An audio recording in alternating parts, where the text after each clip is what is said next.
Flex on the beat. Flex on the beat.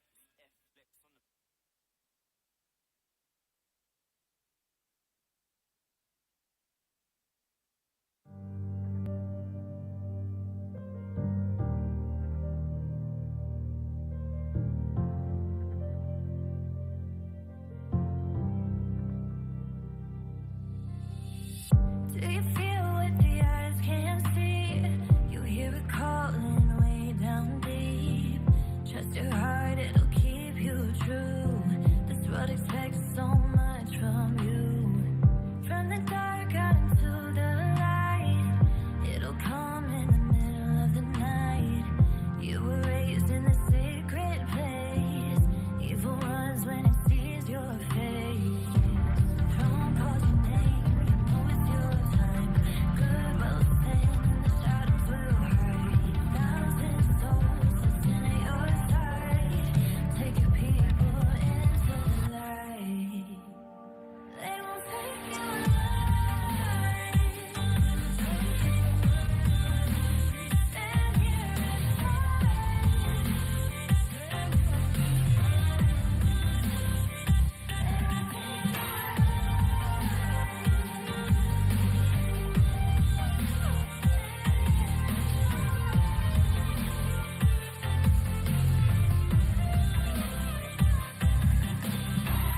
you must follow me, my friend. Stay together, we can make it home again. Take a look at this place once more. The people, the home that you're fighting for. Don't pause your name, you know it's your time. Good will stand and the shadows will hide. 1,000 souls listen at your side. Take your people into the light. They won't take you alive. Stand here and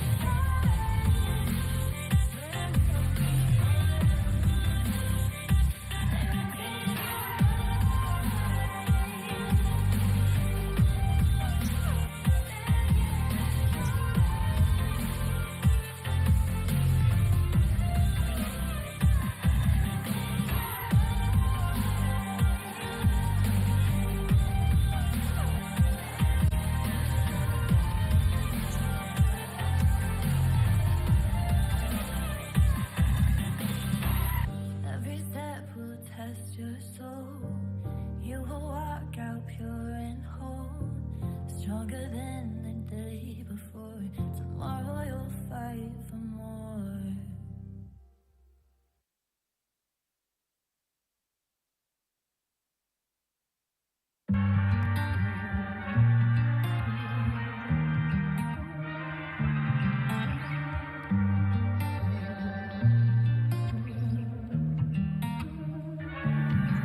If I had nothing but myself, would you still be around? If I was begging for your help, would you let me down? Yeah, I could try to act like I don't need anyone, pretend it's me, myself, and I'd rather be on my own. But I know I can do this alone. If I had a nightmare, tell me, are you right there pulling me out? If I was too high, yeah, tell me, are you right there? Pulling me down, me down. 'Cause I need you to ride along. So tell me, are you right there? Tell me, are you right there? When it goes down, goes down. If I was falling to the ground, would you pick me up? If my world was crashing down, would you make it stop? I do for you, but would you do the same? When everyone's gone, are you gonna stay?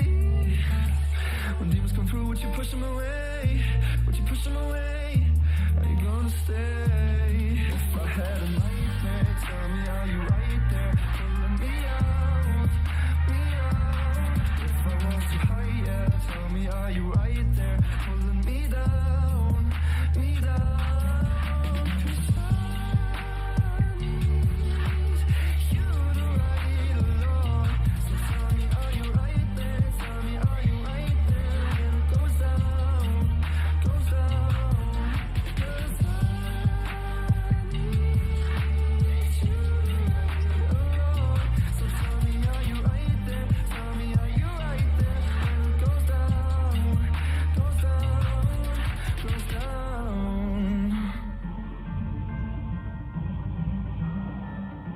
When it goes down, down, down, down, down. When it goes down, yeah. If I was too high, yeah, tell me, are you right there? Pulling me down, me down. If I had a nightmare, tell me, are you right there? Pulling me out, oh. 'Cause I need you to ride along. So tell me, are you right there? Tell me, are you right there? When it goes down, goes down. If I had a nightmare.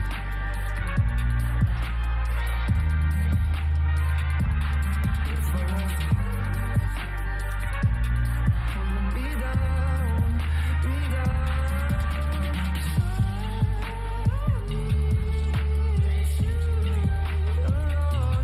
So tell me, are you right there? Tell me, are you right there? When it goes down, goes down, goes down.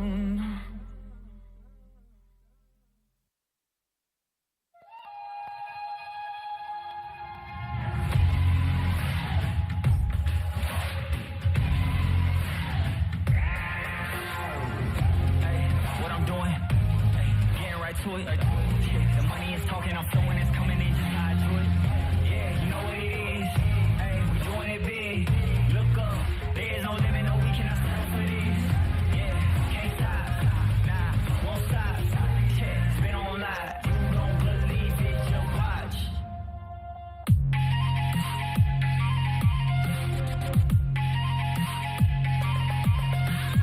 I had to deal with the cards dealt. Hey, when no one's help. When it's time for action, I'm here live and cashing. Just imagine all of the hours that I put in running and gunning the passion. All of them clap, big applause. Wish I could pause all their reaction. Ooh, we know I never had a losing streak. I know you see what adrenaline's doing to me. I've been kicking game, Bruce Lee. You ain't in the game too weak. Make them feel the pain too deep. Tell them get out the kitchen, you can't take the heat.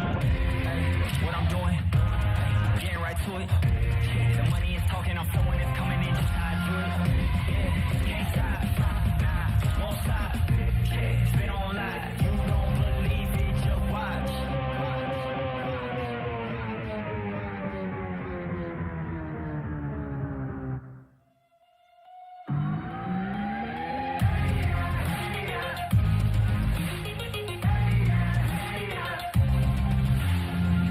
Yeah, you know what it is.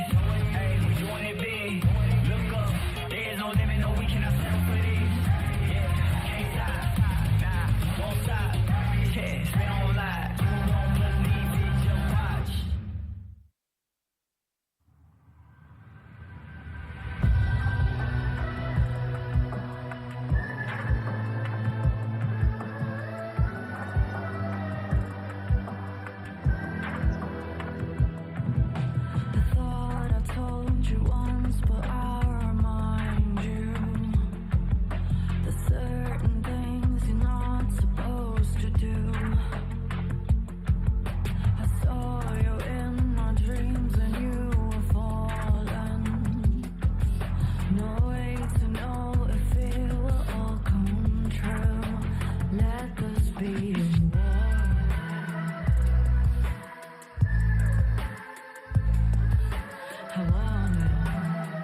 taking shots, I'm trying to perfect my moves.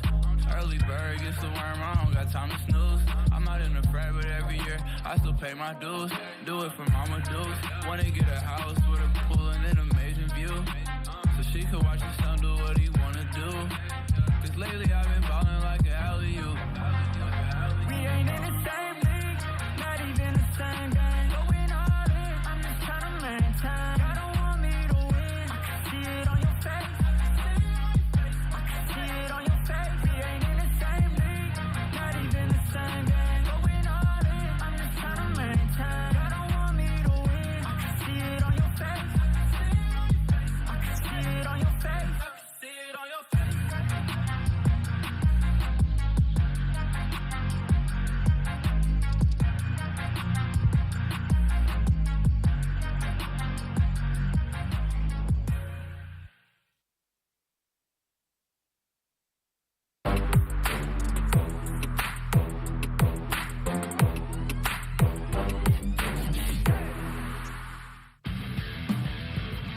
And this fight, it just started with Shalsey finding that engage over the wall, and then the follow-up from the Rumble. So much damage onto Adiox as well. You know, he is the one that can deal damage at this point, but I don't think he did any. I don't think he got the opportunity to. Tide as well, despite ulting, taken down to a level where you just can't fight on that health. Well, 2 minutes on that next drag, and I think that's where both teams will probably be looking. Ooh, some poke lands. Oh, Paranoia comes out. It's going to be a double knock-up from that Wild Growth here, and an instant double kill for Minji. Another kill is found as Minji does rocket jump out to get away from that Jax, and that's going to be a clean 4 for 0 and Baron now. Whether it's a Xayah ult missing, a flash down somewhere, people are getting picked. The Wild Growth as well, knocks up 2, and so much follow-up. Minji even once again being hooked, but not a problem whatsoever. He gets out, and I think from this point, now J-Team, they feel unstoppable. Pretty far in. Yeah, Junjia does have some escapes. He has the ultimate if he needs it, but it's going to be Woody who's paying the price for Junjia. But Maple comes in and finds 3 as Arzi will arrive too. He's going to stay in the middle of that fight and just tank up everything. Wako flashing forward after that killer instinct will be able to secure himself 1 as Xiaotu is going to leave that full donut scoreline and pick himself up his first kill. I don't see, he picked up a Triforce. There's a Triforce icon. Get rid of it. Okay, he has no Naba. The Baron though, solo Glacial Prism will come out, but Goto's finding his way in the pit. He finds the Baron. The Magnet Storm is phenomenal as it's looking like Beyond will be going down. Lakai running for his life. Taco going to be chasing alongside Adiox as the channel comes through, and that team fight win with the clean Baron for Hellpeaks. I'm surprised Beyond kind of went for this, because I feel like trapping yourselves in the corner is a recipe for disaster against all this AoE. I mean, look at this. They're all just stuck. There's no way to go. And they're all just CC'd up by this Magnet Storm. TFO, they want to look again. Drive does not have TP. Yeah, Gemini coming through. It is onto Minji, but he's gone so far. In fact, having a flash even closer to the base of J-Team. He's doing good work here on Bruce's health bar, but he is in no man's land. Is going to be going down, and Enzo finds 3 into 4. It's such a huge team fight as there's AoE everywhere, but the benefactors, it's all coming up J-Team. The Emperor's Divide finds another 2. Like a Baron. It's 4 for 0. Baron likely on the cards. I have to see that fight again. I have to watch this beautiful Enzo. This man. Yeah, look at him go. He got that flash out of Gemini.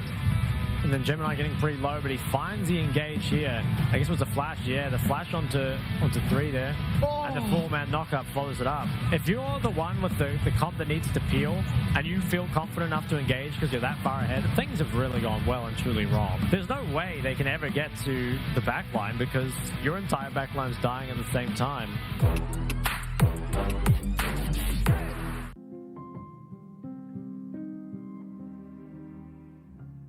现在最大的问题，我觉得是选手之间有点彼此不信任吧。我觉得这是个蛮大的问题。我觉得输比赛的话，多多少少一定会遇到这个问题。然后加上我们最近辅助的跟动，然后有些人会觉得这个好，有些人会觉得那个好，然后彼此就会去袒护另一边的人。但我觉得队伍整体氛围没有到那么糟糕，但是很明显就是大家对彼此没有那么信任。我觉得可能我们每个人都要坐下来好好谈一谈，然后说出自己的心声，就不管是选手对教练，或是选手跟选手之间，其实那个不满的情绪，选手之间可能自己有感受到，只是大家没有把它讲出来。就觉得因为有2种声音嘛，所以2种声音都是觉得换个人就能解决问题，但是会有2个不同的意见。经过训练赛之后，或是比赛之后，我觉得大家最终的目的都是想要赢。这些选手也是明理的人，就是到时候也就知道我们最后最正确的选择是什么。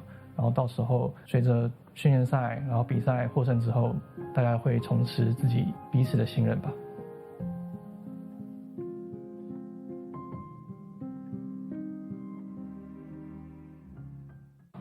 你只会玩酒桶，按照互背。你只会玩酒桶。你有没有第2支？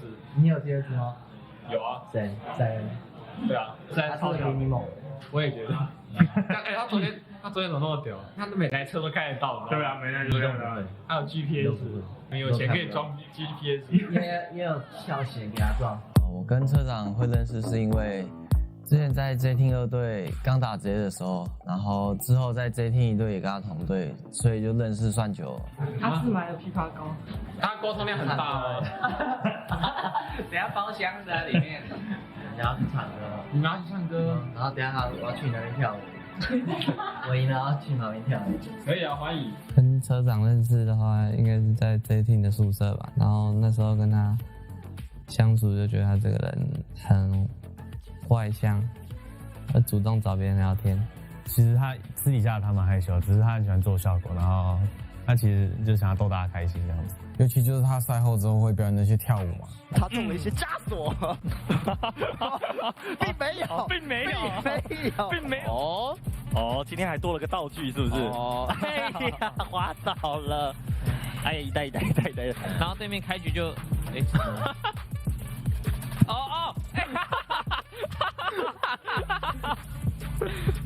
没必要吧，车长？哎，冷静！我觉得车长跟踩一捧一啊，冷静。哎，我的车长的话，就是他就是一个比较不在乎外界眼光的人嘛，就挺做自己的啊。车长的表演的话，觉得那个拳上的最好吧。他跟那个打野2个在打拳，我觉得蛮好笑的。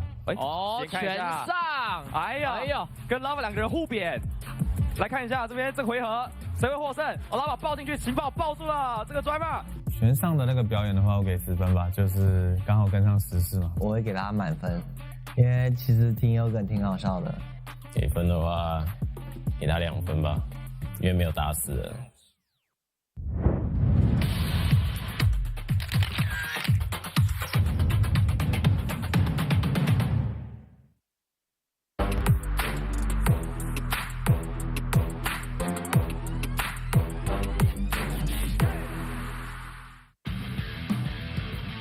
有提到就是这个 combo 的配合嘛，就你只要瑞尔开到，你后续蓝宝大绝是很容易让无意克斯有一个收割的机会哦，直接把对方吸干呢。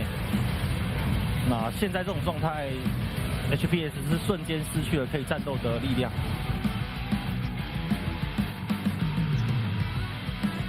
虽然说决定他们有着双射手，但接下来一定是尽全力想要来阻止对方的龙魂。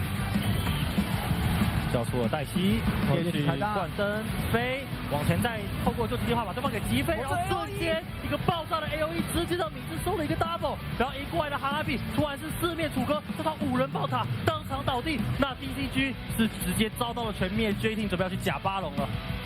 哦，这开战开得太果断了，J Team。直接冲了进去啊！对，他在5个人阵型站好，然后蓝宝就定位的那一排就直接选择开战，而且同样也是夜曲进场完之后搭配露露的大绝起到一个留人的效果。哇！但前面的 FSL 又被绑住，又被打了一整套。恩豪这时候是直接顶到了俊家的脸上，马上开出鬼灵之后想要来留人，但发现留不太住，又是你屋顶又被 DWT 给抓到，但是没头一个，再见绕后抬4个，小朋友这时候再起来。交了闪现过墙，准备把这些队友全部卖掉。而 DWP 的正面成员也是全部被收光，杀手本能杀到后方，把培培肉想逃命的心也给直接碎成2半。最后的破心者斩下，让俊家拿到了 ace。怒气是完全空的纳尔，那找到了116的位置，直接点破3环8还有世界第一的加高痛，你能不能偷得到吗？冰龙龙框住了，他进场了，他偷到了，在榜中4波波击中3个人，越守护加空杀防壁，其他一个团战很好的往太阳，还有竟然再往前晋级对方的利凯，进到了红区，也进到对方的蓝区，子琪交闪，他库也交闪要追击，3个字，再来呀，再来呀！这副 BYG 是卡不了的，利凯卡的位置是没有挡到嘎痛，先出手的是猪女大，但是被闪现进来，完美重击，哇！而且然后 S8 的完美开团，双 C 的完美大绝。而另外一边车长把上路怪塔拔掉之后，身上没有 TP， 所以要选择直接走过来，想直接举，但原本来这只有4个人啊，交闪现离开，但火布连击已经没有了。另外一边是 Bruce 想来单挑，但看起来一个 Gemini 有点难敌到对方决定的4名成员，看着自己的先天不想阻挡一个羽毛倒钩，闪现顶有2个人，顶到3个，再被张牛以及拉莫的伤害，这时候永烧想定下回身。CF 的阵型一蹶不振的，再一个羽毛倒钩已经让布鲁斯打下一个 double kill， 往前还要再顶亏这个空杀防壁 ，CF 的所有成员都要被决定给扫个干净。这就是下肢 JT。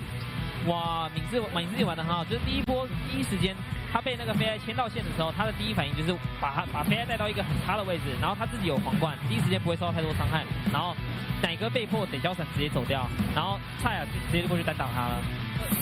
锤那个蔡雅的同时，还是有可能可以来跟的，哇，只敲到3个，牛顶3个，拉法敲也敲3个，哦，这时候往前吸，但队友已经跟不上输出了。对，我觉得就团队协作上，他们是最好的。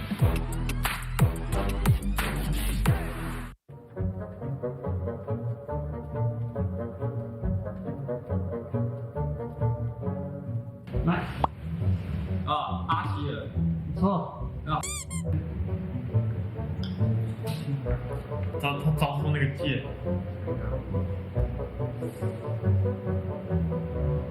保罗是关键。好麻哦，草草。没有，我要给下一张。对了。啊，那给你们看武器。见到我们也是最低的。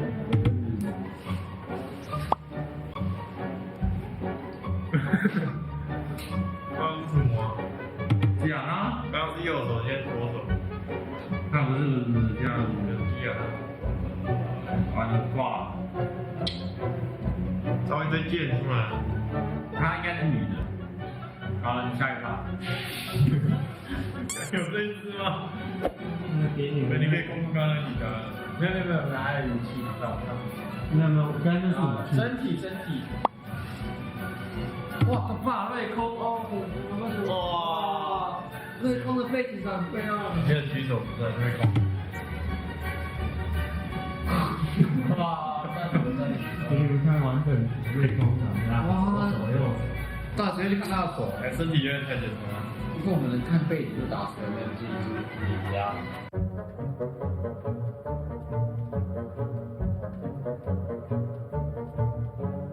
嘿。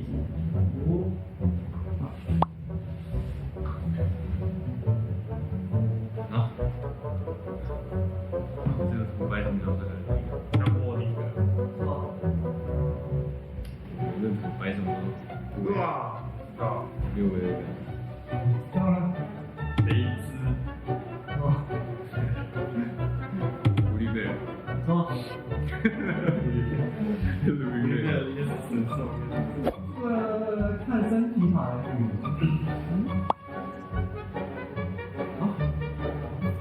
这是身体，也许，也许不是，从不知道，你可以猜猜看，可以应用，一定不是，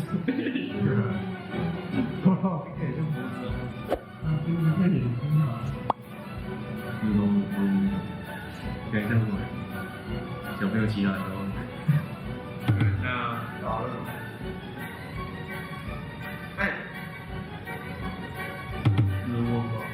对。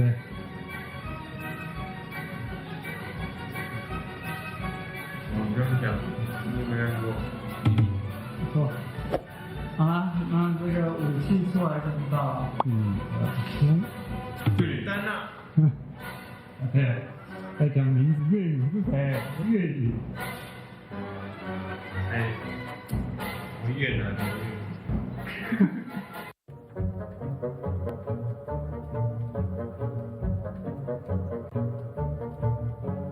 这个就是他的身体的一部分。3。卡米尔。错。厄萨斯。错。那是脚吗？这个应该手臂。这是身体哦。对，身体的某一部分。这应该是手臂。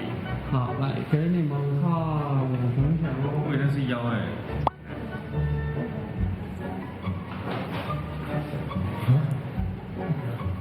这是身体。这个应该是，骨头或是射人器吧？应该是那个哦。应该是那个。快点啊！射人器。错。搞那么久，哎，背景就知道了。最后。啊，这种是背景。背景。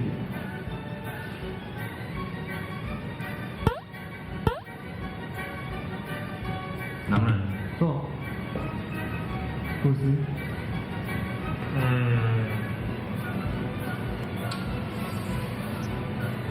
斯温。错，我跟你们讲，这个东西是他的技能。魔兽百大。啊，对了。Yes。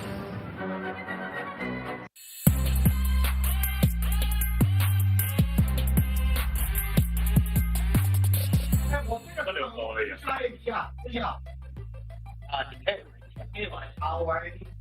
加油，兄弟们！我这把不套路哦，这把不套路。我们正常就赢了，是吧？好，好，大家选。流头。用在这。用在这。你能丢掉吗？可以。来，5秒，能打吗？我会交大。一下牛头。慢慢来，牛头。牛头。小胖头。好，帮我下手来这里。留头一滴，死了。他死了，我打应该死了。6次已经找到了，6的寒冰有剑。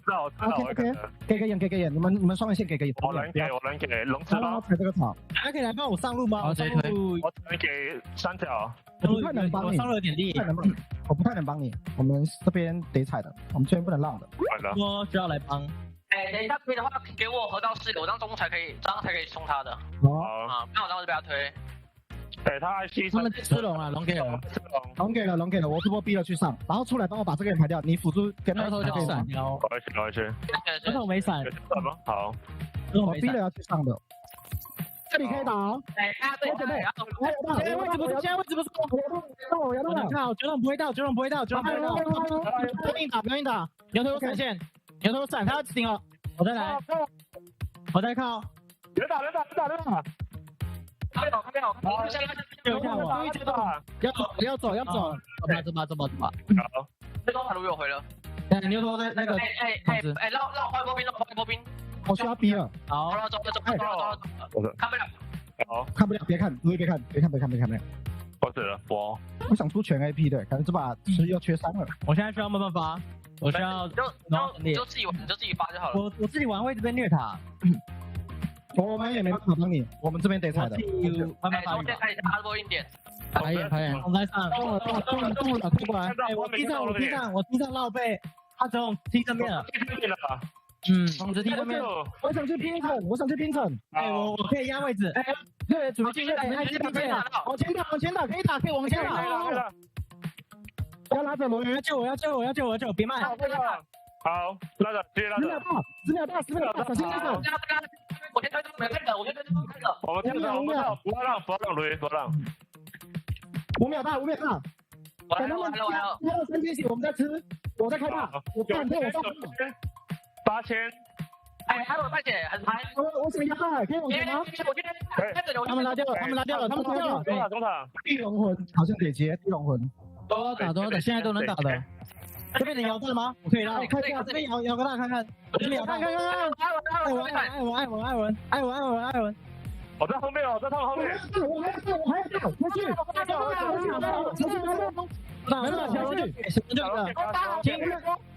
听我讲，吃到底。然后茂凯去排演，队友去跟队闹，我可以来。这边到。OK， 打，哎，慢慢看，先打，来，哎，小炮，不要看球头，我来追跑，吃包龙，小炮没闪，吃包龙。OK， 我去整线。不要偷没闪，阿龙没闪。可 OK， 以，开始。不要让我死。你别扛。我扛。OK，发了好痛。球头没闪。德会来吗？不太会。别死。开始，慢慢来。可以。我还上不了吗？他们开我，不要卖我。不用扛的。不要卖，我不要卖你。准备反打，这边准备打了。我想要打哎。我想要打。往前。往前。我压到了，氛围很好。看到我。慢慢来。旁边，小心传统，慢慢看，后面。走。慢慢来，来走，牛可以帮忙。哎，牛头，这一下有机会，没线，我们有机会等一下没爆了。牛舍，停下，我可以走，正常玩就好，正常玩就好，随便赢了，兄弟们别急。哎，小炮，所以小炮，哎，直接打，小炮没大，先点塔，先点塔，点塔，正好点塔，nice，哇，我看不起的啊，我真的看不起的。哎，有没有前 AP 大树？好怪 C 吧？没事啊，你看前面线他失误太多哦。你线失误太多，没事。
F-Flex on the beat. F-Flex on the beat.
Ashes define I'll empty your mind 'cause you want me to. I'm so twisted, you're addicted. I feel your pain 'cause you want me to.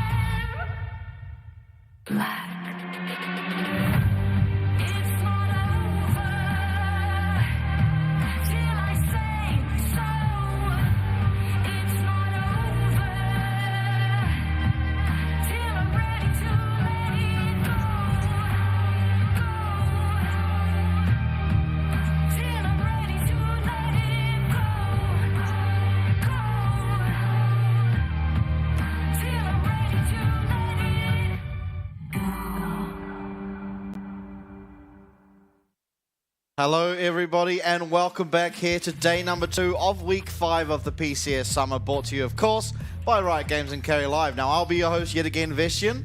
Alongside me is Shock. Back again on the PCS, and man, we're really getting through it. Week 5, day 2 already. It feels like the second round robin really just started, but hey, we've got some really interesting standings already in that second round robin, and I'm sure today we might get a few more updates. I believe yesterday it was that 6th place position pretty much secured, at least for now, by Frank, and they are looking in better form as of recently, but we'll see the match list later today, but I believe they're taking on J-Team, and that could be a tough one. Yeah, and notably, they're taking on J-Team. They're 1 point ahead of Halpigs at the moment, but Halpigs have impunity tonight, so if things go as you'd probably expect them to, it should likely be again a tie for that 6th spot.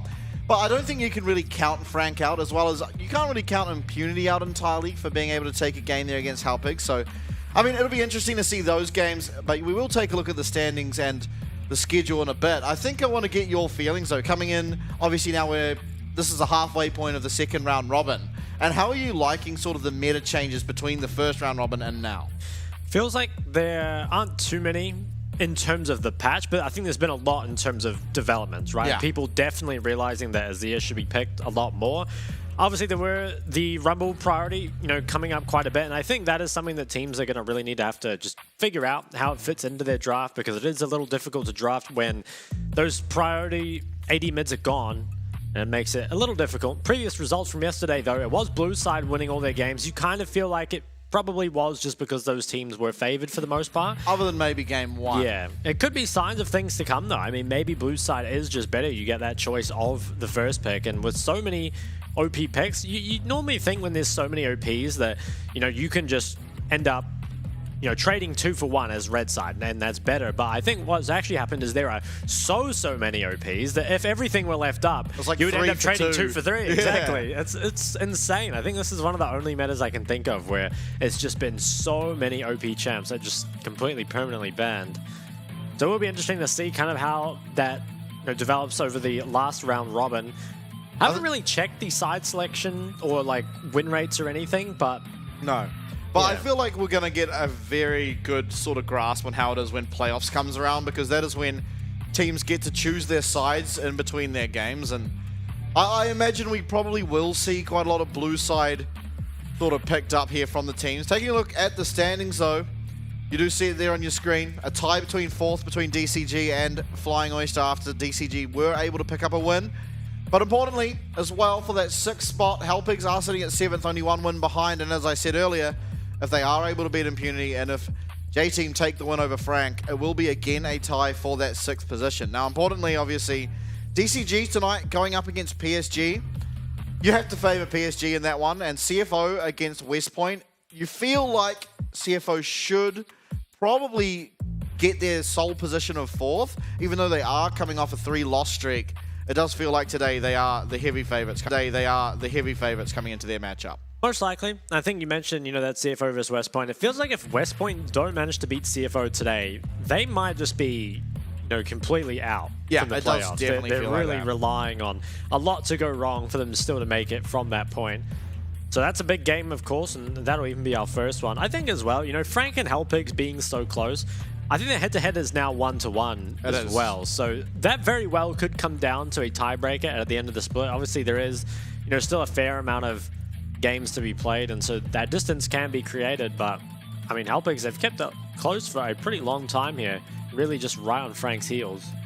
Yeah, absolutely. And I guess another important thing to mention is J-Team have the opportunity to perhaps fight for that first position. It feels like with only 4 games left, they're the only real team that can try to contend it. Now, I believe they haven't yet faced PSG in the 2nd round robin, so that could be pretty much the game that decides it, you have to feel like, as both of these teams seem like they aren't going to lose a game to any other team in the league. Obviously, J-Team already picking up a win against Beyond in the 2nd round robin. It does feel like they're just a cut above everyone else. But here we do see today's matches. Obviously, I think the big ones here are probably Game 3, Game 5, at least in my opinion. Obviously, there are standings that matter within Game 1 as well as Game 4. Game 2, however, it feels like a bit of a write-off. Jewish team yet to find any form of sort of success. They have had, honestly, they've had opportunities to win, but just never really had the ability to get them across the line, despite having at times upwards of 7k gold leads. Yep. Feels like time has pretty much run out for Jewish team. Obviously, only 5 games left, and I feel like they've got a pretty tough schedule ahead of them. Yeah, it's like Beyond, PSG, J-Team. It's looking bleak. It's looking bleak for them. It is. But, I mean, coming back to game number 1 here, West Point versus CFO, I feel like CFO go in the favorite, but I honestly wouldn't say they go in as a heavy favorite. CFO, they're on a 3-loss streak. They haven't looked that great recently. They've, I think, kind of been struggling to find what works for them. And West Point, I mean, they haven't really, I guess, shown us great things recently. But I think they've still been winning the games here and there. They've got, I think, the mid-jungle doing really well together, and Relhia had a really good Fiora performance yesterday. Yep. Now that he's in the studio on that low ping. Got himself his visa. And I mean, off his first game here, it does seem like he is doing better. Is playing better.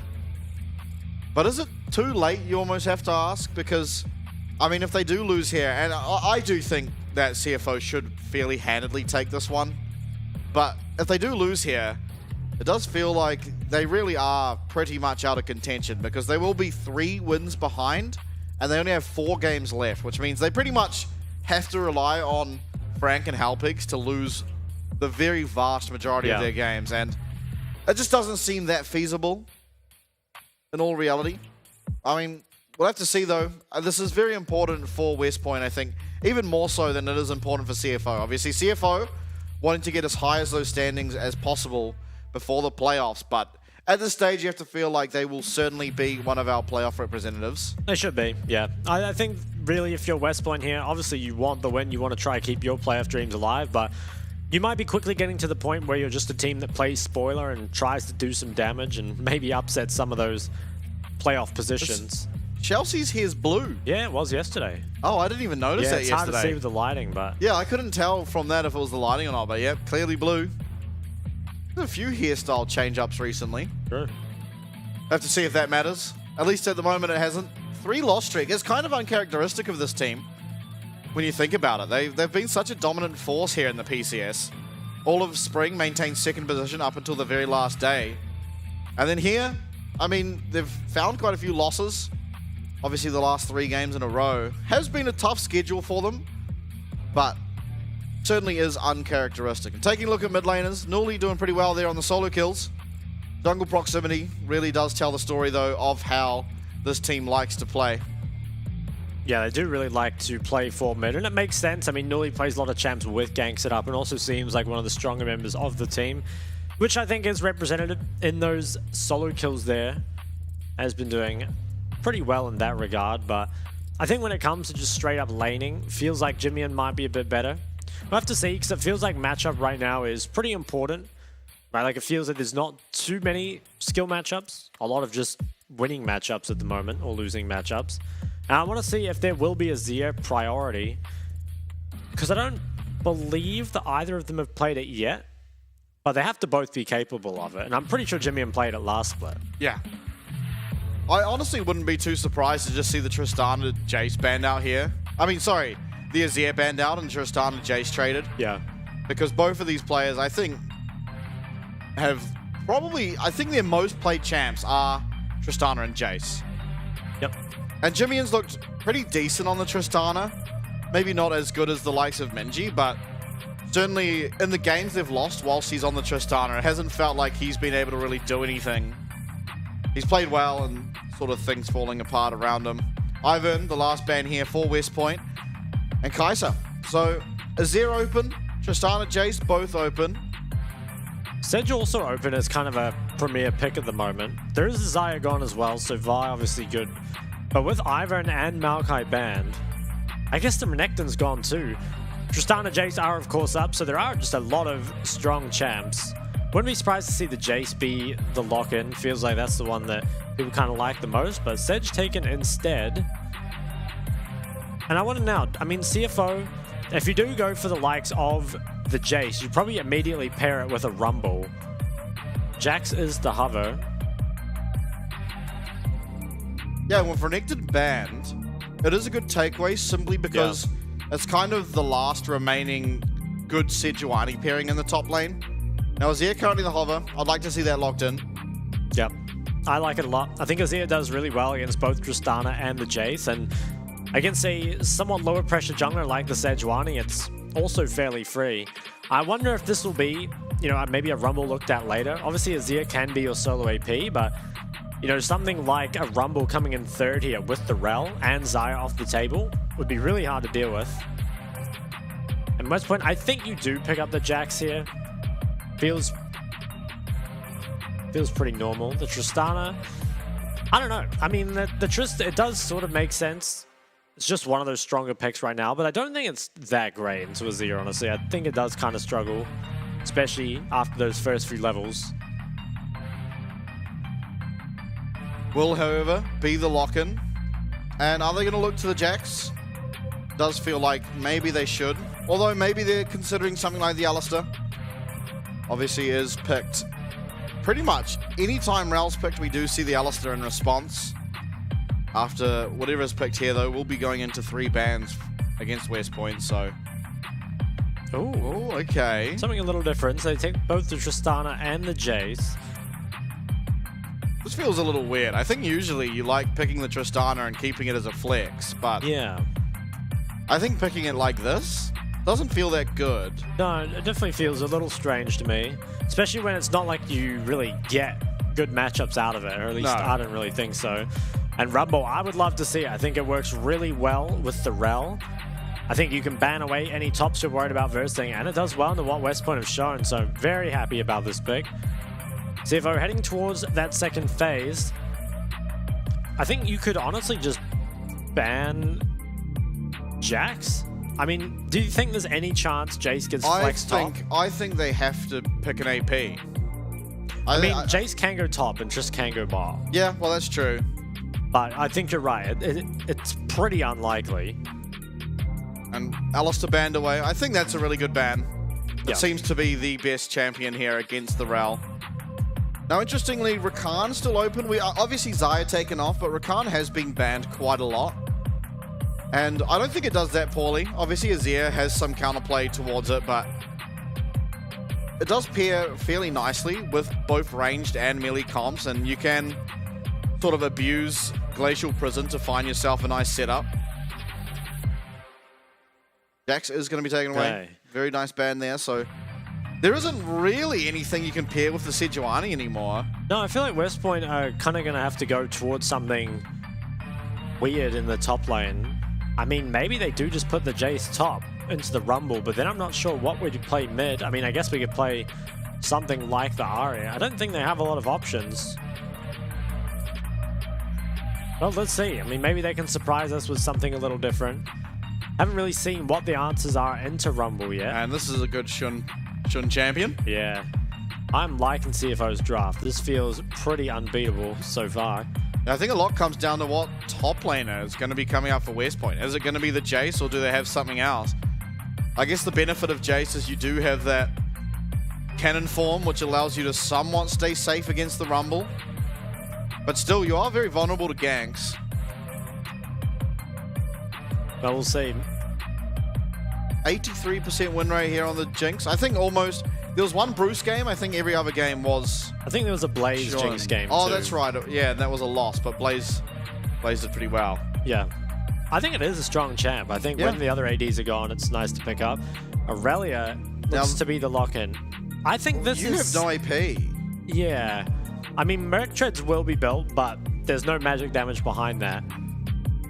Rakan being hybrid. I think this is a playable comp, but I think it's kind of weird into what CFO have shown. I want to see... I feel like it should be Aurelia top, but it could also be Aurelia mid. I mean, Aurelia does do well into Azir.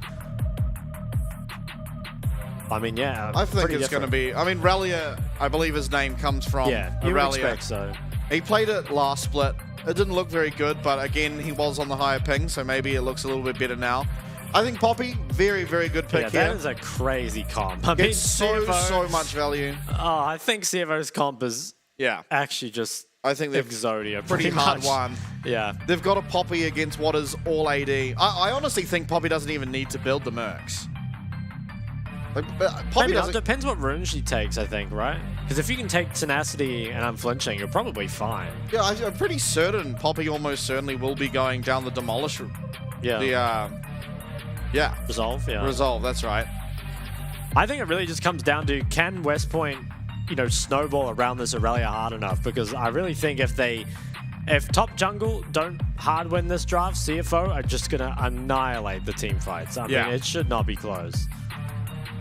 Yeah, this is a draft canyon, I have to feel. I think so, too. I think maybe there's a way that you can make it work for West Point, but I feel like you have to pick Tristana really early and hide the Jace. That way, there's no real knowledge on the fact that Tristana will be your AD carry. Like, I'm not sure. This is really weird. I think that is kind of just the danger of the Sedge first pick with Renekton banned, though, right? It feels like there aren't great champs to pick with it, right? Like, you can go the Jax, but then you'll get counted pretty hard for it. And Jace isn't terrible, but No, I mean, the chase is good, but I feel like Azir is just so oppressive. I mean, I think Azir does win the lane up against the Jace, and while we have seen the Jaces, maybe yesterday like Maple, be able to kind of get involved in enough skirmishes early that Azir scaling never becomes relevant, I feel like you're relying on your opponents to give you a lot in the early game, you know, give you those fights that you really need.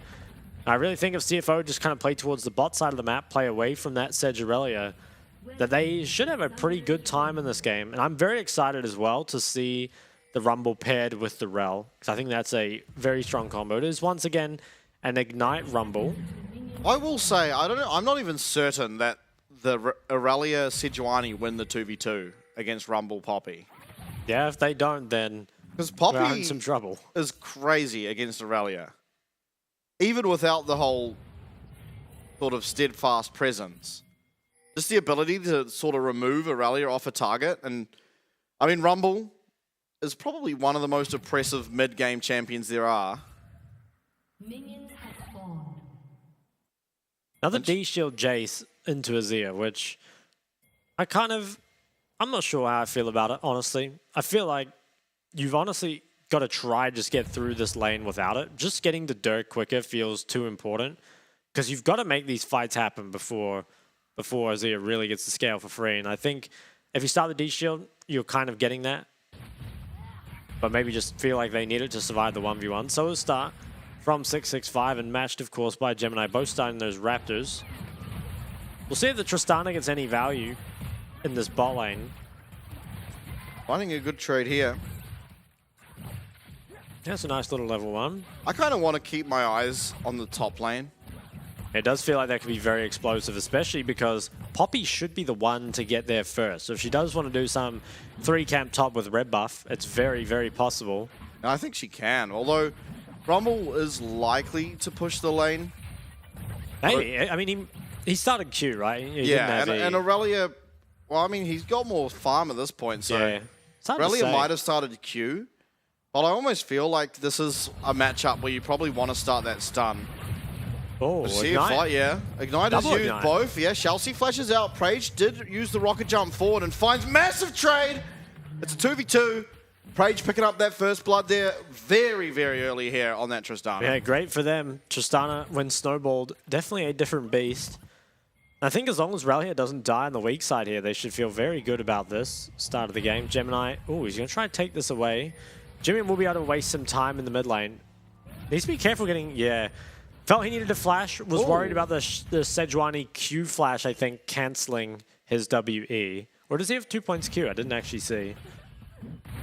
I'm not entirely sure. Or 2 points W, I mean. Gemini will spot out 665 here as... Ooh. Actually, He's got wallbang. a phase rush. Yeah. He's just going to walk out of there.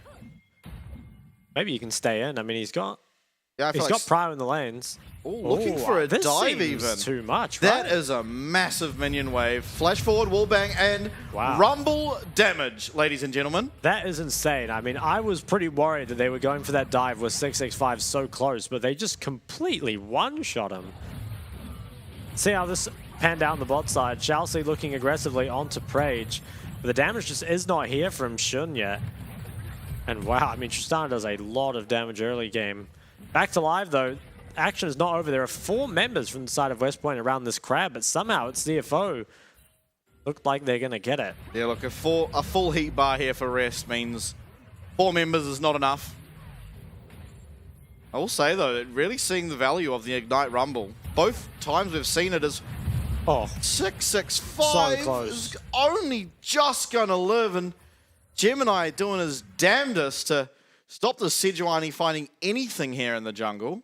And this is so nice. I mean, if you're winning early game already, I think when you've got Azir Jinx, I mean, you're definitely not going to lose later on. And I think they've done a really good job here of CFO of making sure that they kind of have some picks that can almost bridge the early game for them, right? That Rumble and the Poppy so strong early that Azir and Jinx should just be able to sort of scale up for free. Although, Prage is doing a pretty good job on bot side. Shun could be getting dived again if he doesn't leave. Chelsea is not nearby, and yeah, this is problematic. Yeah, I think he does need to leave, honestly, and he's going to lose a lot of gold here. Backs up for now, is trying to wait for his support to come down.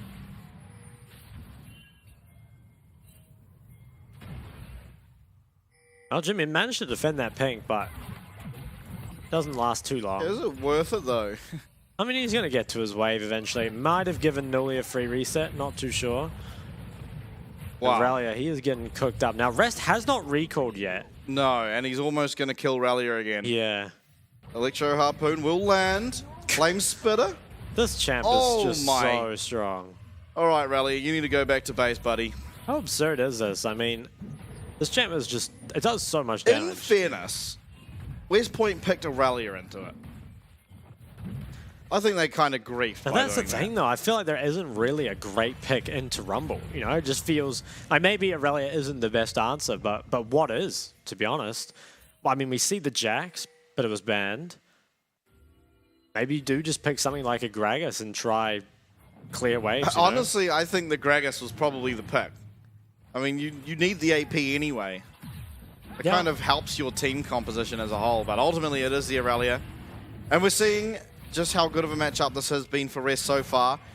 Dragon being looked at, Rest is going to be on the way. Rest is coming. I think if CFO just play this slow, it should be really good for them in that 5v4. Yeah, Gemini going forward is getting pretty low. Steadfast Presence means no jumps can come through as Shun gets one reset. He's getting excited. He's looking for Char. That's a second. An equalizer comes through onto Nuli. Emperor's Divide will go wide as Rest flashes forward. Electro Harpoon will land. Stun also lands. Infernal Dragon and 3 kills now found for CFO as Prage is in the line of Rest's sight, but nothing will come of it. Importantly though, Relia getting a lot of plates up top perhaps. Yeah, I think he can get 2, but man, Rest's impact on the game, and this is insane because West Point, especially with their mid and bot side, need to be able to win these 4v4 Dragon fights, but unfortunately it's a 4v5, and even in the 4v4, I'm not sure if they were going to win. They shouldn't got these resets so early, and here's Rest. Drops the equalizer. Nuli flashes away from the Emperor's Divide there, but flashed after. Nimbus Cloak Rumble, of course, very good at chasing. How bad does it feel for Prage that you're just getting ganked by the enemy top laner at like 6 minutes? Does not feel good. Was 2 plates picked up for Relia, which is a nice pickup, but you wonder if it makes a difference at this Herald. You kind of don't think so.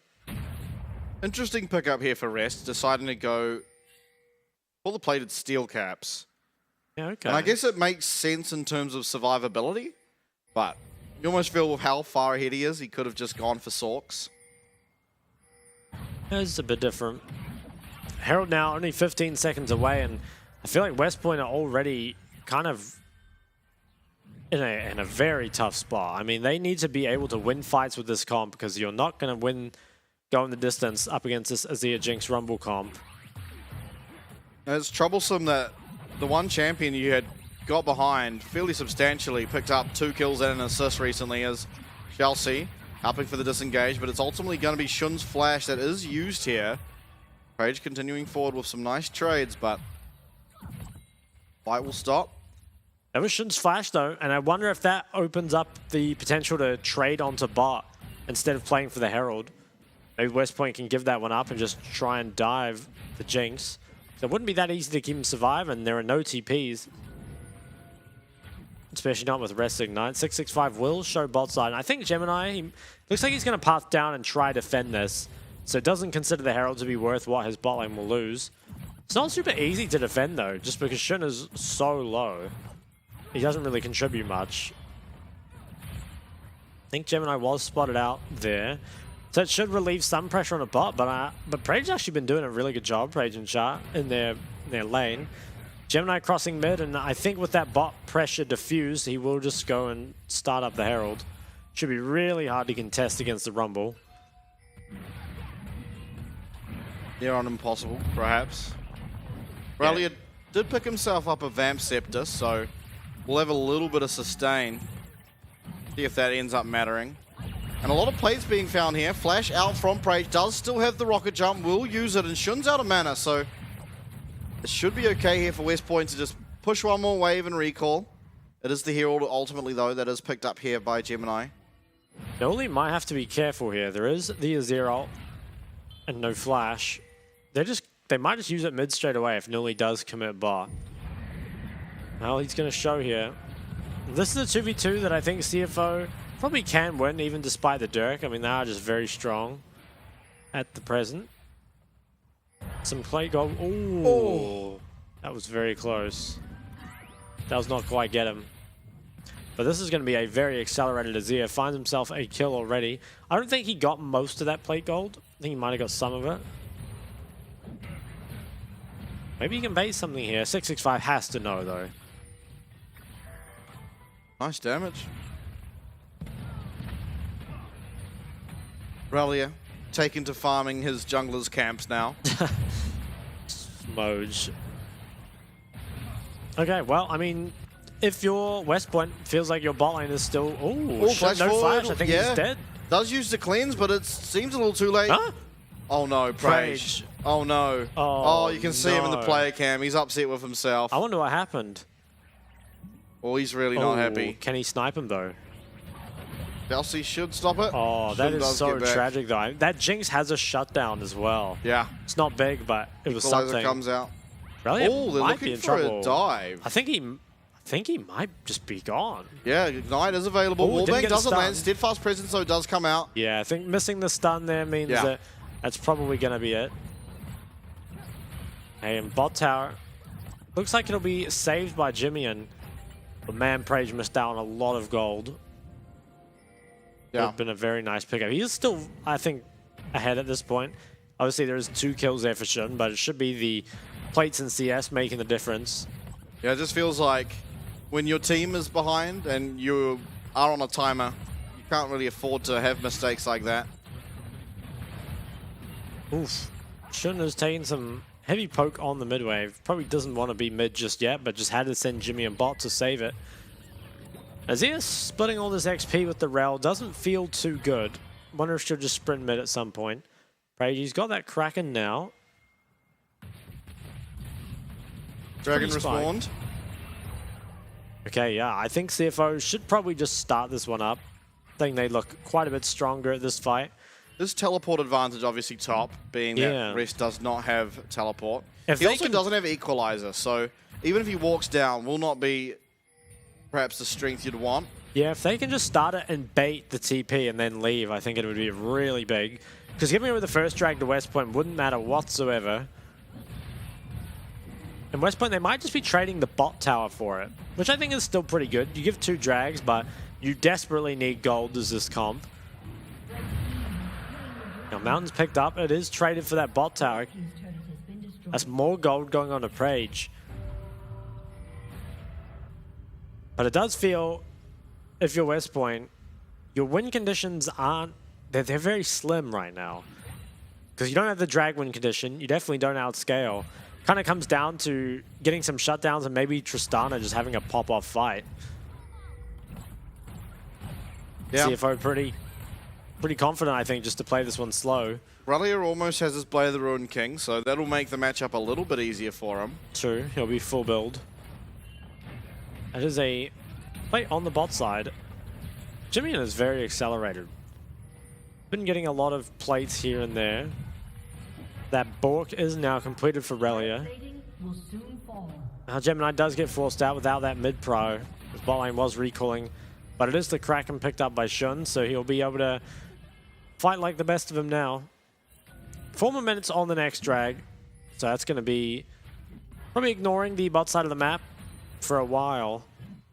But with Herald spawning in 2 more minutes, and if they can pick that one up, it would allow them to break mid tower. Yeah, Gemini, he wants to get in here. Maybe they can get some damage. The turret plating's down. He could ult someone just off this tower. Char's not going to be able to defend it, so I think... Ooh. Does go forward, he's going to use the quickness. And yeah, Jimmian is going to be stunned up here. They do defend the tower. A lot was used for that defense, and I think critically, Gemini missing his ult there does mean they are not able to get that tower down. See if that ends up mattering. Obviously, at least the immediate future shouldn't be too important, but it becomes more important as this Rift Herald and as this Dragon does spawn. They do have control of the mid wave, which means they could make a play on the top maybe. Rest can always ult 1 wave, but that consistent pressure might be hard to deal with. Gemini spots them all out there with that scrying orb. Will equalize the wave. Could go down pretty quick, but not quick enough. Prage is able to eventually pick up that tower there on the Tristana. So more gold given a Prage, and looking at player gold there. He's up 1k on the next highest in the game and could have been up almost 2 had he have picked up that 1 kill. That is a lot. I think as well, you know, Rest and Relia being relatively even on gold there is kind of surprising. I mean, there was a lot of pressure put towards top. Relia lost a lot of waves under his tower. But I guess when Rest roamed bot, grabbing those 2 plates back for himself kind of evened it up. The tower being sieged once again. Herald is up. Chelsea. Oh, Chelsea, yeah, does find the 2-man Magnet Storm, but a little bit too late there on the Emperor's Divide. Does mean that everyone is able to escape. It's only the flash out of the Sejuani. And that's 2 pretty important ults missing. I think the Rumble ult, yeah, still down from the top player as well. Relia. I think West Point should want to contest this. I think they're fine just letting Relia continue. He's already on that inner tower, and Relia can mount these towers. Yeah, I wonder if Jimmy just TPs, does he? Yeah, does TP bot. Has taken a lot of damage though. Yeah, in fact, it is Relia gonna... could have maybe taken it. There is no Emperor's Divide. Yeah, I think he might have respected a bit too hard. Maybe it's just confident he can get it on a further wave, but... Oh, Prage being looked at. Does not connect. Jimmy now working on the Nashers. Wants that attack speed to deal with the Sejuani. And it is going to be difficult to deal with this Aurelia in the side lane. Very strong in the 1v1, very pressuring, of course. It's going to make bringing your team fight to bear a little harder, especially when you've got the Ignite on the Rumble. Okay, 3rd drag, though, in 45 seconds. This, I think, will be one that West Point should definitely contest. Currently, they have Prio in mid and bot, though, so if they want that first control around the Dragon, it is theirs. Damage onto mid tower as well. Jimmy loses his crown here.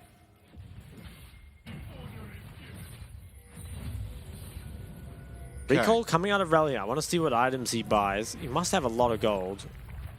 Merc Dreads and a long sword. Well, we'll see if it's enough.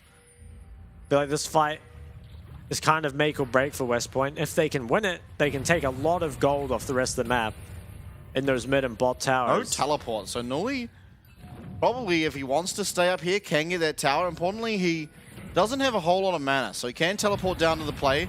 It looks like they're just giving it with Relia as well as Nuli being up on that top side. Yeah. So giving over 3rd Dragon, they will be able to claim themselves an inner tower, but they are absolutely on a timer now. Yeah. Well, they're really saying that we will just win this 4th Dragon fight no matter what. Which is bold, honestly. Up against CFO, they're kind of the best in the business at stacking up these Dragon Souls. Only 18 minutes in, and they have 3-0. 2 items come in for Jace.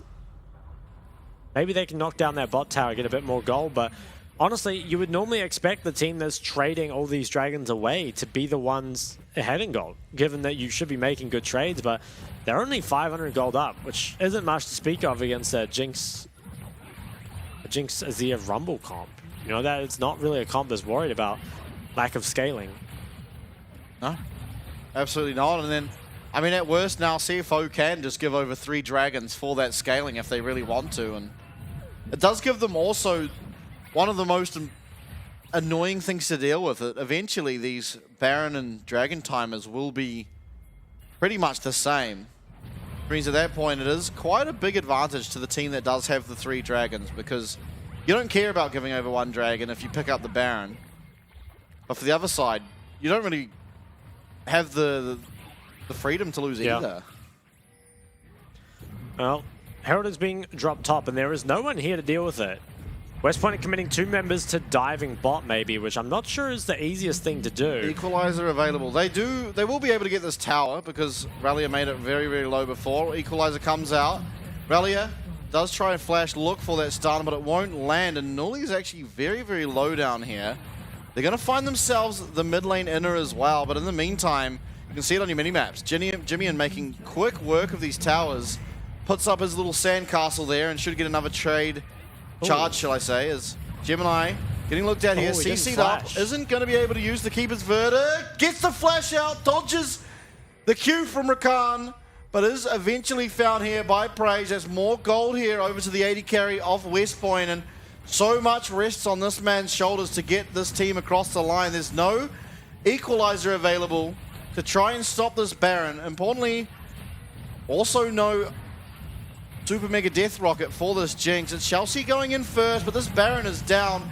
Glacial Prison lands on the Shun, forces out the cleanse nice and early, and with half health on this Jinx, you feel pretty hard at fighting. Rest, though, is looking for the damage. Rallying flashes forward, is going to confirm the kill, does burn to that demonic embrace of Rest, who is not able to find himself anything more. Jimmy having a slide on out of there. It's 3 for 1, and the Baron here for West Point. Have to say, it feels like throw of a lifetime. Gemini, I think he could have got out if he'd used his flash better at the start. Held on to it too long and ultimately cost them a lot. And then I think even in the 4v5, that fight could have been winnable. But Jimmy wasn't able to commit his R to peeling his 80 carry. I feel like here, it's honestly best for Azir just to stand on top of Jinx and ult away whoever commits onto her. Because if they had managed to just kill Relia here, get Shun his reset, everything would be fine. Let's see what Jimmy ended up doing. Oh, he got ulted away by the Tristana, and that made him take way too long to get back in. Wasn't able to find anything with his ult. Is held up the entire time. That's a big gold swing. Much needed too for West Point. They should be able to get their 4th drag with that as well. And look at the damage. Yeah. Rage especially just going nuts in that team fight. 1 minute away though, and with the Baron buffs, it should be hard for CFO to walk in. And this is a very important kind of momentum shift in the game where you can use your Tristana's push and you can use your Jace's poke to siege with Baron. It's not the easiest for CFO to deal with. They like a 5v5 team fight, but not one where they're poked under their towers. Yeah, now Dragon setup becoming very important. Ooh. CFO actually still having priority in this mid wave. Feels a little bit illegal. Yeah, Jimmian is just doing so much damage and there isn't any lifesteal to deal with him. He's really hitting hard. Bot wave though is now starting its siege on that bot lane inhib tower, as well as a massive top wave has been built up. There's no teleport importantly here for CFO. And massive poke landed by the Jace. Accelerated shock blast means that Shun, he's not feeling safe again this fight, and it does feel like CFO should just give this over. They have so much time to continue scaling. Fighting here does feel like it would be a bit of a throw. 665 though, walking forward. They're actually angling for a fight instead of this Dragon. Stunned up does 665 get, and Gemini finding a little bit of poke there, but Shun again copying one of these Jace pokes to the face means that he's no longer able to do anything. Will just recall. In fact, actually he's going towards that top lane, but it is Dragon here, first of the game for West Point, and slowing down that stacking that's coming out of CFO. Yeah, definitely an important pickup. West Point with the gold lead and that first drag have brought themselves a ticket back into the game. Still though, I think the team fights could be hard for them, especially when Prage does not have the flash. Shun completes the Gale Force, which is going to go a long way in being able to escape from Relia. Goal difference for the first time is pretty substantial though. Relia pushing down the side. He's level 13, so still, now ticks 14. Has caught up to Rest, who just completed his Night Harvester.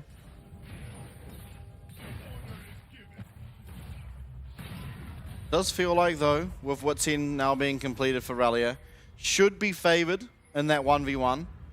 Although Rumble's teamfight presence cannot be understated.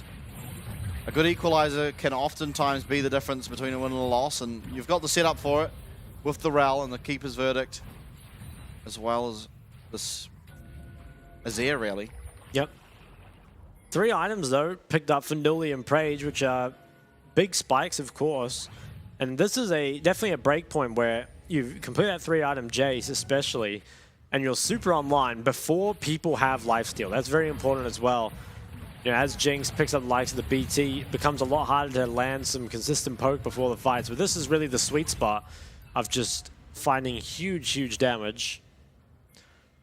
He's getting pretty aggressive on the bot side. Has a lot of wards to work with, so if he wants to hit this tower, he probably could. Yeah, there's no objective on the other side though, so actually this could be bad. Yeah. Relia does go forward, Equalizer lands directly onto him, and He's trying to fight back. Rest does not have the damage. In fact, flashes away into the waiting arms of Prage and Nuli, who picks up the 1 kill there. Super Mega Death Rocket lands, but it's onto 665, who's just healing back to full here with the Radiant Virtue. Shun, though, getting some auto attacks off, and it is Rest who goes down. Ralia able to survive through the burst of Rumble. Chelsea now also receiving so much damage from this Jace poke. And Nuli, while he might not have the most gold in the game, he's probably had the most damage in the game thus far. Yeah, he's been putting up the numbers. That was Rest Flash and Ignite used, though, ahead of this upcoming drag. It's a bit of an issue. And I think they thought they could two-man Relia here, but honestly, Relia has kind of built exclusively for dealing with Rumble, you know, with that Wit's End. Flashes into no man's land. Flashes into 2 people there. Nuli finally gets a kill, and yeah, Rest, he was bewildered, I think, by that Aurelia damage. Yeah, that stun only just clipping him too. Could have been the difference there between taking out this Aurelia and not. Ultimately, though, it is Rest that goes down, losing both those sums. Very, very important now that the Baron is spawning. Jimmy, though, is his team's damage. Jimmy is the guy here that can really output the numbers in a team fight to win them a 5v5. They also just have really nice 5v5 team comp, so we'll see if they can execute it well enough. It is also a lot onto Nuli here. If he's able to find the poke, should just mean that they are able to take the win. CFO, though, the one starting this Baron. Yeah, this is pretty crazy. I guess they want to bring Relia away from that bot side because they don't have TP on Rest. Yeah, Chelsea coming over. Actually finds a 3-man Magnet Storm with the Equalizer coming down on top. But there's not the damage. The flash forward, the grand entrance. It's 2 knocked up. It's Relia coming in. It's 3, it's 4, it's going to be 5, and it's a clean ace here. Only Jimmy left alive, but he's not long for the world as he's trying to run away from this Prage and 665 who are hunting him down. Teleport down bot does Nuli go. He's going to take the inhib. Is he going to be able to find more? Jimmy certainly can't get back to base at this rate. Actually, he's committing the teleport, so maybe he can save the game at 6-5. He gets the cancel, and now it's Nuli alone with nobody, just taking this base in West Point, keeping their playoff dreams alive, take down CFO. Wow. And I think, yeah, you've got to say, extreme throw from CFO, right? It feels like, I don't know, it's a very weird game, right? They have the outscaling team comp. They have really everything they need, the 3 dragons, and then it all kind of comes apart over Gemini's death in the river and then being unwilling to give up the Baron or even play towards the dragon after. And I do worry for CFO coming into playoffs if we see that from them again, because that they really couldn't have been handed, I think, a freer win in the draft, but just did not accept reality, it feels like, right? Like once that pick comes on a Gemini, it's fine, right? You guys can probably just play to fight the drag later. You're not too worried if they get a Baron. But, I mean, they tried to contest, and I think even then, probably could have won that contest, but misplayed it a little. Did not keep Shun safe in the backline. And with that, the Jinx win rate, it drops, unfortunately, from 83% to, I don't know. Don't do math in public. No, never. Yeah, but I mean, well played. I want to say, Relia looking a lot better now that he's in Taiwan. Certainly a better Relia performance than we've seen out of him in prior games, and I mean, CFO now, 4-game loss streak for these guys, and they're actually quickly getting caught up. I mean, DCG against PSG, they're probably going to maintain their 4th spot, but damn, this team, what a fall from grace. I feel like we have seen this from several of the teams this split, though. I think from the likes of CFO, Frank, and DCG, where they all kind of, get leads going, they get their game into a good spot, and then they make one crucial mistake, don't play around it, or kind of refuse to adapt to what has happened, and then just the game completely unravels from there. So I don't think that it's super hard to fix. They can just, I guess play it out a little slower, right? If mistakes happen, that's fine. At the same time, though, those crucial mistakes are really going to cost you against the top teams, because I think while giving a Baron over to a comp that should be inferior to you and probably a weaker team is not too big of a deal, if you end up getting caught and give a Baron to the likes of PSG and J team, that's going to be your lead completely gone. Yeah, and I think importantly too, this game, Shun looked pretty bad, all things considered. I mean, he got those 2 early kills, but that wasn't really his doing. He just lasted a couple of champions there near the Dragon, and he was really, really hard punished here. I think the level 2 fight that they were in, he was very, very greedy with his summoning usage. I think as soon as that bomb goes on you and you are getting that low, you just flash away. Because you saw what happened. He flashed away while the bomb was already fully stacked and just dies anyway. So really weird. I'd almost say uncharacteristic out of him because he seems to be pretty consistent. No matter what he plays, he tends to just play fine. And like he's never really been the reason for a loss. But I think in this game, he almost specifically was. I think alongside Gemini obviously getting caught by that Baron, which he didn't need to be caught at that time. But a big question mark, I think, having Shun play like that against a team that is inferior to them. I mean, at least in theory. Yeah, a lot of teams, I think, do rely on their bot lanes to kind of be a consistent late game win condition. So in a game where you got solid kills once, the meta, right? Yeah, somewhat. I think with champs like Azir in the meta, it's less true than it was before, but definitely towards the start of the split. And as I was saying, if you get solo killed in the bot side, and should have actually been solo killed again. I mean, he got away with that. Yeah, Prage fumbling the bag there, but yeah, I don't know, uncharacteristic, but good signs here for the side of West Point because this means that they still realistically do have a chance here to make playoffs. And obviously, there is still, a week to go, but it's ultimately only 4 games for each of these teams. And in those 4 games, it means because they're behind, they still have to rely on the teams above them to lose. And that is realistic because these teams will have to go up against games that you're almost certain that they will lose. And so, West Point getting this win, I think, is extremely important because yeah, it just keeps their playoff hopes alive. I think if they had lost this, they pretty much were out of contention. But taking a look at this replay, this is where at least you kind of think they sort of mechanically misplayed it. Yeah, I think if Jimian could just sit on Shun, would probably be fine. As long as Shun stays alive, there is a DPS here. But you see, he's found on the back. If he gets this reset on Relia and lives, this fight will be very, very different. But feels like Shalsey and Jimian maybe just on a different page from the rest of the team there. And did not play it out very well. Prage actually did more. That kind of surprises me. Yeah, he must have been putting up the numbers, and I wouldn't be surprised if he's the one that ends up picking up the MVP because, if you can gap Shun that hard in a bot lane, credit, of course, to Char as well, but yeah, I think it was a good Tristana performance, especially because I'm not a huge believer of Tristana, especially not Tristana in the bot lane, but it did look very good. Yeah, absolutely, and I think one thing that surprises me on this is Gemini's damage, because early game at least, the amount of pressure he was exerting onto 665 in that top side, as well as Rally, looking for that early dive. The fact that I think maybe like 2k of that damage came early game, and then he really was just a big nothing burger. He was obviously just caught out a couple times, which is real weird, and we didn't talk about MVP, but I think this is a pretty good decision. I think even the 2v2 early game that found their original lead was kind of set up by Char finding a 2-man knock-up, and he did that a couple of times. I think arguments can be made as well to give it to Prage, but a lot was set up by this man here on the Rakan. It always feels hard with bot lane to choose who you really give it to, but obviously did have a lot of impact in the team fights. Finds the 2 there, and that's kind of what set off Prage to start the reset city. Just keep chasing him down, and it feels so good as Tristana once you start winning the fight and you can just absolutely clean everyone else out. And I will say as well, Jimian, he didn't have any deaths that game. I think he was 1-0-1 at the end, but his team really fell apart around him. And I also think he maybe didn't have the best build. Then he went Crown Nashers. Crown feels pretty pointless, I think, up against the Jace. Yeah. There isn't a whole lot of other threat. And I also think 1 Q. Yeah, exactly. And I think the Nashers as well, it doesn't feel super good that game because there's actually a lot of squishies, right? It's really just that Sejuani to deal with. It feels like this could have been, a mission technology, something like, you can't go chap to Shadow Flame because of that, Rumble in the top lane, Wits End coming out, but I think there's potential for some other build here, maybe something like, I don't know, Leandries into Void maybe could have been better. Yeah. Yeah, well, ultimately that wasn't to be, and it is now CFO coming off a 4-game loss streak ultimately, and West Point keeping their playoff dreams alive. That will do us now for game number 1. Coming up next, Beyond vs. Duish team, be there.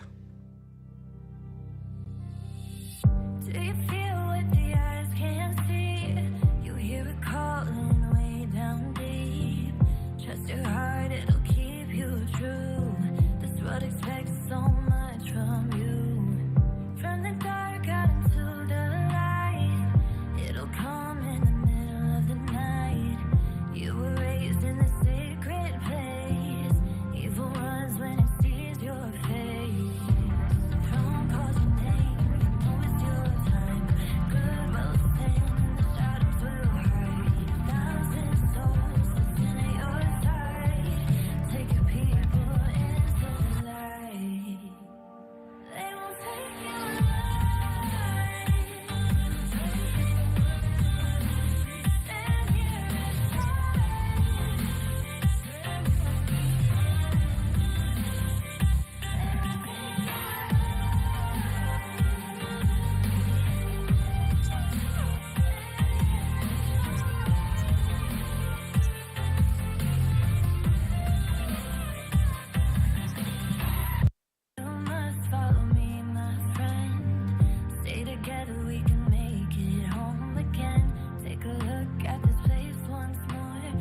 myself, would you still be around?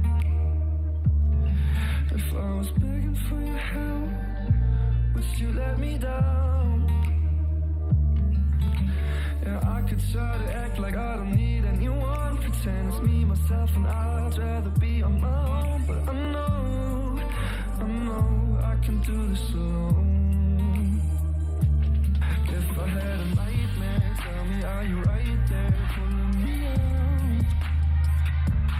If I was too high, yeah, tell me, are you right there pulling me down, me down? 'Cause I need you to ride along. So tell me, are you right there? Tell me, are you right there when it goes down, goes down? If I was falling to the ground, would you pick me up? If my world was crashing down, would you make it stop?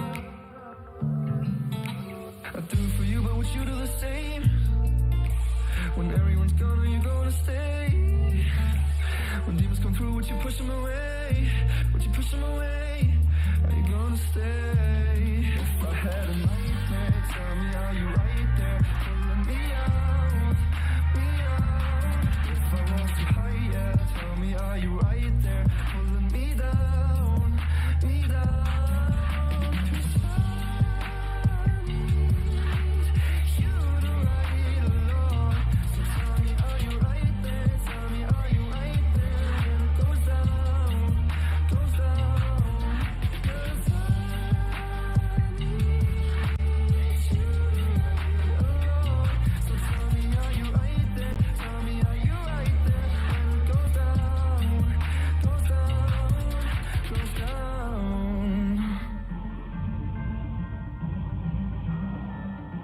When it goes down, down, down, down, down. When it goes down, yeah. If I was too high, yeah, tell me, are you right there pulling me down, me down? If I had a nightmare, tell me, are you right there pulling me out?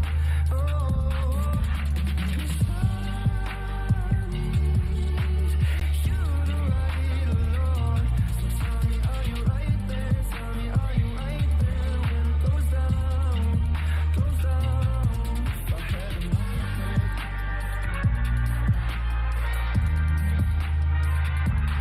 if I was pulling me down, me down.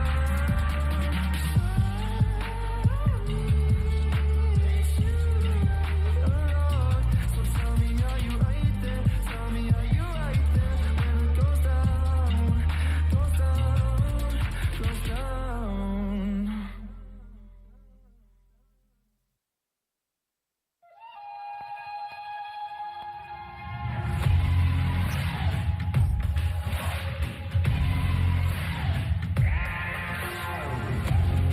What I'm doing, getting right to it. The money is talking, I'm flowing, it's coming in, just hide to it. Yeah, you know what it is. Hey, we doing it big. Look up, there is no limit, no, we cannot settle for this. Yeah, can't stop, nah, won't stop. Yeah, spin on live, you don't believe it, just watch.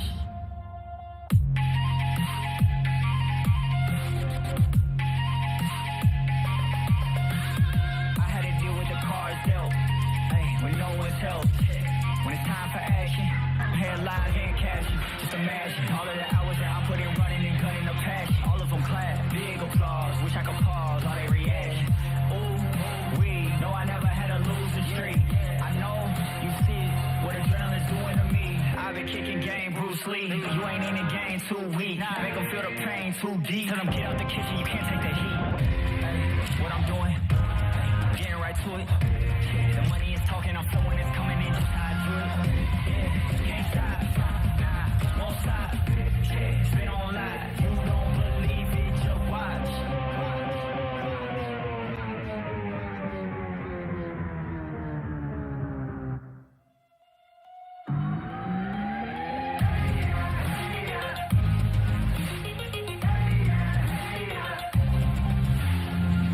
Yeah, you know what it is. Hey, we doing it big. Look up, there is no limit, no,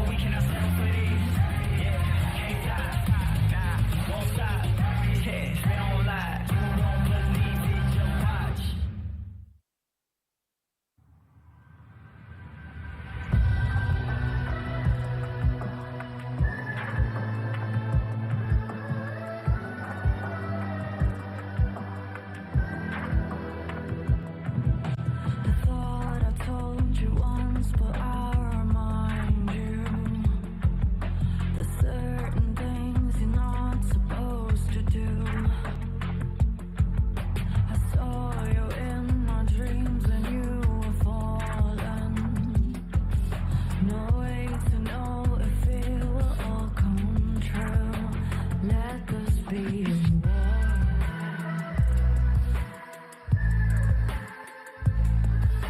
I want it, but let this be a warning, warning, warning, a warning, warning, a warning, warning, warning, a warning. Let this be a warning, warning, warning, a warning, warning, warning, warning, warning, a warning. But let this be a time and time again. I've seen you around here. You're playing with fire, don't know if you knew. So let me make this clear, a cloud is forming. The storm is heading right in front of you. Let this be a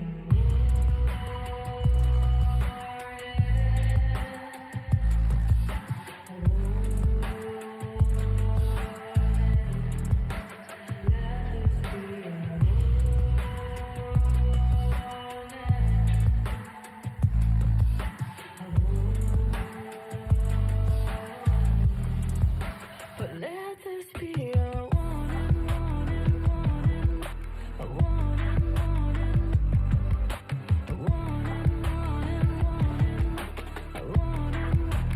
Let this be a warning, warning, warning, a warning, warning, warning, warning, warning, a warning. Let this be a warning.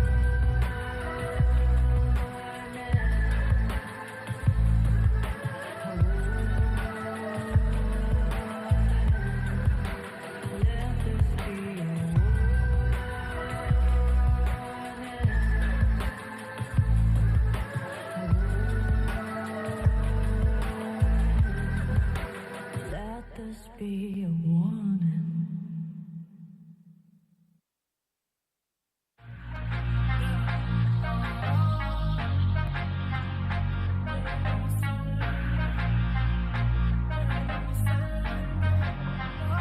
We ain't in the same league, not even the same game. Going all in, I'm just trying to maintain. Y'all don't want me to win, I can see it on your face.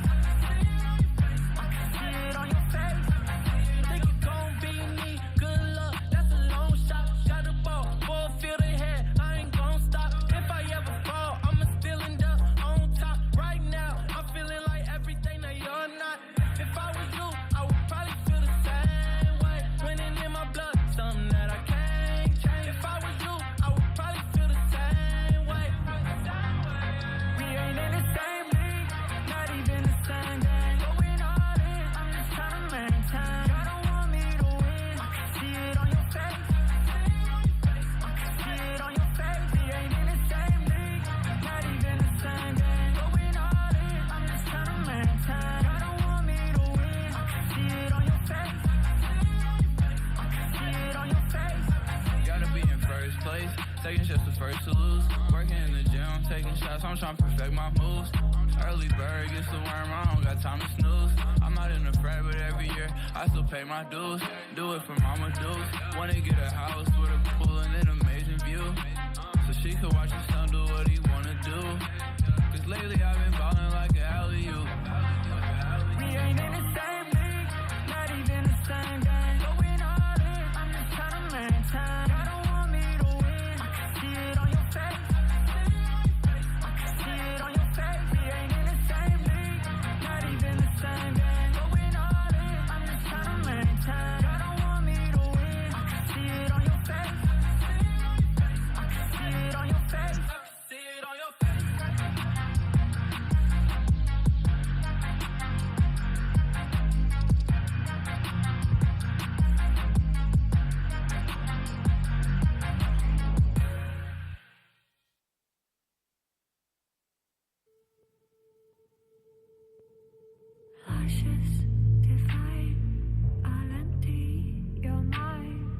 you want me to. I'm so twisted, you're addicted. I feel your pain, cause you want me to. I'm so good for you. I'm so bad for you. I'm so good for you. I'm so bad for you. I'm so good for you. I'm so bad for you. 'Cause I can't give you everything you want. Make you feel I'm so good for you. Love being bad for you. 'Cause I can't give everything you desire.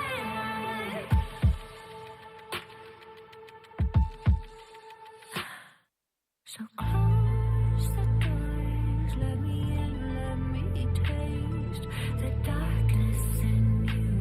No one serves me like you. You ask me to slay you, to burn you, to haunt you, so you feel. So do you feel me now? I'm so good for you. I'm so bad for you. I'm so good for you. I'm so bad for you. I'm so good for you. I'm so bad for you. 'Cause I can't give you everything you want. Make you feel I'm so good for you. Love being bad for you. 'Cause I can't give everything you desire. I'm so good for you. I'm so bad for you.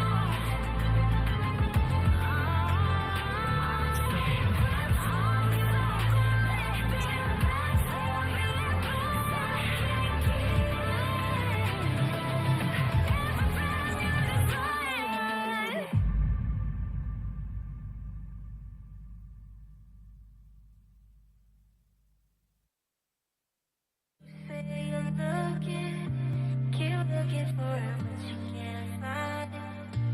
Can't find another one to get around it.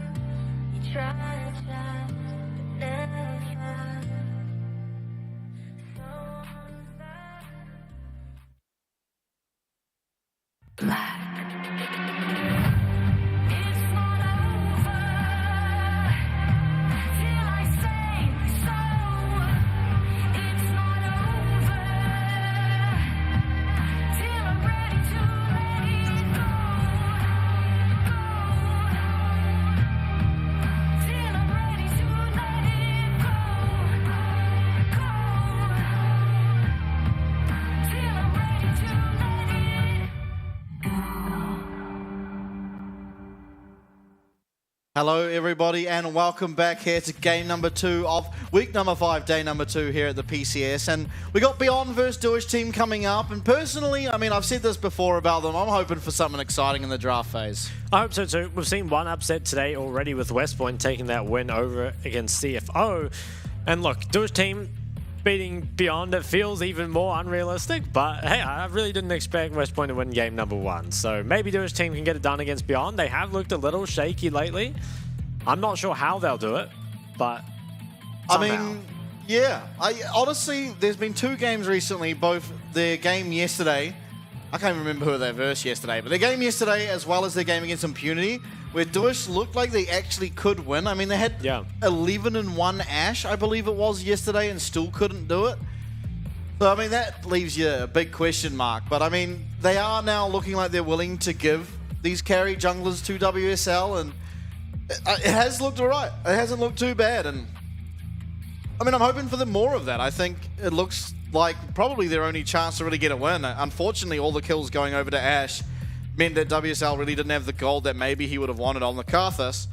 But maybe today he can find that gold, but going up against Beyond, it does feel a little far-fetched. Yep. I think as well, playing those carry junglers into Kongyue could be pretty difficult. You know, if something like the Karthus does come through, I'm sure Kongyue would be happy to play the likes of the Kindred and should be very well prepared to play up against any of these weirder jungle picks that will come out. So it does feel pretty tough. I mean, maybe they can just look to kind of skirmish a lot early. I think also taking Betty away from one of these hyper carries does go a pretty long way. If you can get him off the Kaiser Zaya and maybe onto the Varus, I think you have a much higher chance of winning. But it still feels overall for Duish team that they honestly just aren't really strong enough to... They can pick up wins, but they aren't strong enough to consistently do it. And that's really the problem, right? They haven't even picked up a single one. And they get, you know, pretty big leads sometimes, but they really just fail at closing it out at the end. And a lot of that does come from consistency, because oftentimes winning a game is off the back of, you know, several one-team fights, or you secure Dragon Soul or Baron or whatever. And so if you have problems consistently winning team fights, if you win some here and there and lose some, it ends up giving those better teams the way back into the game that they need, the time that they need to get the items. And then ultimately Duish team kind of fumble it, really, at the last hurdle every time. Yeah, absolutely. Be interesting to see what they opt for in this game. I mean, again, I honestly, it does feel like they're not going to be able to win here. And I just want to see something exciting. It's time for Xiao Zhu to bring out the Z. I said it yesterday, but it's got to happen. I mean, he's got something like 12 or 13 different champions played at this point. Take a look at the supports. It's a sizable difference. Yeah, first blood percentage really feels like the big one. And now it's 11th. Yeah. Nesty, highest stats here. Yeah, I guess. But, I mean, yeah. Kira's just performing a lot better, really, than Ian Howe. Does feel that way. Yeah. I mean, obviously a lot of that is the Duish team, having not picked up a win, are naturally going to be lower in the stats. But you've got to wonder, you know, why don't they pick up their wins? And I feel like, while bot lane has been a bit more stable compared to the rest of the map, they still oftentimes do fall down to the stronger bot lanes, of which Beyond's bot lane, Betty and Keres is definitely one of them. Heading into draft though, said Azir banned already. I like the Azir ban. I feel like Azir is one of those champs that those weaker teams can use to get a win, just by kind of holding out long enough for Azir to reach his items and then being able to win fights from there. Kai'Sa and the Tristana ban. I wouldn't even hate to see the Xayah ban come out, or even just pick it away from them in the first two. Honestly, maybe if you pick away the Xayah and pick a Vi along with it, that would make Betty's job really, really hard. Yeah, could be something to look for. But that doesn't sound too exciting to me. Okay, well, they ban away the Vi. And what now will be the first pick? Jace obviously up and available. Although some of those junglers are banned away. Okay, Nico. I mean, we haven't seen a lot of Nico again recently, but still feels very, very strong. And there is that lock in there. I think also it does function pretty well against Xiao Zhu's champ pool. There's not that many off-meta mids that would do well against Nico. I feel like Nico is just kind of a... It's almost like the Renekton of mid lane, right? You blind pick it, wins most of the matchups. Great CC. And team fights pretty well. Maybe you get outscaled if the game goes really long. Now Renekton is their answering pick on the other side. With no Sedge or Maokai to pair with it, it's going to be a little weaker though. There is an Ivern, of course, up if they do want it. And Xayah to take away, I do like that. I think getting that away from Betty will make their job a lot easier. Jack's likely to be the answer here. But I think you're thinking all wrong about Duish team here. They're not looking at the Ivern, they're looking at the Nidalee. They've got the Renekton this time. Yeah, it's probably Nidalee true. or Elise. I genuinely feel like they should probably just go for it, because, again, it's been the only success they've found between both of the splits has been on Elise and Nidalee.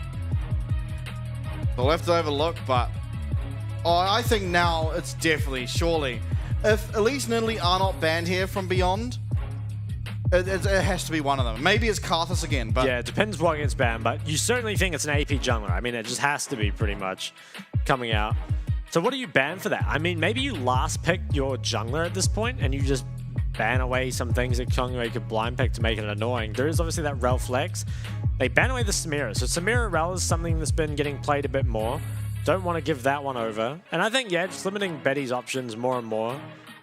does bode well. I think beyond, you do just ban away Rakan and an AP jungler. It just comes down to which one do you not want to verse. Because there are several, right? There's, like you said, the Elise, the Nidalee, even the Karthus that can come in later. Ashe that takeaway as well. And I wonder if Betty's going to be forced on the Varus again. Okay, Nidalee is the ban. I think if you're Douche team, you honestly just blind your support and just counterpick jungle. I think just give WSL the best chance he has to carry this game. Yeah, this is an Alistar angle as well, I feel. I don't see any reason not to. So we have seen Lilia yesterday. We saw it twice, but I mean, it is locked in, I guess. Or yeah. Okay, yeah, there it is. It's locked in. I'm not a huge fan of this, to be honest. Neither. I think that it is a good AP jungler, but I don't think it's the kind of 1v9 AP jungler that WSL would need. I think Beyond can be pretty happy that that was locked in. I also think it feels like support counterpick is honestly not that valuable. Right, like I think it would have been better, especially if you're picking an AP jungler, one that's off meta. I think the counter is actually pretty valuable, especially seeing their 4-5, but it really feels like the support pick coming through is, I don't know, it probably is just something like an Alistar, right? And you very could have easily just picked that on 4. Yeah. I'll have to see if it is going to be the Alistar. It almost feels like it will be. As well as this Viego likely to go over to Kongyue. Already having some really good performances on this champion so far in the summer split. Is locked in. So final pick here for Douche team is going to be a support. I mean, yeah, even if it's the Nautilus, could have just picked this on 4. I mean, there's not really any support here that you can pick that's going to make a drastic difference. No. It does feel a little weird. I definitely think the red side 5P was not used particularly well. It does get locked in though. And I think I do have to favor Beyond's comp.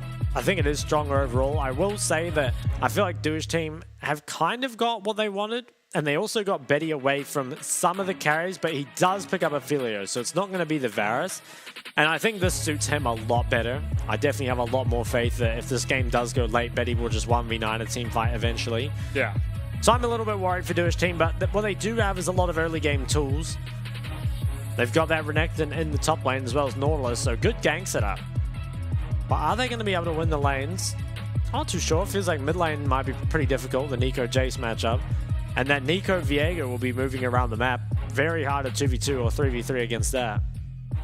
It honestly feels like at this point that Lakai is just a Jax one trick. Because I swear, no matter what, he always just ends up on Jax. But good or bad matchup, it's always just Jax up here in top for this guy. And I mean, to be fair, most of the time looks pretty good. Yeah. And against Douche team, you feel like he's not going to have to suffer too much in that lane. JP, not really the same amount of lane prowess as the likes of Aja or Driver. Even rest solo kill. I think this is one as well that why you are expecting the Renekton to kind of win out a bit early. It's never going to be super one-sided either way. I guess we'll be interested to see how he does on the Jax though, just because I think it was Aja's Jax, right? Maybe versus JP that just absolutely annihilated top lane. I mean, he was like 60 CS up as the Jax, which was pretty insane performance.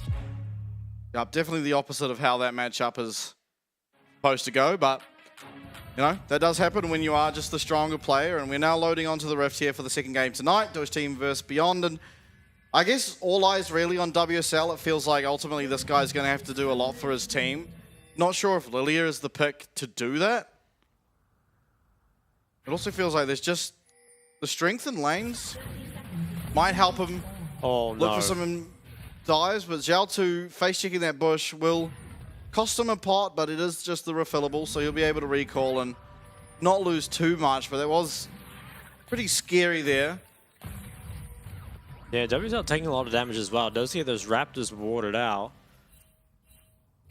Yeah, really weird start to the game. Lakai, 150 games in the PCS, you see there on your screen.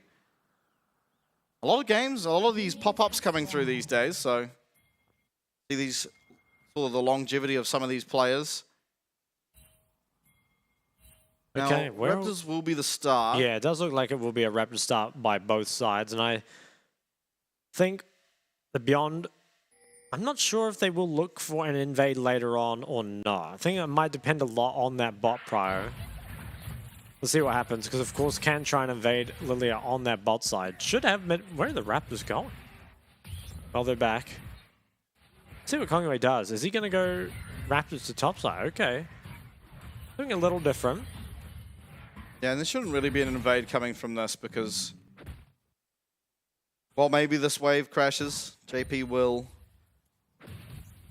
end up having prio. And even the bot lane, I think, once Xayah gets a few levels, access to all those abilities, is fairly confident in her lane. I think so. Well, so far, pretty just quiet across the board. 116. Oh, he's going to trade a lot of damage here. That is a nice pickup. I mean, Zhao is very, very low, and his wave's not in a great spot.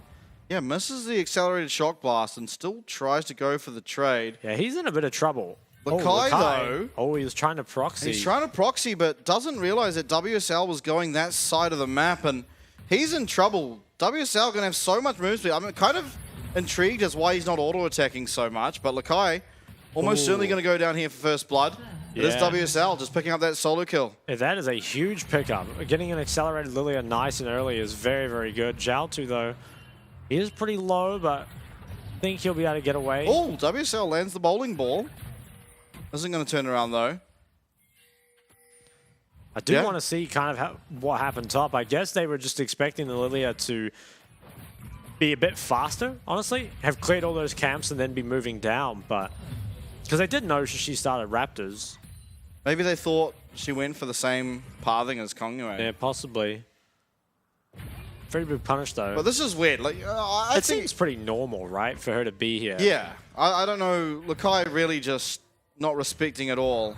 No, and I think also probably need to flash really early to deny one of these move speeds. But I think there's no point flashing now. I mean, unless you value Lilia having no flash higher than you having no flash, which, to be fair, you might, right? Because Jax does have that dash, and Lilia without it could be vulnerable. Back to live, though, and now he flashes away. 3v2, and Lilia is going to arrive. And now going down, that's a double root, though, and Betty is getting pretty low. It's the change over to the Nautilus, and WSL's going to be locked up, and it should be a kill. Double kill now found for Kongwei as he'll get another reset. Pepero staying alive, but 2 kills here onto that Viego. Nice and early start on the scaling for Kongwei. Yeah, that's pretty crazy. We're talking about how important it is for Lilia to get that snowball, but even more so for the Viego. Big trades coming out in mid as well. Again, it's just not respecting. Yeah, it is pretty long engage range, to be fair, but probably should have just let Enhao die. Instead, they end up losing a lot more as WSL tries to go in, but with all the extra abilities that come out of the Viego reset, it never really feels possible. I mean, that wasn't really that close. No. And Pepero ended up having to lose both his sums as well. Ooh, who gets this? Kongwei does. Maybe could look mid now. Oh, Shelter gets rooted up, is going to flash, but it's the flash follow. Auto tech range will secure himself the kill, and Kierets from that speed up will also receive an assist there. Zhao yet again dying solo in his lane. It is a pretty tough matchup, to be fair, but you have to kind of know that, right? And be willing to fall down at least a little bit of CS, or alternatively just play something else. I mean, we've seen WSL is certainly not Zhao items. Oh. He has a lot of swords. Not a whole lot of dirks. That's interesting. I mean, yeah. Just seems bad, but I'm not sure. We'll see what he's cooking. I mean, it will just be the same Duskblade or whatever variety, maybe Yomu's, but almost certainly Duskblade. Obviously comes out of that build, but it does feel better to just get the Dirk. Lethality does offer more damage early game than the extra 10 AD, but anyway, maybe he was just sitting on exactly 350. Yeah, could be. I'll be honest, they're starting to pull ahead in this game. They've got a 1k lead. Oh, another big trade. Zhao does not have flash. Yeah, and he's just going to get rooted up. Kongwei in the area. This hollowed passage should give him enough movement speed to catch up to Zhao here. Can he dodge it? No, he cannot. He's stunned up. Should be another kill coming over, but WSL in the area. The reset coming through for Kongwei as WSL tries to run to his support. They will land the root here onto 116, and that's a kill now for this Nautilus. WSL trying to dip and dive. Getting too low though. Kongwei eventually will find himself yet another. And this Viego extremely far ahead now. 3-0.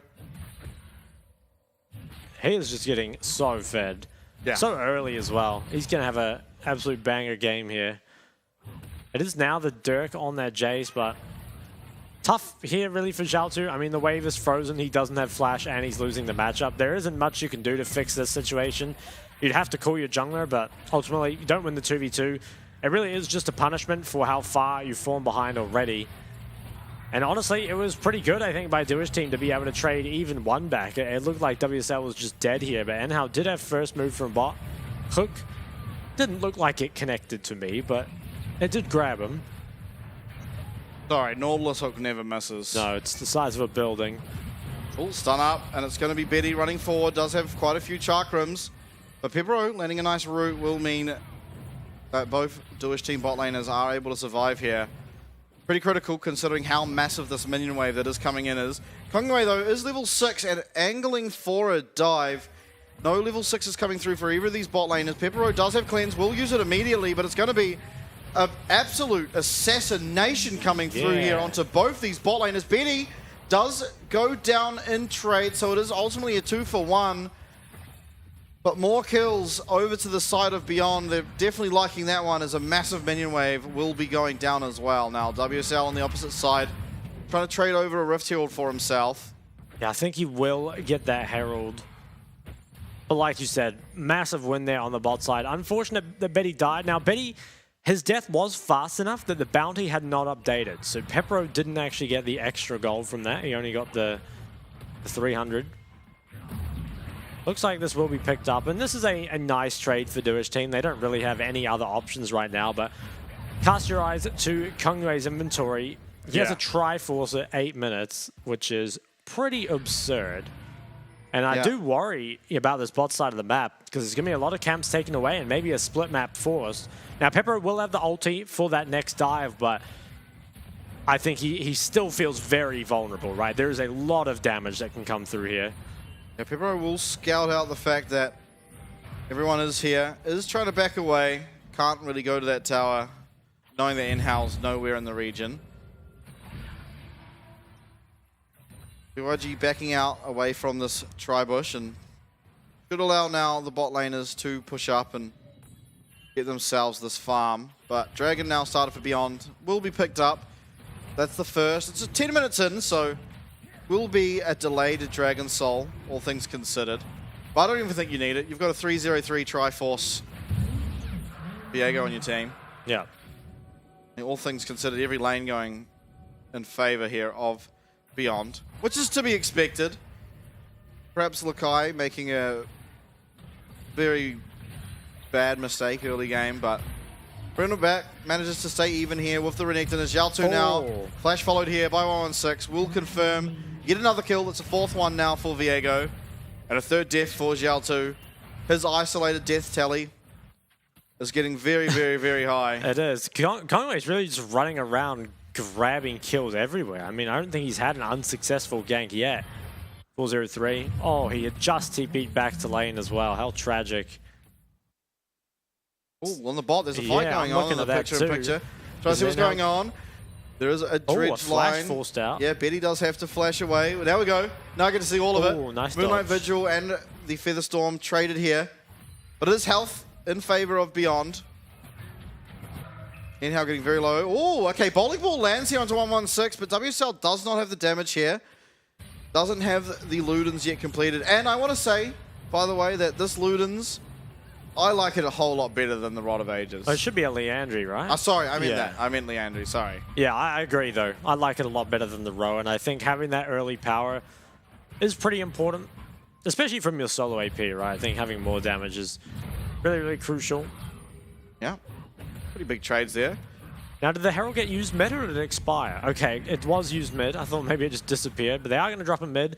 And I think, to be honest, Zhao should probably just walk away from this. Yeah. I think you give all the gold to WSL at this point.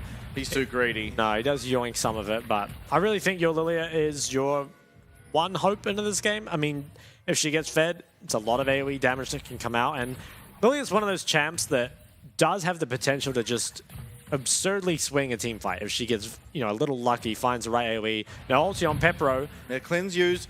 Does have flash available. Will try to get no. away, but the slow still connects. Kongyue picking up his 5th.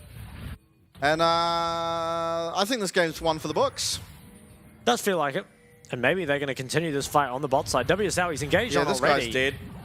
Oh, flashes away, but doesn't have the speed. Kongyue, in fact, faster than the Lilia at this stage of the game. Yeah, that is something Will land the else. stun. That is a reset. Xiao2 jumping in will mean that now Kongyue gets to kill him as well.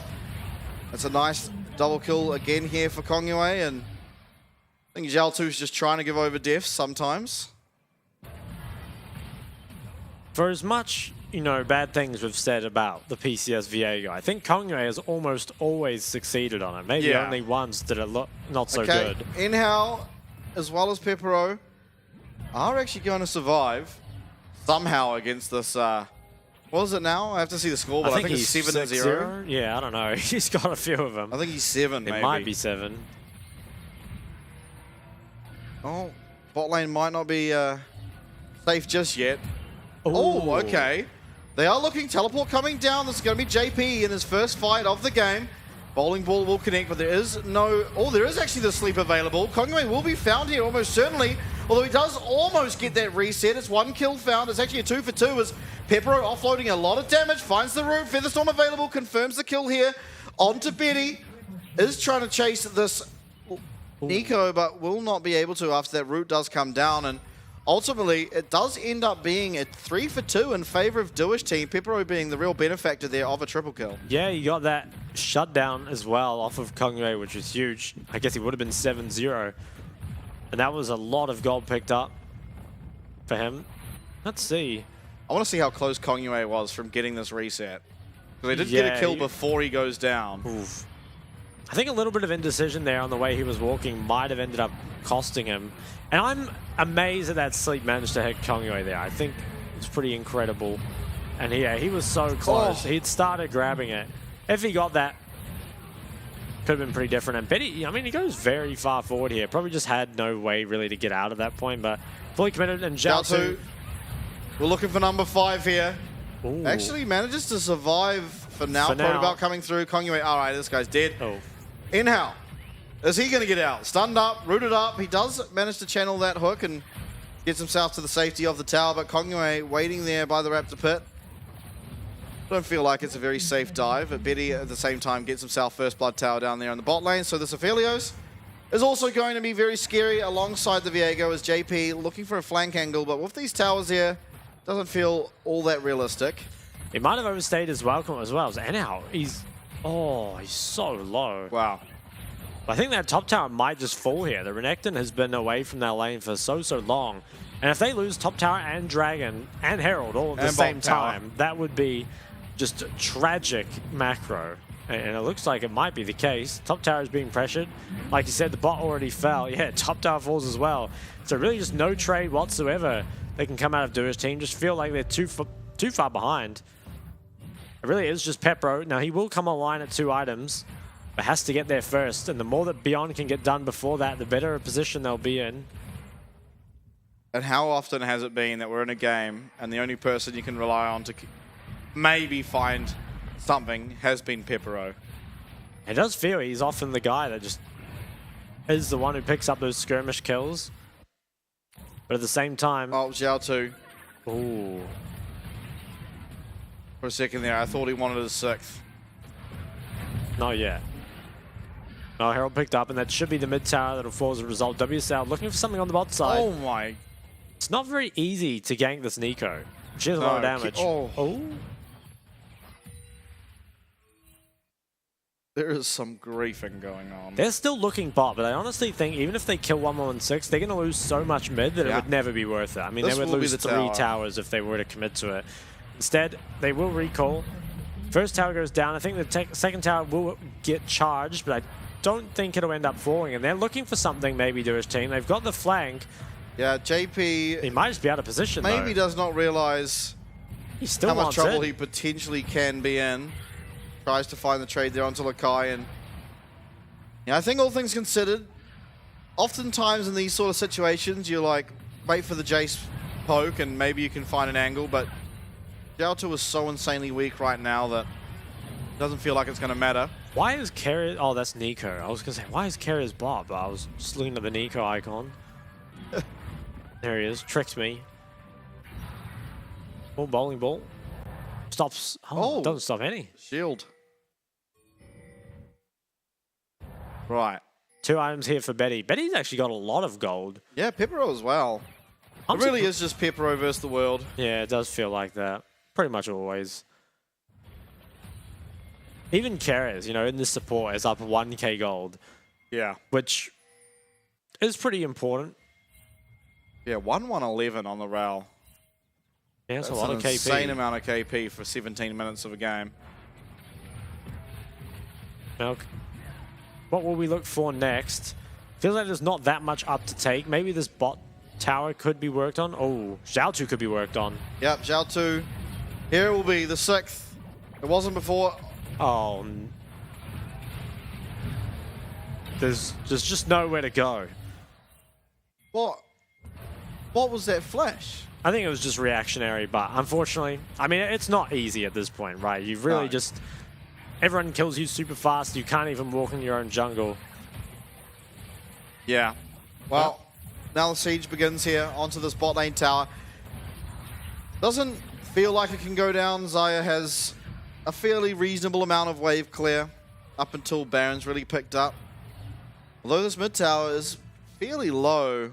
And without Xiao2 being here, although the death timer is pretty low on him, he is now respawned. Pepper did just get his Navori, so that's something. Yep. It does feel like they are too far behind probably to win fights, even in spite of that, but if there is a way, it's going to be off that man there with his 2 items. Kind of feels like Kongyue at this stage is pretty unkillable, has his 2 items as well. And the mini waves coming down means the siege will begin. Stun lands here onto Inhao, but won't result in anything. Root does land on the Betty, but the Pop Blossom secures what will inevitably be both bot laners going down, and Lakai on the top side, stunning up and keeping WSL and JP occupied means a clean 2 for 0, and everyone backing off now to go to this top side and look at the top lane inner. No Baron to be looked at yet. It's that early in the game. No, I feel like they're pretty lucky that there was no Baron. I'm not too sure what happened to Pepper there. I think he might have graded the ult on the Rel and then didn't realize the Nico ult was coming through because he got his ult off after everything had already been used, which definitely feels like a mistake. I actually think a dive like that out of Beyond could have been a way back in for Duish team if it had gone wrong. And diving a Xayah isn't too easy, especially one that had both sums. I really would like to see a replay of that because I don't know how Pepper got to 1 HP before ulting. Maybe we'll never know though. Next dragon up, 3rd one. Only 15 more seconds. And this is one that you feel like is uncontestable, really, for Duish team. They don't have sums or ulti on the Xayah. But giving over 3rd dragon so often does feel like a lost condition. Although, in our very previous game, it was 3 drags given over, eventually to that losing team. Yeah. This is going to be the 3rd now. And Baron being up, it might be a little bit risky for them to take it, but with just how strong everyone is, I feel like they can fairly uncontestedly take it. In general, it's hard to do against the Jace, but when your Jace hasn't got to the Mirror Mana yet, sitting on a Tear and a Warhammer, we'll be close to it, but ultimately doesn't have it, so the poke won't be so meaningful. This is going to get caught there. See how much damage? Okay, Betty not doing too much damage, but the root comes through. Kongyue lands the stun. It's going to be the 7th here. Xiao2 going down yet again. It's pretty insane engage range. WSL, if he goes down, Baron will probably go with WSL does get the sleep off, but it's going to be 1116 who finds the inevitable kill. Kongyue also picking himself up yet another, and JP's in the middle of 5. He's staying alive, and now Keres has gone over the wall. Doesn't have flash available, so this might be something that Pepero can look to take up. Of Kongyue being his guide is going to be able to get out. And now, do they look at Baron, or do they just look to push? At the moment, at least, it looks like they're going to push. And Kongyue, 700 kills now. I think 10 of them bound here in this game yet alone. Oh, now an 11. I mean, he is just farming them. Well, the game does feel pretty over at this point. I don't think there really is a way back in for Duish team. I think maybe really the the last thing you can do here is try steal a Baron away, and that might buy you some time. But it's what are you really buying the time for? Does feel pretty hard. One thing that I think is pretty funny in this game, Lakai has 1 KP out of these 21 kills. Actually, JP has more. This Jax has just been not really in the team fights. Did manage to take a lot in the side lane, though. I mean, he is pretty strong at this point. Anyhow, has to be really careful. He's the one that has to get the vision, but he's also very vulnerable to just being engaged on here. Lakai's going to go set himself up in the side lane. Does have to maybe fear the Lilia until his team's ready to pressure that Baron. Lilia will show mid here, though. And with WCL moving to the top side, Lakai should feel safe to push pretty far in on bot.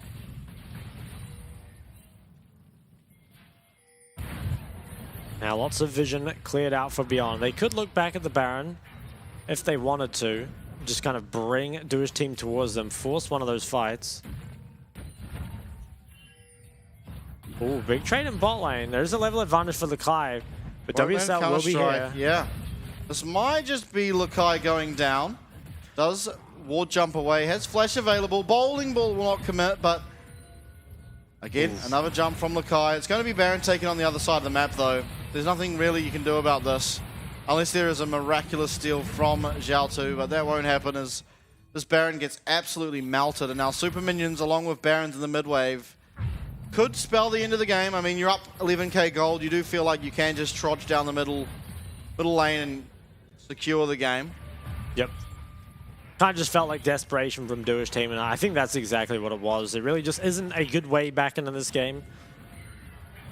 Yeah, WSL actually might be okay. Is quite fast, although Kira's in the area, and the smite. Oh, okay, Kira's flash doesn't actually land, and they're turning it around. Inhale landing the hook there onto Kira's, but it's Kongyue who's just continuously going forward, and 116 picking up his 7th kill of the game. Kongyue maybe even looking for more. Yeah, does get the reset to jump over the wall, as WSL going to have to flash out of that counter-strike from Lakai. Minion waves, though, charging down this bottom wave. It will be this tower going down. Even with the Xayah, you definitely do not have the wave clear. In fact, Xayah stunned up. Getting very, very low. Featherstorm comes through. Magnustorm as well from Kira's is the reply. And immediately Zhao 2 found. He goes down. Following up, every single other member of Dua's team will also be going down. Obviously, WSL running away with his life, but this will be the game.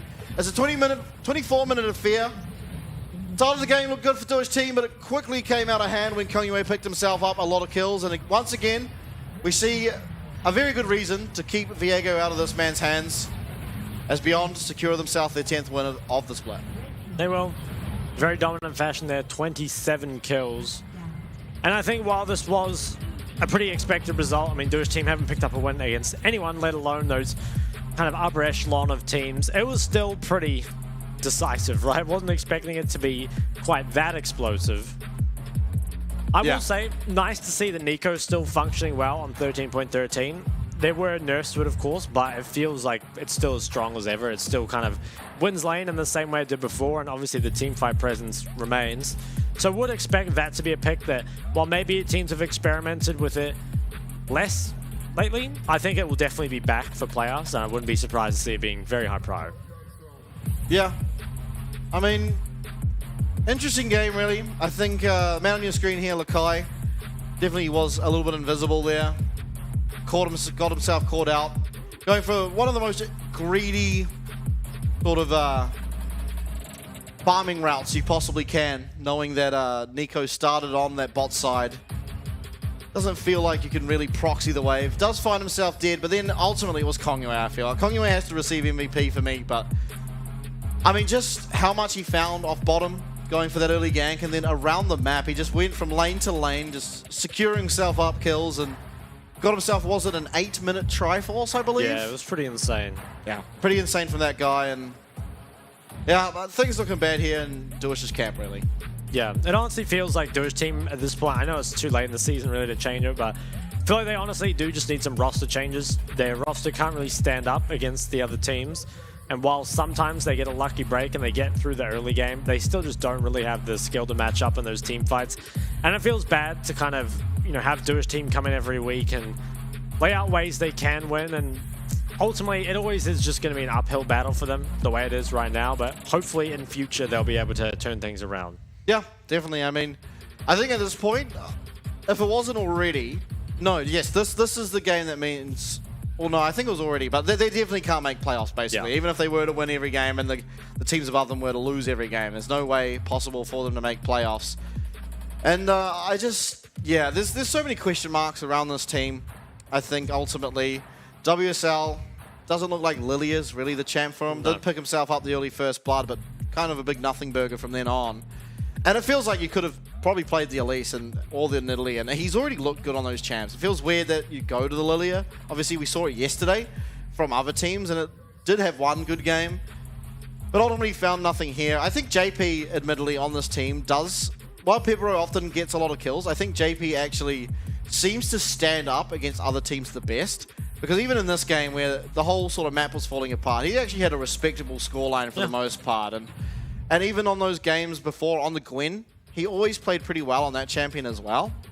Yeah. And it just feels like you're losing too much. I mean, mid, Xiaotu must have near 20 isolated deaths at this point, which is pretty high. Pretty insane. Yeah, I mean, I don't think the Jace is a great answer into the Nico, and I think, you know, Xiaotu, he's willing to play pretty much anything, so it feels weird to me that he kind of seems to go to meta when it's not particularly good, you know, and then it breaks away from it when there are very strong, good matchups available.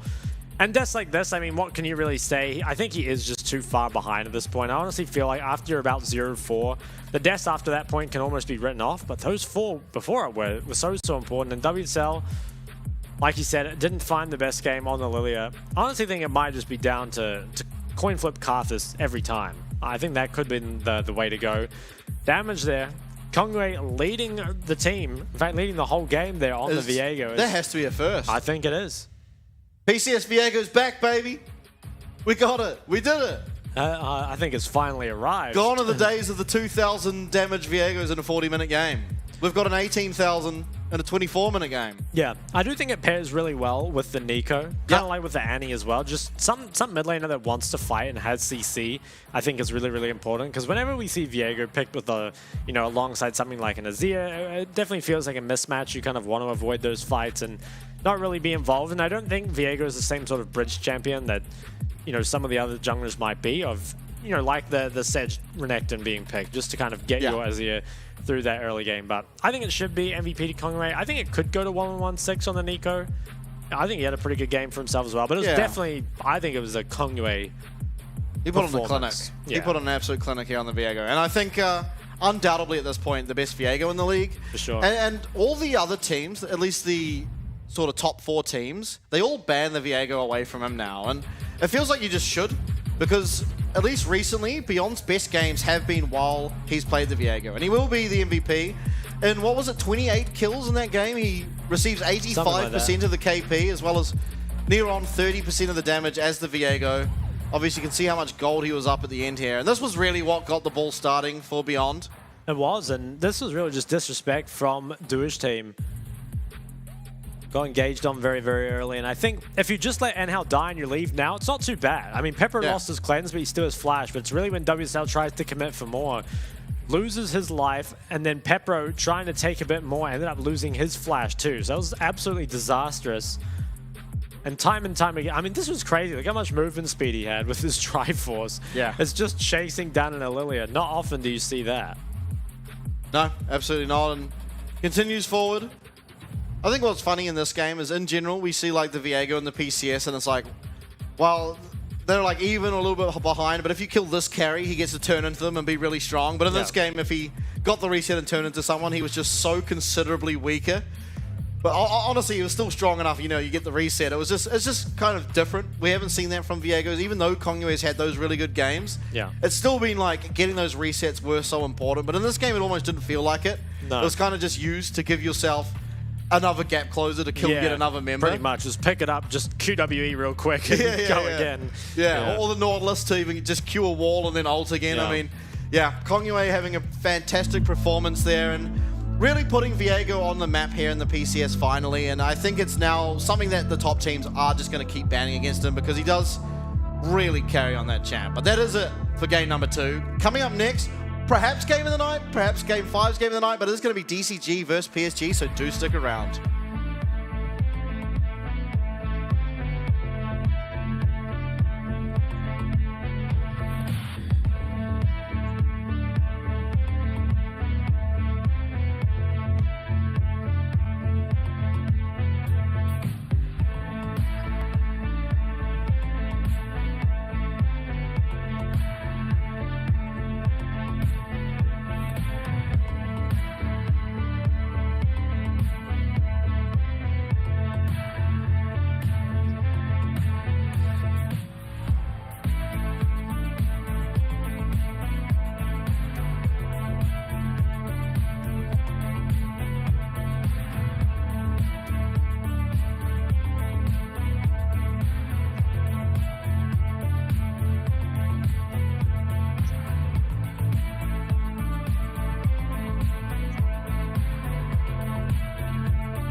F-Flex on the beat. F-Flex on the beat.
F-Flex on the beat.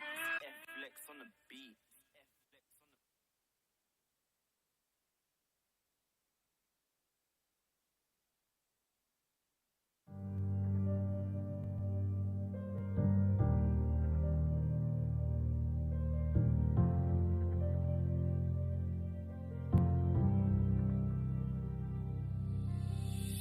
Do you feel what the eyes can't see?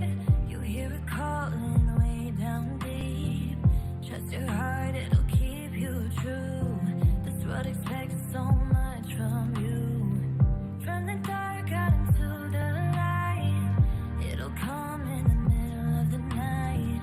You were raised in the sacred place. Evil runs when it sees your face. Throne calls your name, you know it's your time. Good will stand and the shadows will hide. 1,000 souls within your side. Take your people into the light. They won't take you alive. Stand here and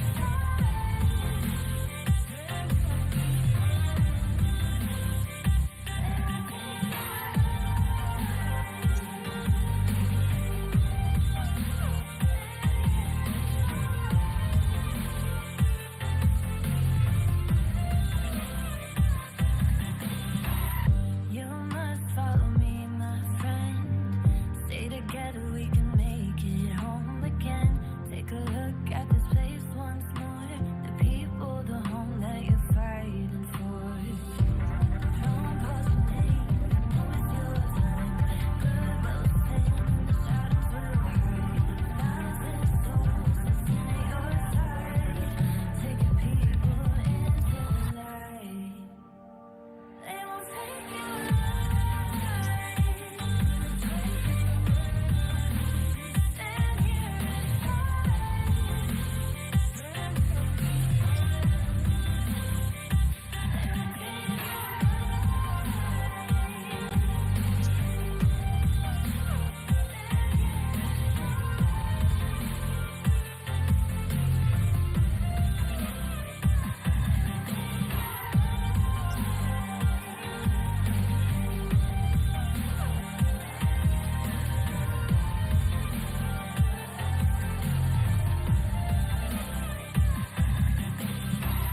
every step will test your soul. You will walk out pure and whole, stronger than the day before. Tomorrow you'll fight for more.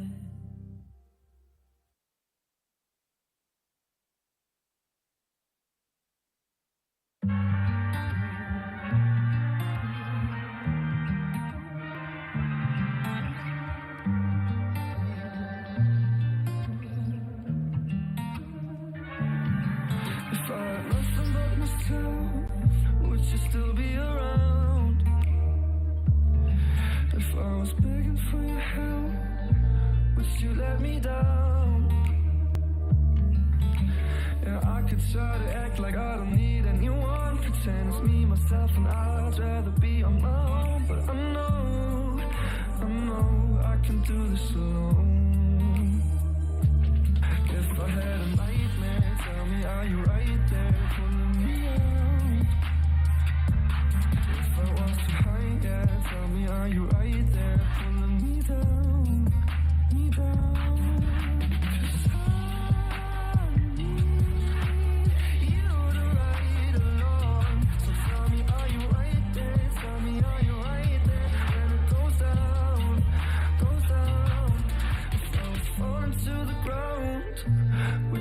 wake me up. If my world was crashing down, would you make it stop? I do it for you, but would you do the same? When everyone's gone, are you gonna stay? When demons come through, would you push them away? Would you push them away? Are you gonna stay? If I had a nightmare, tell me, are you right there? Pulling me out, me out. If I was too high, yeah, tell me, are you right there? Pulling me down, me down. 'Cause I need you to ride along. So tell me, are you right there? Tell me, are you right there? When it goes down, goes down. 'Cause I need you to ride along. So tell me, are you right there? Black. It's not over till I say so. It's not over till I'm ready to let it go. Till I'm ready to let it go. Till I'm ready to let it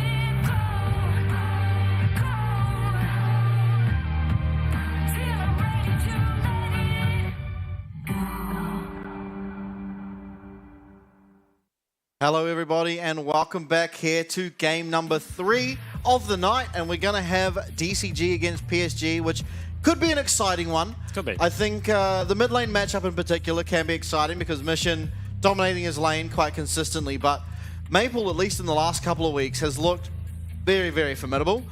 And I do feel like this game's extremely PSG favored, but not so favored that there isn't chances for DCG. I think I agree as well. I think that DCG oftentimes can find themselves lead, but they give away those leads just as easily, right? And PSG, a team that'll be just waiting to catch them. I think this game draft will be very, very important. And the reason I think for that is that a lot of DCG's early game lead comes from Mission, right? And I think Mission, especially in the AP champs, looks a lot better than he does on the Tristana and the Jace. Can play the champs and actually has played them fairly well, but the problem is that they honestly don't find the same leads in lane as he can when he's playing, you know, something like his Orianna or a counter pick as Zia, something like that. And I think that if you're PSG, you can honestly just give over one of those and pick a winning matchup into it, and you're going to solve a lot of the issues that teams normally face when you come up against DCG.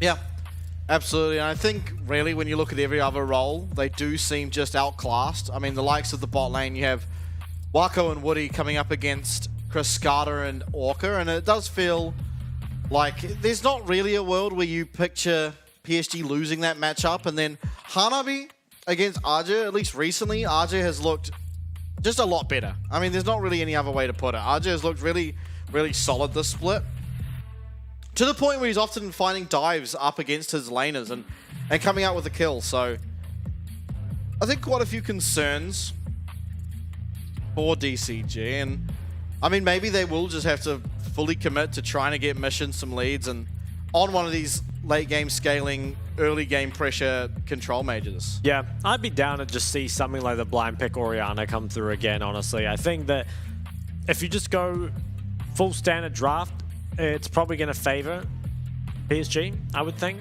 But if you can find, you know, strong scaling comp with the ability to pressure through mid early, I think that does go a very long way. I just wonder if they'd be willing to give one of those over, because they already ban some things on blue side that other teams don't. You know, you see the LeBlanc ban, for example, often come through from DCG to avoid playing it, right? And there's only so many champs that you can ban. I mean, you can't really ban away all the AD mids, as well as, you know, there's a lot of the time they ban the Maokai Sedge as well. So there just aren't enough bans to facilitate that every time. And I think it could come down to just, if PSG have the right read on DCG, I think they could really have some trouble. Yeah, it almost feels like, as DCG, you kind of want to get the Jace ban because Mission doesn't look so strong on it. And Maple has looked really, really good on that champion. And so already you feel like Mission doesn't really play the Nico. He doesn't play the AD mids as well as Maple does. But also they don't play the LeBlanc. Now, admittedly, PSG banned LeBlanc on blue side too, so it feels like they don't really want to pick it either. But it does feel like coming into this draft phase, it is really DCG that They want to be able to ban out the Jace. They want to ban out the Nico, and you're just really strangleholding like the amount of bans that can truly come out. And looking at the stats here, Junjia first in the league in the KP, as well as the damage per minute on junglers.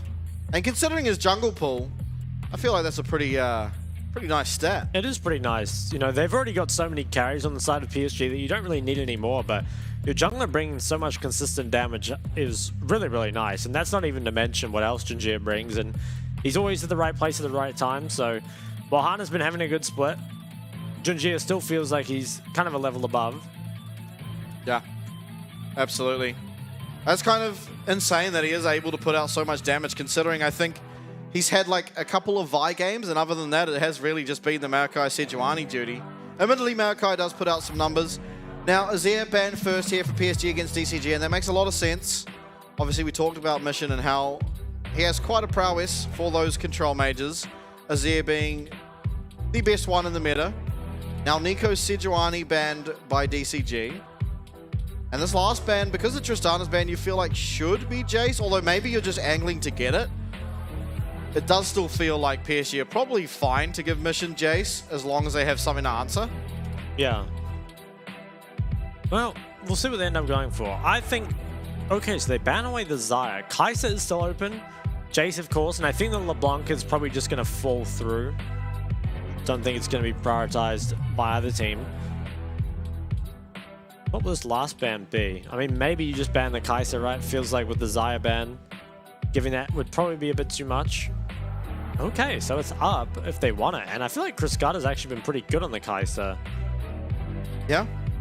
Okay, so if you take Kai'Sa, what does it get answered by? It feels like it might just be Rumble Jace, maybe? Which admittedly is a pretty strong 1-2. So tough decision, but I think Kai'Sa is still the best.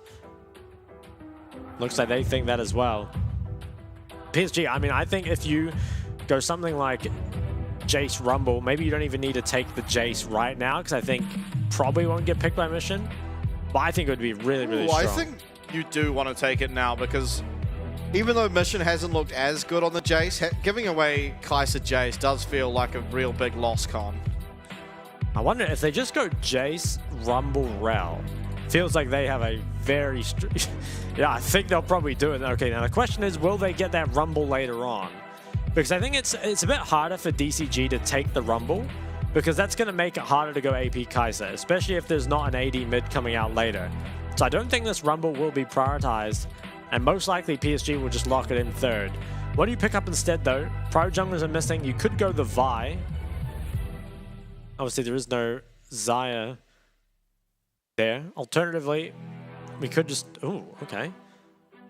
Looks like we're just going to grab this again. And I'm down for it. I think it fits them super well, and it does deal fairly well with Jace these days. But what do you pick alongside it? I'm not too sure, honestly. Feels like Rel would have been their best pick. Okay, they're going to pick the Alistar into the Rel. I mean, it does give some sort of engage there for the Orianna too. So I think this is a fairly decent response, but I still worry that Jace, Rel, and probably Rumble is going to be too strong. Let's see, though. I mean, alternatively, what else could we pick? It should just be the Rumble, right? Yeah. I mean, Kennen. But against Alistar, that feels pretty bad. This allows you to get a Rumble with bans as well, if you even need them, so...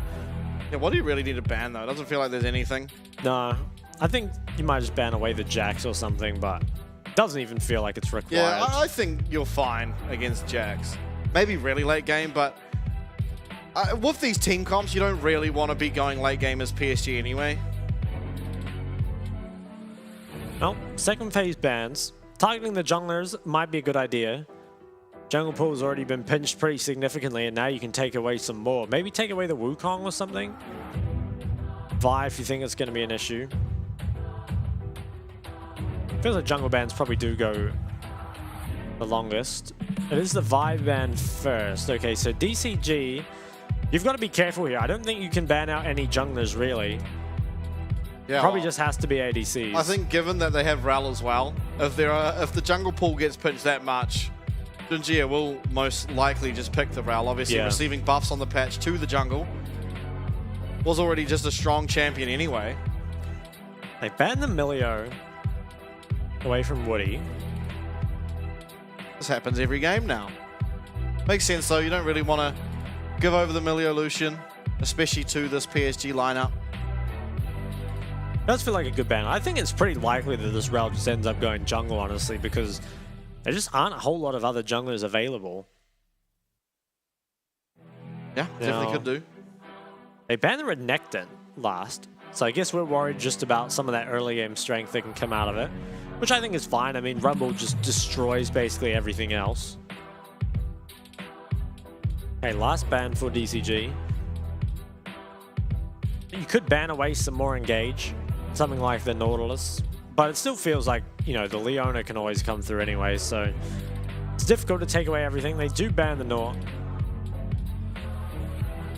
PSG. I think you probably keep your Relflex alive, just take your ADC here. Question is which one. I think having an ADC with lifesteal is pretty nice. Yeah, I was going to say Aphelios seems like a Wako pickup. Could also just go the Ashe. That's true as well. I mean, Ashe gives you more engage, so there are multiple options for sure. I think the Ashe might even be better just for that laning strength. I think so as well. Ooh. Okay. Again, I think this is okay, given that they have a Rumble. I mean, they do have a lot of damage. I think I prefer the Ashe, but Varus is still fine. I mean, this makes the lane even stronger. Yeah. See what they pair up against with it. You know, I'd like to see the Karma, but it won't be the Karma. You'd like to see it? I'd like to see it. Karma Varus would destroy Kaiser Alistair. I'm not a Karma enjoyer. Oh, and now I want to see Thresh. Ooh. Nocturne. I mean, this doesn't feel that great. I mean, I guess if they do this, they can just play to kind of pick Rumble on side lane with the Jax. And I guess it is good against Jace as well. So, I don't know. It feels like you don't really have a whole lot of options left, but I think if you wanted that stronger 5v5... this could be broken. It does look good. Yeah, it does look really good, actually. Even Rakan for the peel could be nice. Yeah, this isn't bad either. There's a lot of options. I think all three of the champs he's hovered here I'd like to see. Honestly, I feel like Renata almost feels like the best. Well, they're going to lock in the Braum, and this gives them, honestly, just a lot of options. I mean, they can peel back, they can go forward. They have plenty of CC all across the board. Now, I think I probably prefer PSG's topside champs.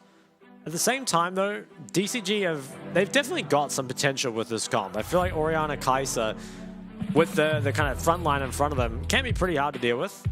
And it feels like this also could just end up a game of, while there are poke champs, you know, the Jace and the Kai'Sa, this could end up just being two teams running at each other, engaging non-stop, because there is a lot of engage, and there's honestly not a lot of disengage. It feels like it's pretty much just the Braum. Everything else is basically going forward. Yeah. We'll have to see how they play it. I think interesting to see what build Waka goes for. Probably will be the poke, given that it's paired with the Jace, but we'll have to see ultimately. I feel like this game you could really go for any kind of build, because the poke will do worse, actually, against the Nocturne in general. Obviously, Nocturne having one of the longest engage ranges in the game, if not the longest. Yeah, I'm not sure what he's going to go for. I feel like...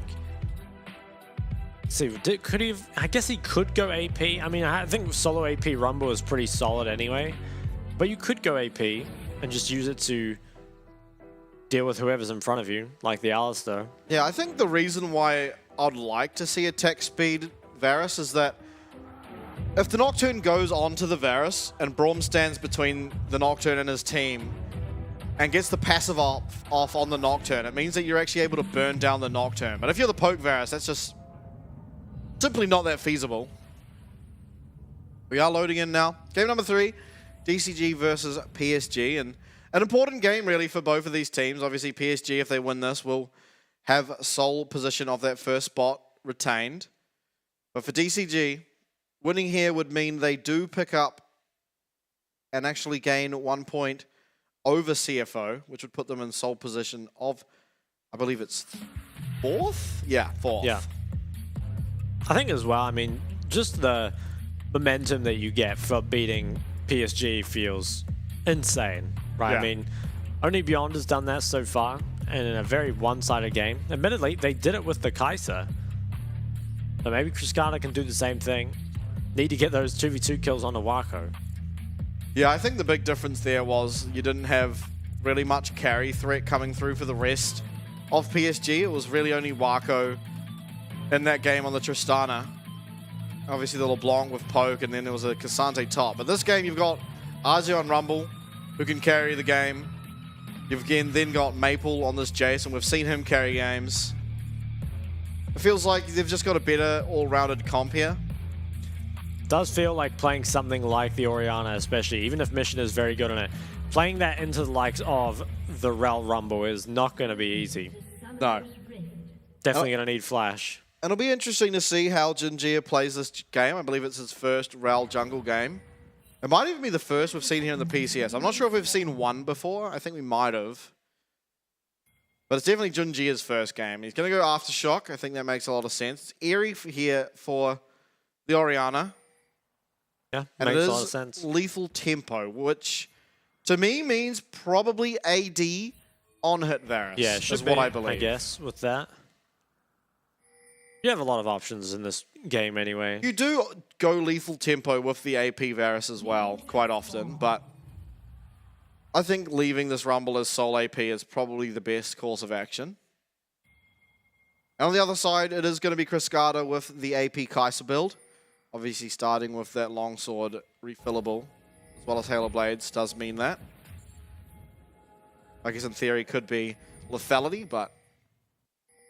Well, Jinjia is going to get these Raptors. With that strong level 1 from the Varus Braum, can just kind of pick and choose. Yeah, split map. Yeah. I don't even know who this necessarily favors, because it means that Azure can't play as aggressive as you might like as the Rumble. Yeah, I think it depends a lot on if bot lane gets dived on the third wave or not. I think if they can get away with that, then it's not too bad. It does feel hard to dive with the Braum, though. Yeah, at the same time, I mean, Kai'Sa Alistar can't really contest her. Oh my. RJ lost a lot of health. Not sure what happened level 1, but maybe RJ's the one in trouble. Has pots available, but is not using them, and he should be aware that Hana's going to be in this top side, so... Yeah, he'd have to be. I'm really surprised he hasn't popped a potion at all. I would have thought he'd be at least somewhat scared. Maybe he's not. Hey, okay, if now he wasn't, he is now. Okay, there we go. Potions popped, but it feels like it's quite late. Okay. Oh, Ozzy's going to maybe turn around a kill, but it's an execution. No, Hanabi doesn't land it. Okay, he gets the first blood, but my God, it wasn't the cleanest of dives. No, I think Hana should have just flashed forward for the autos, honestly. Yeah. I think they would have got it pretty cleanly, but I think Aja pretty much got away with murder there. I mean, he should have... I think he should have just died, and I think not using the health pots was extremely risky. We'll see it again. I mean, initially, it looks kind of good. Like, the Q hit, the fear connected. But I think you just flash in and auto and then walk out the other way. And I think that'd probably be fine. Instead, I mean, Hanabi has to commit pretty hard for it. Now, it's still worth for them, you'd have to say, but given what you probably should have got, feels like it definitely wasn't enough. Aja doesn't have flash. Hana does. Oh, no, this is a very, very dead Rumble. Or not. I guess they're just level 3 without the red buff. Didn't want to go for it. Oh, flash is over. I like Waiting to that. get closer to Hanabi, yeah. Okay, does manage to land the fear, and Azir trying to run away, but will be stunned up here by this counter-strike. And it's going to be a kill given over. Is it going to be able to go to Jax? It isn't. So Hana picks up that one. That's pretty rough, though. Wave's in a not-so-great spot. And I think if you're Arja there, you never expect that angle. No. I think you can expect Nocturne to still be on this top side. It was a split map after all, but definitely a kind of weird spot to be in. And I think Hana, he probably just didn't want to show here. And I guess Hanabi can't move and Orianna can't move either. So I actually think it was good to be patient here and wait for him to go back to top side and just flash in the wall. I really like it. I think it's a good choice. Yeah. And Kills himself another kill. And this is going to make top lane a lot harder because Rumble's real strength is that, you know, he gets ahead early and then he team fights really well. But if you fall behind, you actually can struggle a lot against this Jax. He'll be fine at least for now. But you might see, you know, once that first item is completed, it start to swing the other way. Yeah, and we'll have to see. Obviously, Jinjia now being in the top side, as well as Hanabi getting a recall here. Does he have the Sheen? I feel like if he has the Sheen, he's probably favored now in this lane. The short trades that can come out of Jax might just be stronger than the sort of return damage coming out of this Rumble. He grabs the Mercs. Okay, so he probably is still losing. Yeah, it's kind of interesting choice. I think the Mercs could be good later in the game, but I think, honestly, now, might just be better to buy something else. But I guess he could also be valuing the movement speed, just being able to chase down the Rumble, because it's not an easy chase, you know, with the W move speed. But both mids have gone for resets. Picked up some items here. Oh, Hanabi, this wave is in a pretty good spot for him. And you can see Arja's sort of just having to let creeps die. Is getting the XP. Other side of the map though, Jinjia, he's starting up the drag, so there is no potential of a jungle bailout on the top side. And I'm not sure if they know where Hana is. Arja might have to respect the fact that he could be top side right now. Unless they did get some sort of confirmation. As they might if he hits this plant. Might even be better not to hit it. Well, reveals his position anyway. And immediately pings on his way to Jinjia's red. Ooh, the Rumble ult was used. Okay, so that allows Arja to kind of fix his wave state. But it does mean that there will be no Rumble ult available for this red buff spawn. Stalk boots. Yeah, I like it. I'm worried though. Arja might be coming down just to... Well, he doesn't even have a ward. No, I think he's just coming to check the Raptors probably on the way to lane. We'll spot them still there. Oh, bot side though. Yeah, Woody is going to be landing at least the passive here onto Orca. Orca does still have flash available. We'll use it, but not before he gets stunned up. And this looks like it'll be kill given over to Wako. And it is. Now, Arja defending these Raptors. Yeah, what a trooper. Maple Mission also in the area. This could end up as a 2v2, but Hana does smite those away. Arja, though, continuing on to defend now this red buff. As Woody's on the way. Yeah, they're going to collapse on Hana there. There is no flash. I think he's dead. Oh, he might just, He's burning. He will land the fear. Oh. Can it create enough distance? At least with Hanabi coming down, it does. But that's pretty important as now mission being looked at. And nice shockwave there. We'll find two. But Maple flashes away from that combo out of this Alistair. Hana trying to get himself up some honey fruit to get his health back. As Hanabi in no man's land probably doesn't expect that the Braum was here. Is going to be okay to run away. In fact, trying to turn it around, staying in this tri-bush. We'll use the Grandmaster's might, force the flash out of Jinjia on this Ral. But Aze going to continue to get all of these minions. Oh, maybe it's not done. Orca, he's trying to fish for something. Cancel the recall there. I think he will be able to get out, but I mean, Arja, he invested a lot into protecting his team's top side here, and he is going to get pretty hard punished for it. He's down a level already. His wave's not in a good spot. Might need the support and jungle to come fix it for him. But this is not good.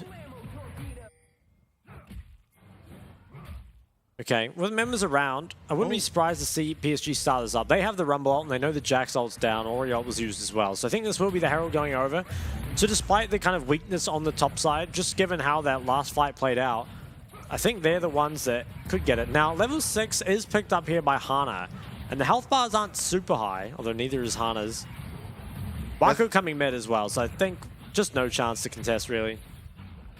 Honestly, I think the defense of the red buff was what ended up securing this Rift Pretty much, yeah.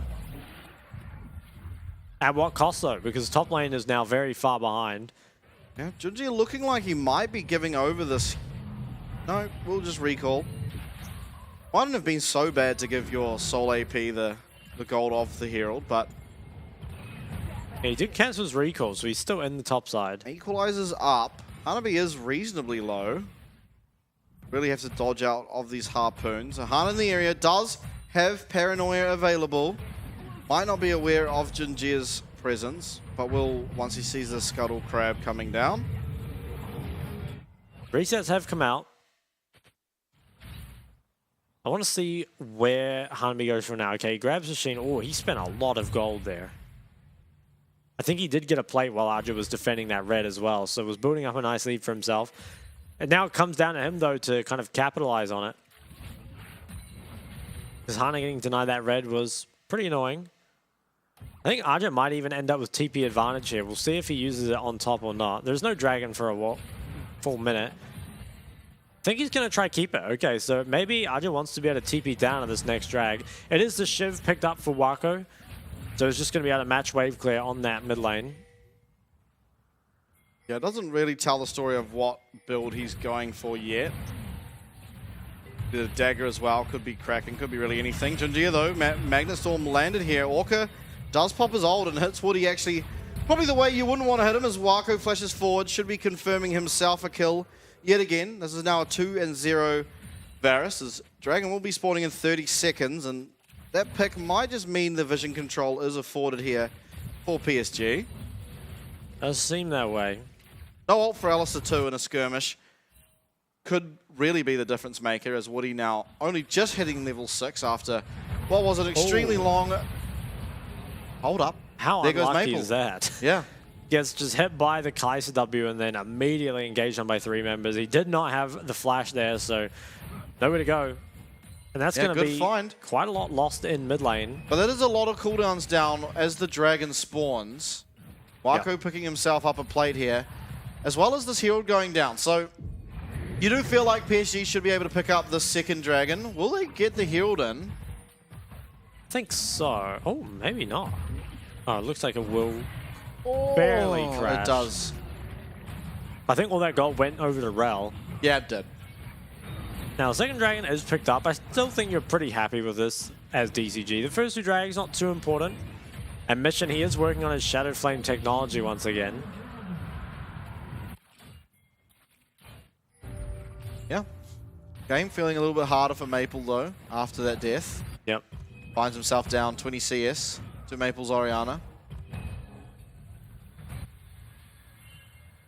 Hanabi is rapidly approaching that first item, and Stride Breaker now on Hana's Nocturne means even with Flash, you might not be safe. Yeah, I think, at least for PSG, you probably want to quieten the game down a little bit and just play around these dragons, because Hextech Soul almost always confirms you win the game. A really disgusting soul to acquire. Orca now again being looked at, yeah. Does have ult available, Unbreakable Will, but won't have to use it as... Will not connect there on that Braum passive. Well, shouldn't be looking for fight bot side at this point anyway. Top side though, I mean, Hana's around top. Arja, he has the equalizer, so he's not super easy to dive. But needs to be maybe a little careful with how far he walks up. Yeah. Lots of pings. They're looking for a fight here. So much roaming going on. Junjia comes forward, does use the Magnet Storm. It will be Mission, the target of absolutely everything. He doesn't have flash available. Who's going to pick up the kill though? It's Wako again. Arja teleporting down. Seems like a mistake, although PSG's still trying to go forward. Yeah, teleport. Yeah, just wasted. Pretty costly. Has that no TP and... Oh, Orca going forward. That's a bit Don't know if risky. you want this. He is going to have to pop that ult. Does get stunned up afterwards. Now, this is just going to be the ult lost here for this Alistair as Maple goes forward, finds a really big trade there onto Cascada. As on the top side of the river, this Junjia as well as Hana going at it. Arja does get back to his lane to save the tower, but you're seeing really Hana be taking over now. As a few costly mistakes from Arze early has led this Jax to be well ahead of where he probably should be at this point in the game. Yeah, especially because Hanabi does have that TP now. And he's probably going to have his Mythic as well. This is really Hanabi's time to shine. Feels like the game is on his back. He's going to have to get enough done on the side lane to pull Arja away from any team fight. It is AP Varus. 2 items. 3-0 Varus. Yeah, that's going to be very difficult to deal with. He is pretty strong. Kaiser not too far behind him, but doesn't have those kills. Okay, Herald spawning, and only 20 more seconds. Despite the Rumble being behind, still has plenty of setup for that ult, and especially with Mission using Flash in that fight and still going down, is a lot more vulnerable. Maybe now looking onto topside. Going to give this gold to Mission. And RJ, he still has the ult, but the tower's not very healthy. Yeah, all the PSG members are headed in this direction, though. Rift Shield looks to be the next fight. As Junjia in prime position there to start hitting it. I wonder if DCG will just try and give this one and allow Jax to push on bot, or if they are going to commit to contesting. I think you probably need to give. Yeah, looks like they will. Step back away from it. They try and waste a little bit of PSG's time, and I think they do. As RJ moves towards that bot tower. I think next Dragon, though, they probably will be forced to contest. Can you get your item spikes before then? The Shadow Flame has not yet been picked up by Mission, although he must be kind of close. Oh, has to be so careful now. He does not have flash, and there are a lot of people around. Does spot them out nice and early. Yeah, now recall's coming through. We'll have to see what items can be hit before this next Dragon. Probably one of the most important fights of the game should be coming up here. Gold relatively even. A lot of the advantage, the 500 gold here in favor of DCG is on that Jax. And I think even at this stage, while your Rumble doesn't yet have an item, although recalling now likely will be able to finish off the Night Harvester or Protobelt. It does feel like the Rumble might be more useful in the fight at this stage of the game. Yeah. I think a lot of the power of the Jax pick into Rumble comes on the split pushing and is headed up top, so might be able to start getting to work on that top lane in it. We've already seen today a third Dragon just traded over for pressure in the side lane in our first game of the day, and that was an upset. DCG maybe trying to follow suit. It's teleport early here from Maple. Yeah, they might try. I wonder, though. I feel like giving over 3 drags to a comp that's so good at team fighting is pretty scary. But he's working on the hull breaker, so if he... I guess he is just fully committing to that split push style. I think that's going to be Styrax. You think so? Yeah, because you don't get a second Ruby in Hullbreaker. Okay. It might just be a random Ruby, but I mean, we'll see. Well, I'm just still going, or Hanabi's still going. And this is here, a 4v4 right now. Hanabi can cancel the TP. Yeah, oh, okay, this is a 3v4. Okay. Arja does flash away. Is not likely to live, but ultimately is going to confirm now that this third Dragon is picked up, although Junjia maybe not. Soloing it. I wonder if a base TP can come in from Hanabi in time. Because the rest of his teamfight ults are still there. Yeah, he is just soloing it. I think they've kind of committed to giving it up, but maybe they don't have to. We'll see where Hanabi ends up going. He's very, very low. Has to base. Can he TP? I don't think so. I want to see what health this Dragon's at, because it surely is like not even half. Oh, it is. Damn, Morale. He's been getting it pretty low after a long time. Mission might just walk up and take this top tower. So while the goal does favor BCG, it's not a huge lead by any means. And those 3 dragons for PSG means that next one is going to be super important. It is the hull breaker picked up for Hanabi. Okay. Did he sell the ruby, or does it build out of a ruby? No, it's a Phage pickaxe, and that's all that's in it. So he sold it. Interesting. Right. That's going to make the side lane super hard to deal with. I mean, Nocturne Jax is really tough, especially when they're this fed. And PSG, I mean, they do have good Baron DPS, so I think if they commit to diving bot lane here, they will probably end up giving the Baron to PSG. Yeah, Wako, as you see the player gold there, it's him, and then a line of blue until you find a mission. Sorry, Maple. So it really is all eyes on Wako here. He is definitely a capable AD carry, though. We'll have to see what he can get done. Cascada taking a bit of a chunk there. And importantly, I think, at this stage of the game, especially for when this next Dragon spawns, is that the Kai'Sa poke doesn't really come online until you do get to that Ludens. I think right now the Jace poke is significantly more meaningful. And so that's one thing to definitely keep track of, is it looks like Everfrost might be coming out of mission here. I think it's probably going to be a crown. Could be crown, true. But I think both of those items are pretty terrible. It is a crown picked up. I don't really think he needs it, but... Neither. Either way. And again, it's just another game where all it's going to really do is block one Jace Q. Yeah. Okay. I mean, you can even prop it with Equalizer just incidentally. It really is. It's going to be hard to keep that up. I'm not too sure. Maybe just one of the HP, but I feel like if that is the case, you probably do want the Everfrost. And you can see there the crown on cooldown already. I think from the static shiv. Yep. Okay, mid tower being sieged. Jace is showing top, but there's so much wave clear that it makes it really difficult. DCG, they need to put a lot of pressure down to allow Jax to just continue to split push the side lane. I'm a little worried about this 4th dragon fight, though. I feel like DCG definitely have a chance to win it. But still, the team fighting comp is definitely there from PSG. Could depend a lot on what items Maple ends up getting before them, because he is very, very behind right now. Has not completed his 2nd item just yet, though he's probably pretty close. Yeah, I believe it's like 1,300-ish from when you have tier Warhammer. We'll see. See if we can get it. There is still 2 minutes. You do feel like he will pick up his Mirror Mana prior to this dragon fight. Yeah, I think he should. Now, Wako, wonder what he's going to work on. Because he has the Blasting Wand right now. Doesn't really tell a whole lot. No, it means it won't be Rabadons. Riftmaker? Probably Riftmaker. Yeah. Okay, well, there's a lot of bot side control, and DCG do need to be careful of PSG just starting that one up and forcing Hanabi away from the side lane. Because the DPS is definitely there. They're looking for something. Yeah, going forward. Does get that spell shield out of Nocturne.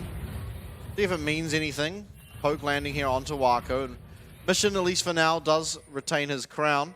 Wako looks like he got hit by another Void Seeker there, down to half HP. Has no way really to get his health up. Might have a refillable potion ticking. He does, but is going to recall. Now, a minute still on this dragon, so not the most detrimental of timings. I think if you recall here, though, you will lose your dragon control. And I wonder if PSG do just want to try trade Baron for the drag. Yeah. Because I think you're completely fine to give one over to DCG. And it would make that split pushing win con so difficult for them. So if you can just start it up, I mean, you've got so much damage. Wouldn't be surprised to see them just nuke it down. 40 more seconds, though, and this is kind of the tipping point. Yeah, and with the amplifying tone coming through, you feel like it almost certainly will be Riftmaker coming through here on the Varus eventually. And Mirror Mana is completed here for Maple. Has a couple of stacks left to get. We'll find a little bit there, as well as pop the crown from Mission. So that will be on cooldown for at least the spawn of Dragon, but PSG not too concerned with that, as their attention is over towards this Baron Pit. And this is the part of the game where it becomes increasingly difficult for DCG, because yes, you have the split pushing Jax, but the rest of the 4-man team has to decide whether they want to defend from the Baron or try and take this dragon to deny the soul. And importantly, so much of their gold lead does rest on this Jax. Yeah. So Jax here will be on the top side.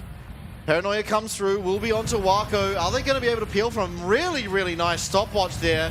Does get fed, though, coming out of it. And the equalizer is pretty massive there. And it's going to be ultimately Hanabi, though, picking up the shutdown onto Wako, as Maple trying to find some poke on the side. Cascada living on 1 HP will eventually live. And it's going to be currently a 3-for-1, 3-for-0 even, as Cascada did manage to live.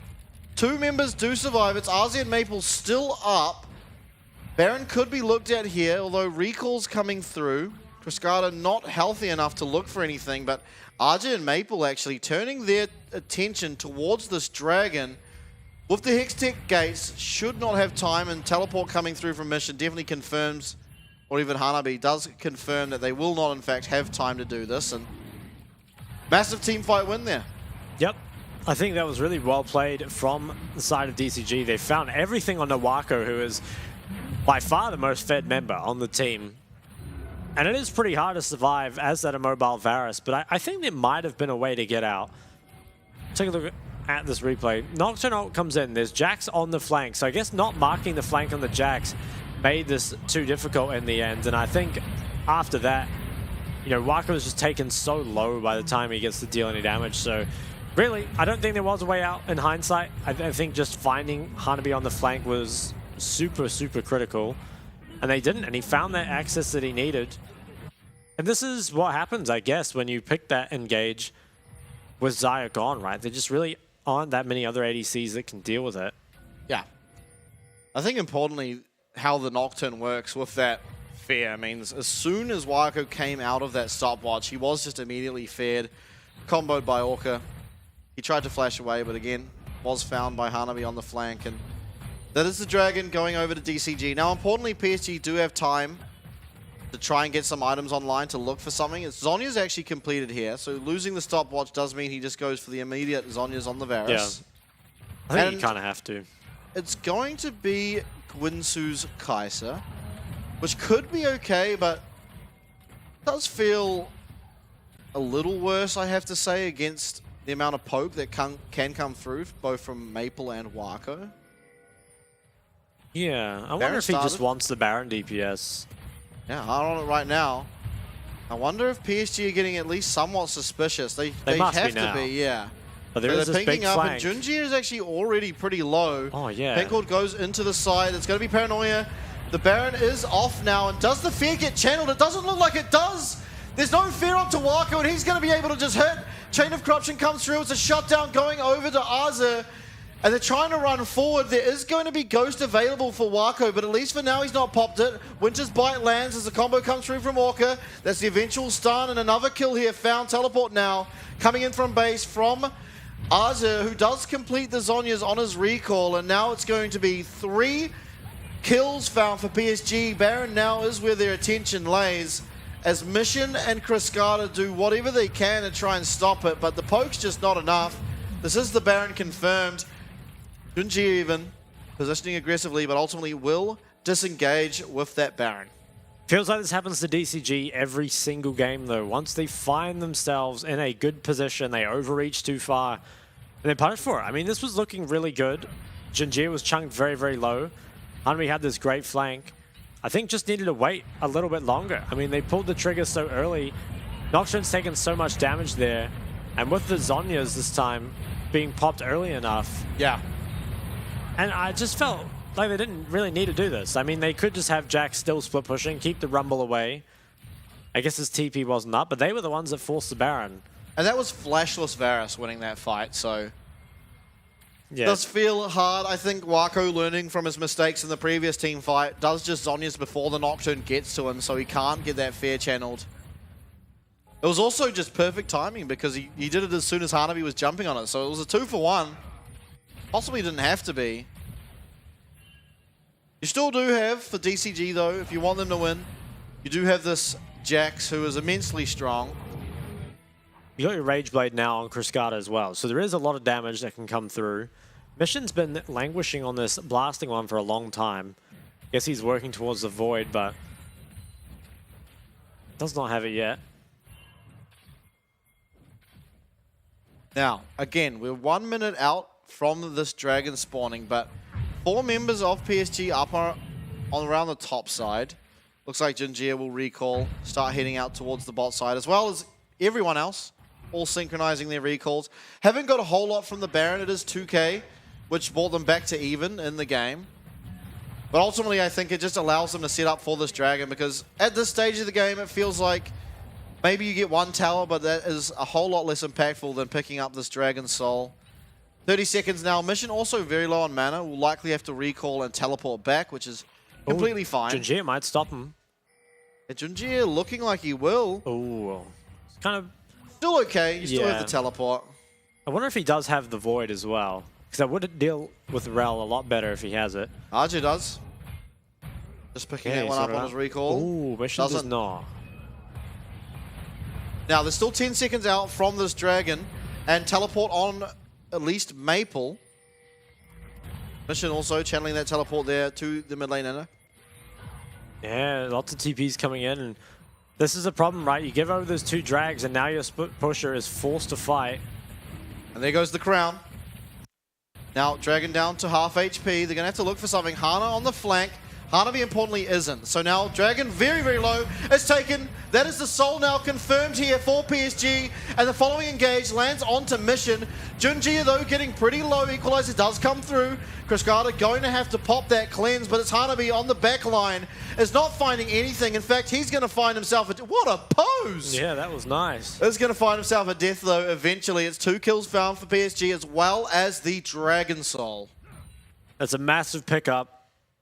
And what more can they get now? Their Baron has faded, but I think this bot tier 2 will be falling, and it feels like DCG have lost all their momentum at this point.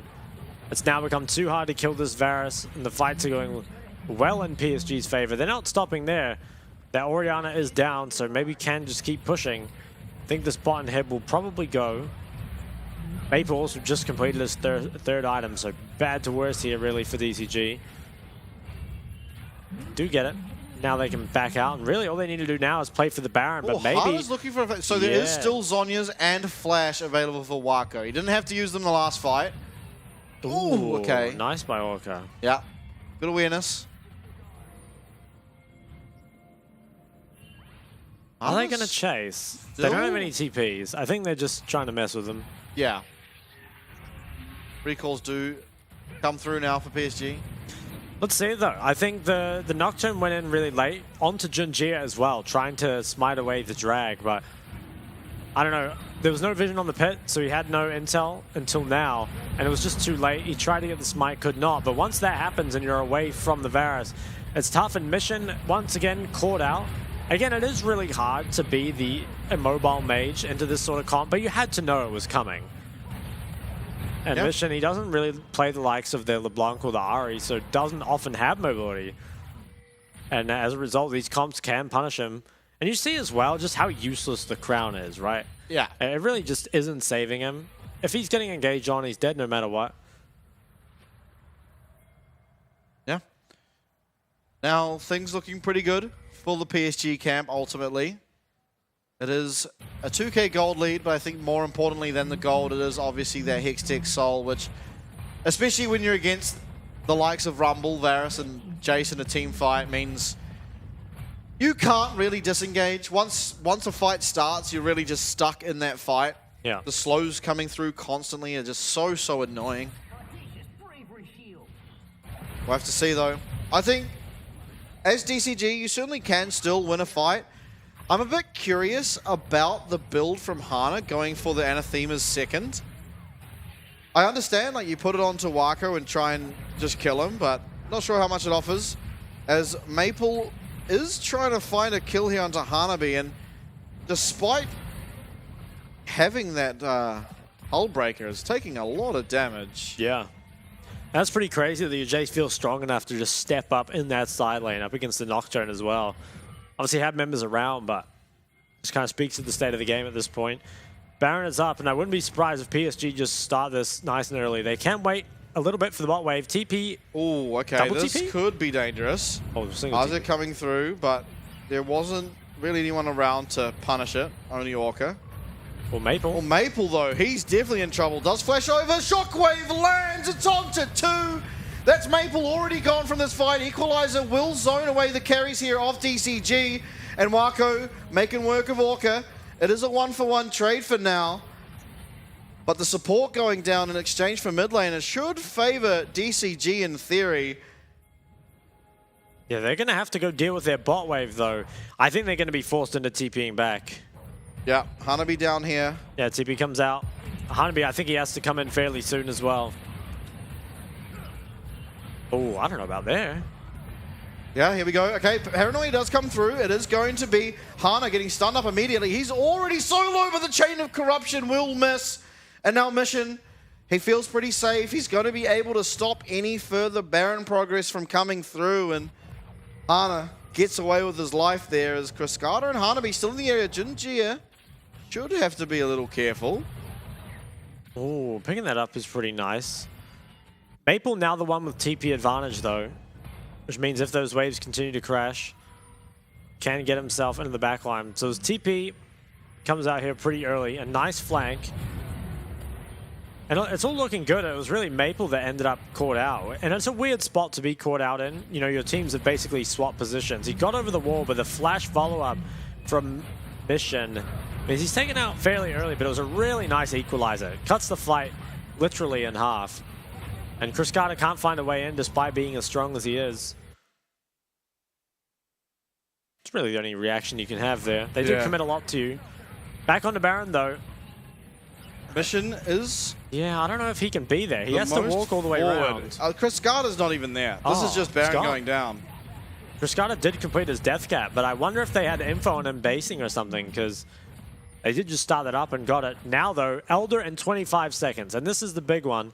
I feel like if PSG get it, the game's over. If DCG get it, the game might not end, depending on how the team fight goes, because there is that Baron. Yeah, if anyone lives, you probably don't end. Maybe if it's like Woody that lives, obviously, but if anyone that can attack minions, I mean, especially if the Varus remains, the static shiv will just mean the game doesn't end. But all right, Inhib does respawn here on the bot lane, which is very important for DCG. This Elder Dragon is alive. Feels like they have to fight. Yeah, nice amount of poke though is coming through here.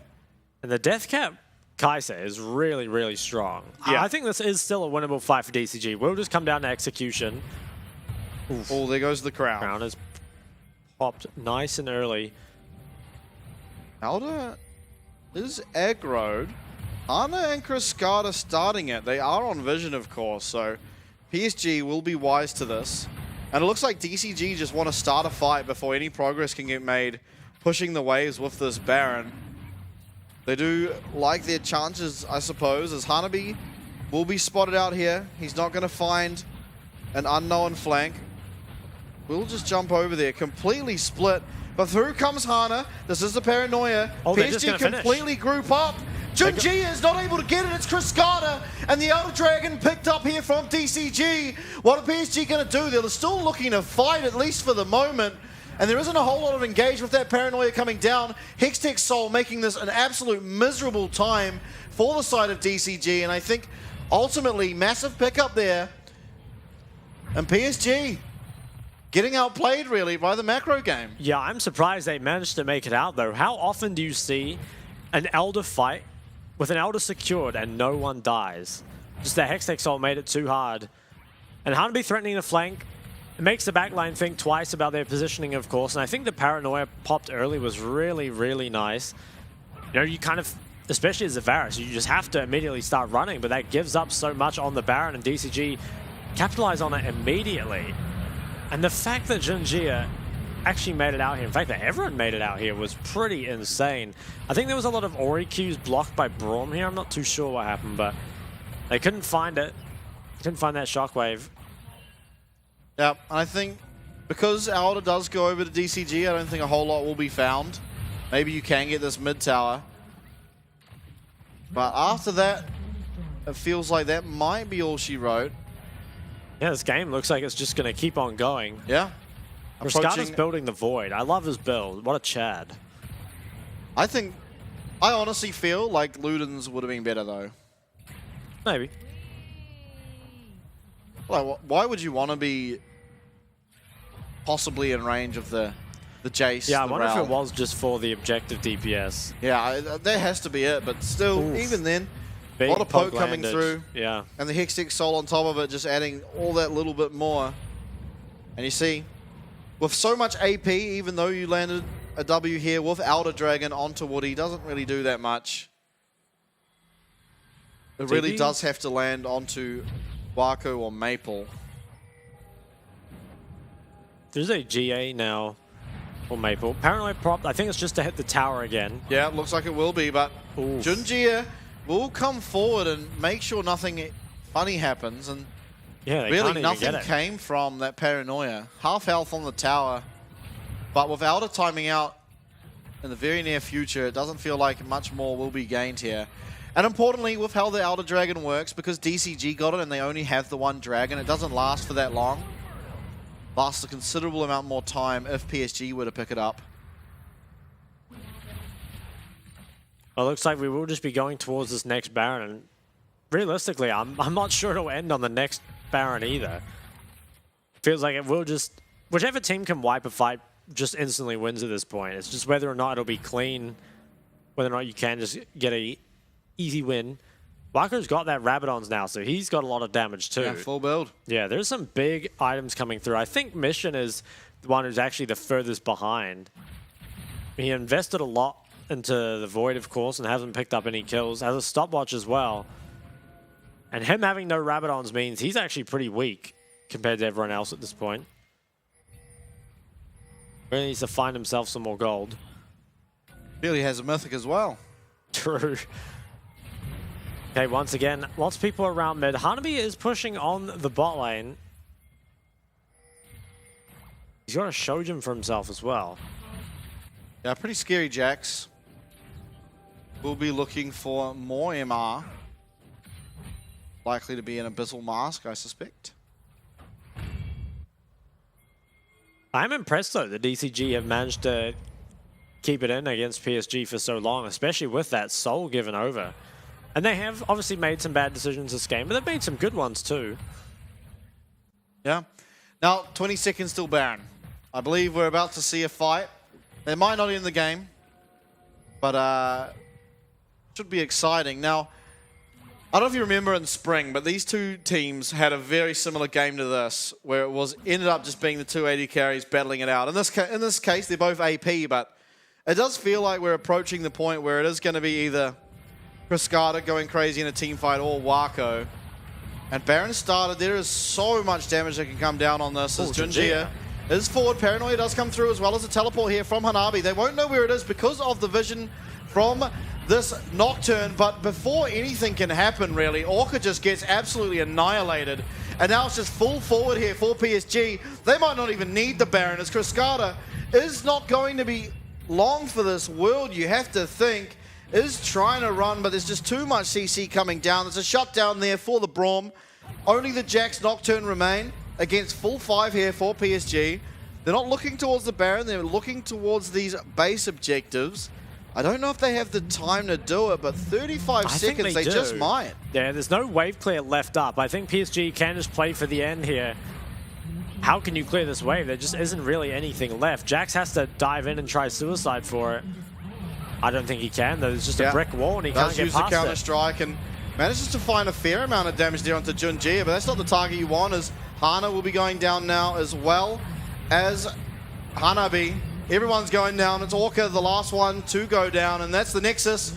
It's going to be a big one. It's going to be a long one, and DCG looked pretty good, but ultimately it's PSG who get it done. Yeah, a bit of an anticlimactic finish there with that last fight. But I think at that point, PSG had just become too strong, it feels like. Once those Rabadons had come through, especially on their top, and AD there was pretty big. And I think, question Mission's performance a lot this game. He was caught out a lot, and I think his build also was not the best. And normally Mission, you know, is kind of the person you're relying on.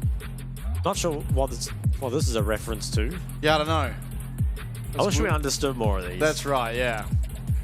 Damn. But yeah, I mean, I think DCG, there was definitely a point where they were well in control and gave it back. But you could say the same about PSG. I don't think it was a super clean game from either side. I want to see the last fight, though, because I think Oriana, it looked like it got cancelled by something. Because, I saw the animation go off, but then the cooldown didn't look like it had gone on cooldown. So I'm not too sure what happened. Maybe it was just a visual bug on the side, and it actually was on cooldown. But either way, it felt like the Oriana was finding no value towards the end, which, I don't know. It's not an easy comp to play Oriana into, for sure. But, I mean, he could have made it work, and I think his build really, really sucked. Yeah, I agree. I think the Crown, we see it so often too. The Azirs do it as well, where they go Crown, but you're against Jace and then often Kai'Sa. Yeah.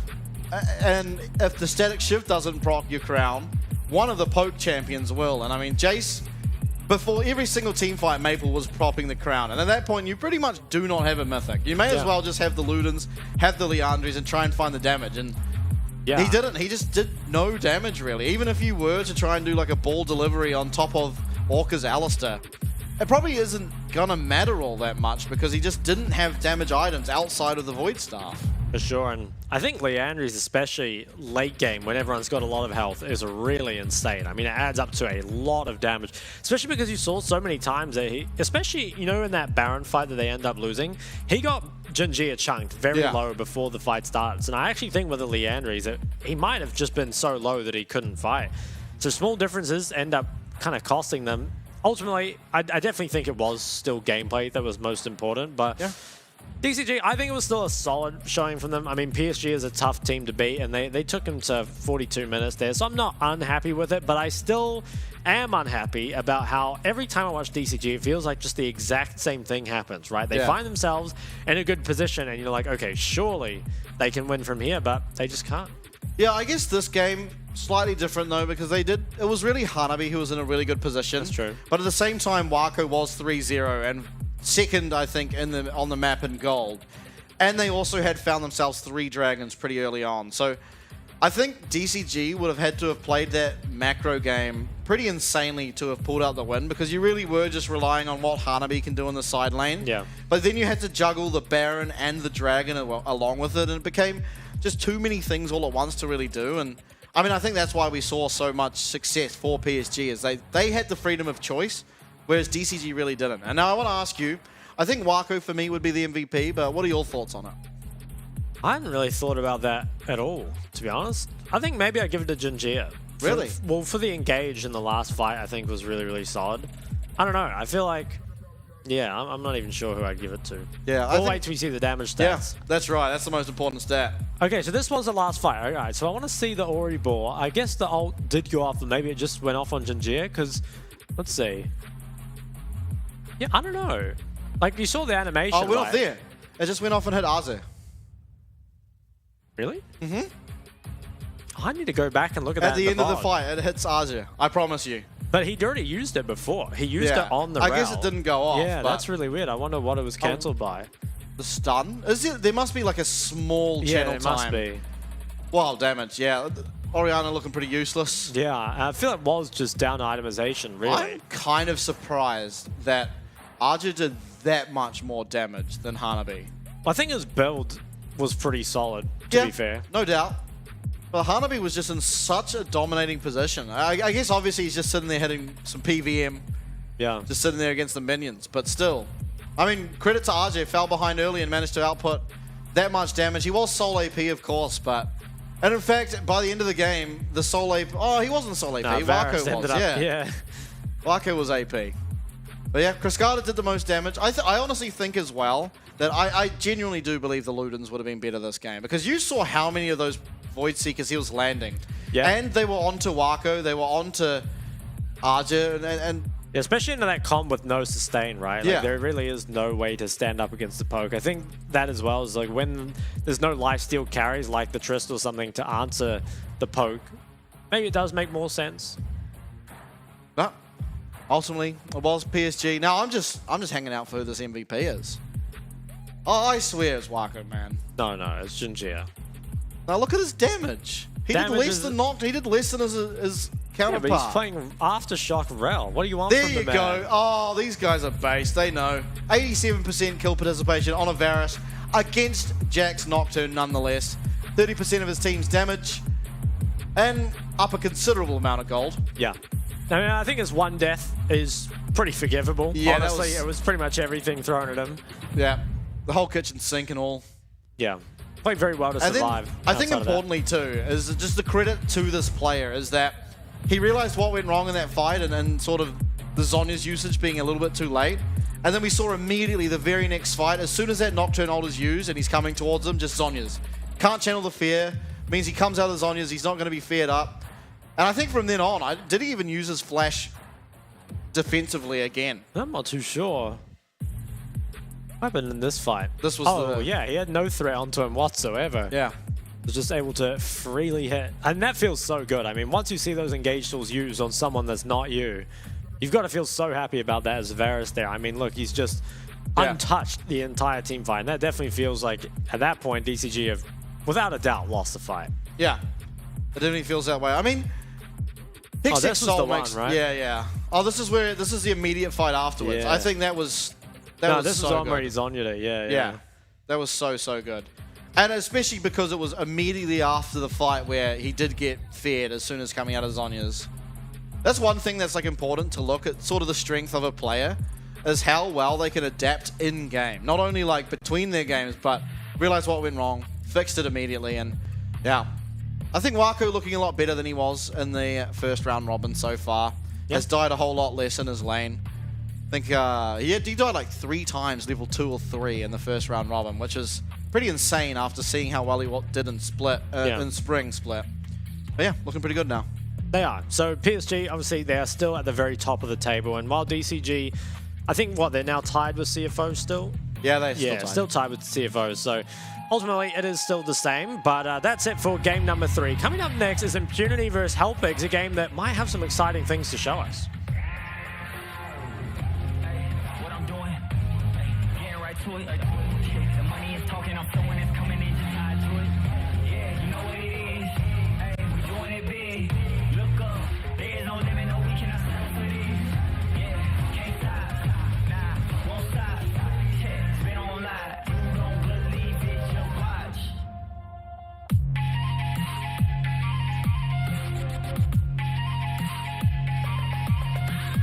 I had to deal with the cards dealt.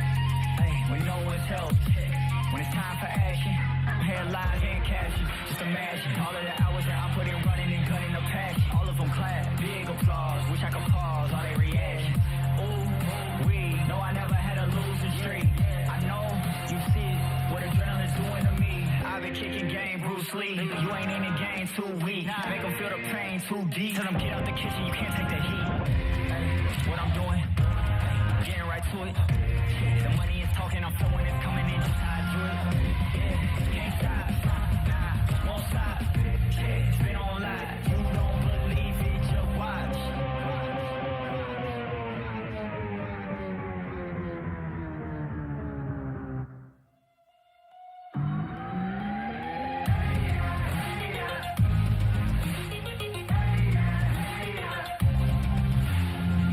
Yeah, you know what it is. Hey, we doing it big. Look up, there is no limit, no, we cannot settle for this. Yeah, can't stop, nah, won't stop. Yeah, it's been on live, you don't believe it, just watch.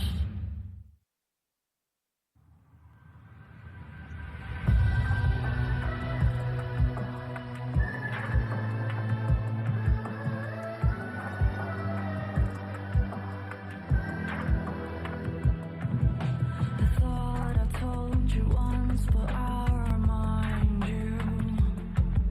There's certain things you're not supposed to do. I saw you in my dreams and you were falling. No way to know if it will all come true. Let this be a war.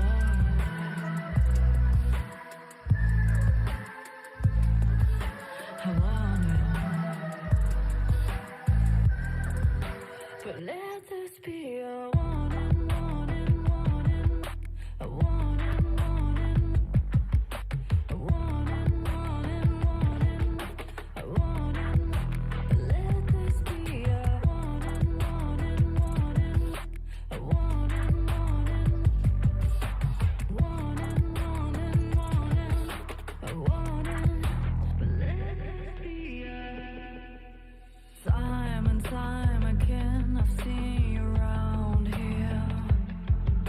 You're playing with fire. Don't know if you knew. So let me make this clear. A cloud is forming. The storm is heading right in front of you. Let this be a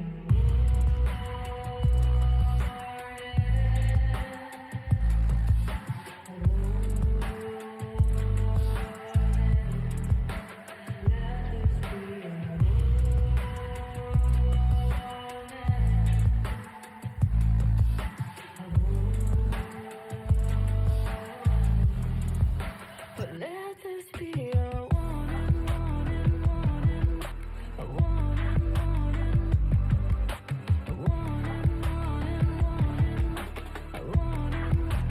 Let this be a warning, warning, warning,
I'm trying to perfect my moves.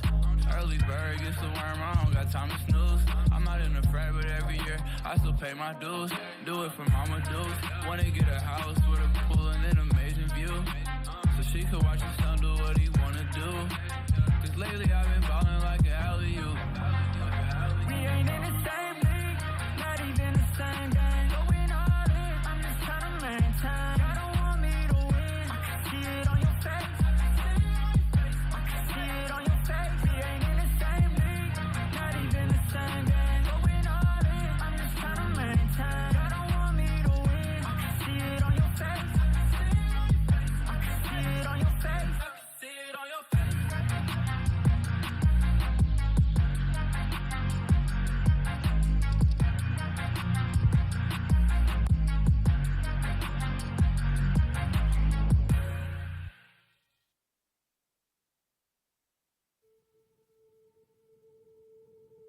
Luscious, divine, I'll empty your mind, 'cause you want me to. I'm so twisted, you're addicted. I feel your pain, 'cause you want me to.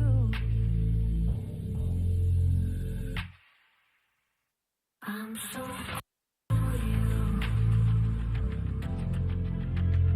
I'm so bad for you. I'm so good for you. I'm so bad for you. I'm so bad for you. I'm so bad for you. 'Cause I can't give you everything you want. Make you feel I'm so good for you. Love being bad for you. 'Cause I can't give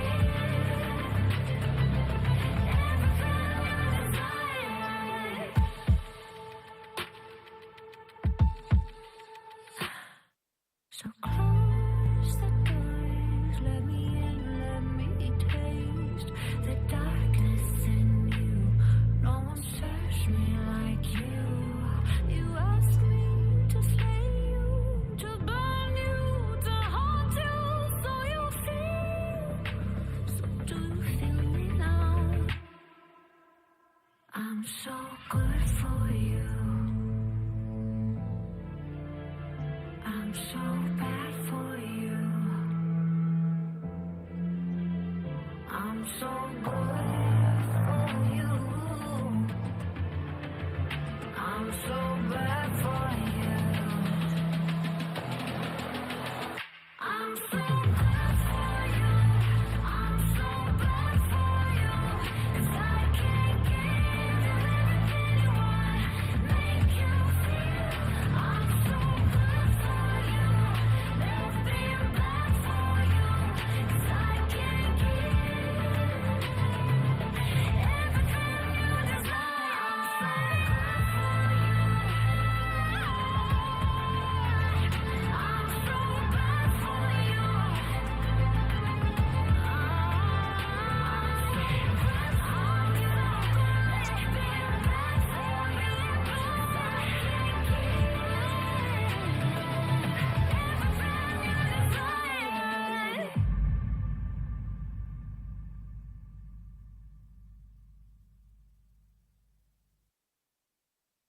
Say you're looking, keep looking for it, but you can't find it. Can't find another one to get around with. You try and try, but never find someone to find. Keep looking for it, but you can't find it. Can't find another one to get around with. You try and try, but never find another me.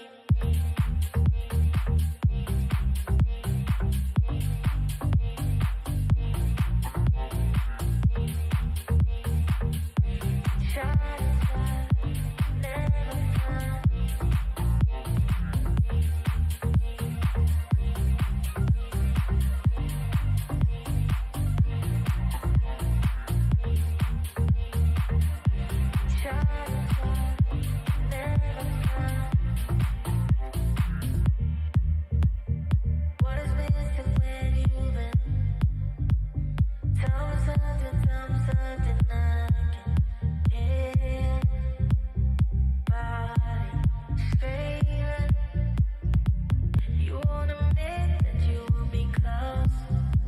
I know you need, you know I know.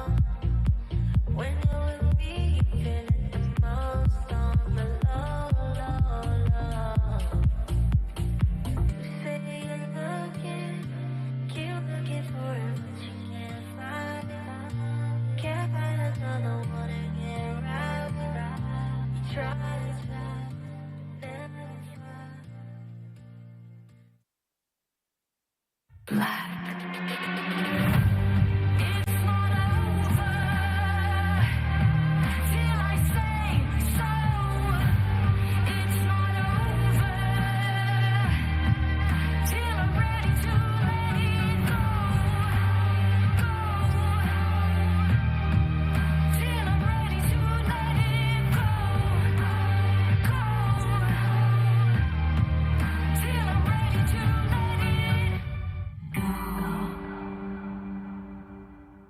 Welcome back, everyone, for our penultimate game of the night between Impunity and Halpigs. And an important game, really, for both teams. Impunity have to win this to keep their playoff hopes alive. And for Halpigs, if they win this, they do, again, tie Frank on 6 points. So, very important for both teams. That feels like the big one, because I think it's pretty unrealistic for Halpigs to be ahead of Frank at any point. But I think securing a tiebreaker for that last playoff spot would be very interesting, because last split we only saw tiebreakers for the spots within the playoffs, right? But actually for the last playoff spot would be an insane storyline, especially for Halpigs, right? Because they really, you know, started off looking not good, and Frank as well. And now both of them kind of vying for that last playoff spot. But putting them aside, it is Impunity up against them. And Impunity, it feels like, at least for me, I'm looking at jungle mid and potentially AD as the place for them to get over the finish line. I think key points in this game will be to take away control mages from Adiogs, potentially carries from Taco, and point-and-click junglers from Godtone. Yeah, it does seem like that is really Halpigs' story of success, is get Taco winning top, have Godtone have as little mechanical play as possible, and then Adiogs on a control mage has looked so solid. I mean, even Tide, in fairness, Tide has looked pretty decent, I think. Even in their losses, you feel like he generally does fine. Yesterday on the Zeri, looked honestly like the best player on the team at many points. We'll have to see, though. I mean, while they should be favored in this matchup, they certainly can't just expect the win. No. I think a lot of this matchup in general just comes down to the Herald as well, because Halpigs, they have a very clear game plan when they get that Herald of just dropping it top, and normally Taco gets some plates for himself, which makes things very easy. But if they don't find that, if they don't find that snowball from him, then it kind of comes back to relying on Adiogs and Tide, which, depending on the champs they get, is definitely more difficult. We saw Adiogs on the Sindri yesterday without the same mobility or the same range that would come from Azir or Victor, and that made it a lot more difficult. I'm not sure what we're looking at here. Oh, they got this coach back. This is the most successful coach they've had so far. This guy gets wins. That's right, he got the win against Beyond. I guess it's just Godtone's family. Looked like a couple children and a wife is what it appeared to be. But again, we're hindered by our Mandarin abilities. Here, the junglers. I don't know, nothing. Ooh, KP difference is pretty big though. I mean, Godtone is dead last in the junglers. Behind even the, I guess it's Hollow, right, is the sub. Yeah. Yeah, I mean, that's a pretty big difference. Damage percentage, I mean, it's obviously low, and I think could be quite a bit higher. We've seen some very low damage games, but I don't worry too much about that. But the KP being that low, I think, is pretty substantial. Yeah, definitely. I think junglers tend to have the highest KP in the league. I mean, sort of alongside 80 carries almost. They tend to be the role that has the most KP. I mean, again, it honestly bodes well a lot of the time for Halpigs for Godtone to have lower KP, because oftentimes when he is trying to be aggressive and try and find things both through ganks or in fights, he does kind of end up overplaying his hand and dying. And so again, I think really you want to see him on these point and click junglers and allow Adiogs, Tide and Taco to really carry this team across the line. Renekton, Rumble are those first bans. I think, yeah, maybe ban away the Maokai as well, or pick it up. And then you kind of just leave Godtone with the Vi as the last thing. And if you can take the Xayah into it, you really shut down his options. That would mean that Adiogs would get his choice of control mages, though. Kaisa is that response ban. Okay, the Azir is banned away. So I think making sure those solo laners cannot get those picks. And I think, honestly, just taking away the Maokai is probably a good choice. I swear Godtone should just play the Nautilus again. Yeah. I don't see any reason not to. That was by far his individual best game. Okay, so what do we look for? Because, I mean, traditionally, you just go Tristana or Jace, right? But I honestly think the Maokai takeaway is probably the best thing for Impunity to do. I mean, there is the Sedge as well. We've seen Sedge banned from Godtone a few times, but I think it's also just because it works really well with Tarka's Renekton. Yeah. See what they have in mind. Yeah, I really like it. Okay, so on the Hellpick side, what do you take into this? I swear you just early take Naught, keep it as a flex, because IC8 does play it. Godtone does play it. Yeah, maybe taking Naught and Xayah or Vi and Xayah could be the way to go. My god.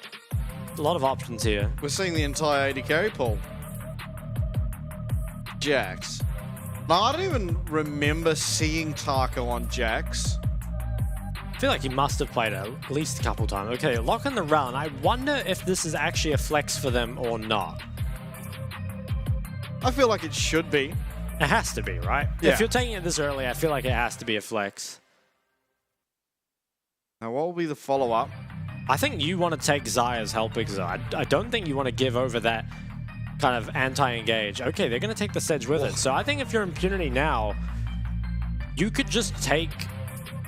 Well, what about Alistar Xayah? I mean, are you worried about the AD mids? Maybe? Syndra would be a very random pick. That seems extremely dangerous. I don't think... Seems extremely bad. Yeah. Okay, I like the Alistar, though. That's a big pickup. Oh. This? I don't like it. I kind of like it. You don't see enough of a draft. I don't like the Syndra, though. To pick the Sylas, yeah. Are they really going to do this? I mean... If they went with the Syndra, it is good against most of Adiogs' pool, but seems risky. Okay, they take the Trist, and I worry that this gives a really free Victor game. Yeah, I think that's the issue. So, I mean, they can also go Jackson to bans here. I feel like that might be better. I don't know. I think ensuring Adiogs gets his control mage might feel nice. I honestly think Jax might get, or I think Victor might get through the bans. I'm not sure. Tristana getting countered by Victor is kind of an old matchup. I'm not sure if they'd actually ban it away from him. Okay, they go to Cassante instead. I don't like this. Very beefy, though. You're going to have so much damage coming through here for both Tide and Adiogs. Yeah, I mean, that does set them up to just pick some really strong front-to-back carries. I kind of do like what they've ended up going for. I'm not too big a fan of the Trist in this draft, I have to say. Okay, yeah. Gwen is at first ban. I will say... I think with how tanky Hellpigs' frontline are, this Maokai, if it is solo AP, feels really useless because it does pretty well into squishier champs, but when you have Cassante, Sejuani, Rel that are going to be walking through those saplings, the AP Maokai becomes a whole lot less important. I think if it goes demonically Andry, though, it still deals a lot of damage, right? Like we saw in the game yesterday that he was sometimes out damaging Karthus. Yeah, I just wonder how impactful that damage ends up being, because it doesn't feel like it'll be all that impactful, really. Jack's going to be banned actually by Hellpigs, so taking away that matchup against the Cassante, and there's not a whole lot of good matchups. Okay. I understand the Sylas ban. It's got really good gank setup, obviously, with the Sedge, but I think the Jace is, honestly, kind of a mistake. I'm not sure if Adiogs would have played that anyway. And I think this is a pretty free Victor game if he does want to go for it. Oh, and the Xayah is still available as well. Yep, so there's the damage you really need. Yeah, so Adiogs will have that last pick. There's even some weirder things you could go for, something like the Cassio. I'm not sure if he plays it, but it seems like a scaling control mage that he would like. And obviously does well into that Tristana. I guess have to respect that Tristana can be a flex, so didn't want to lock in the Victor just yet. And Fiora. We've seen LJW's Fiora once, and it got decimated. It did. Oh, they're going to do it again. Yes, they are. Wow. Vayne. I don't think that one will get locked in. And I'm not sure I'd want to be a Varus versus this comp, but he does. I guess it will be AP Varus to deal with the tanks. Yeah. Which, if he can survive, is a good choice. Just worry about the survival. So now, last thing we get to see is Adiog's Control Mage last pick. This feels so free for Victor. Yeah, I'm kind of hoping for a Victor. I think... Wow. Ooh. Wow, okay. I don't know how I feel about that. I feel like it probably does pretty well into the Trist, but I feel like it does not deal the same level of damage as the Victor. It is good at controlling the short range, though. I mean, I guess I'm just interested to see it. Yeah. I guess I see Victor as like the known quantity that would have been good here, but we'll have to see what Adiog shows us with the Anivia. I mean, into the short range comp with a fair amount of melees on it as well, I could see it being quite effective. Yeah. We'll have to see. I mean, how it's played, really. Yeah. This is the first time we're going to get to see Anivia, as you saw. I think it's an underrated champ, if I'm honest. Yeah. It feels really annoying to play against pretty much always. Wow. I mean, Helpig's certainly one of the teams that surprised us the most in the pick and ban. And they've gone and done it again here, picking up that Anivia last pick for Adiogs. And if he plays the Anivia anything like he can play the Azir and the Victor, you do actually feel pretty confident about it. Yeah, I think it is a good pair. I just wonder if the Victor would have been better, but we're really just going to have to find out because we have no idea how well Adiogs plays it. And it's one of those champs that honestly very few people play nowadays. Has not been meta in a very, very long time. And it feels like the main reason that it wasn't meta is because it would just get kind of dunked on by the other mages, right? Like most other mages deal very well against Anivia in the laning phase, but something like Tristana, while it probably wins early, I think after you're maybe level 3, you got a point in Q and 2 points in E. If you jump onto that Anivia, you're going to take a lot of damage on the way out. Yeah, and I feel with Anivia too, you quite often run into mana problems, which means you have to itemize some mana early, which means that your skirmishing's not quite as good. That is true. And like even late stages of the game, if you don't have mana items, you still find yourself running pretty much more than any other champ in the game.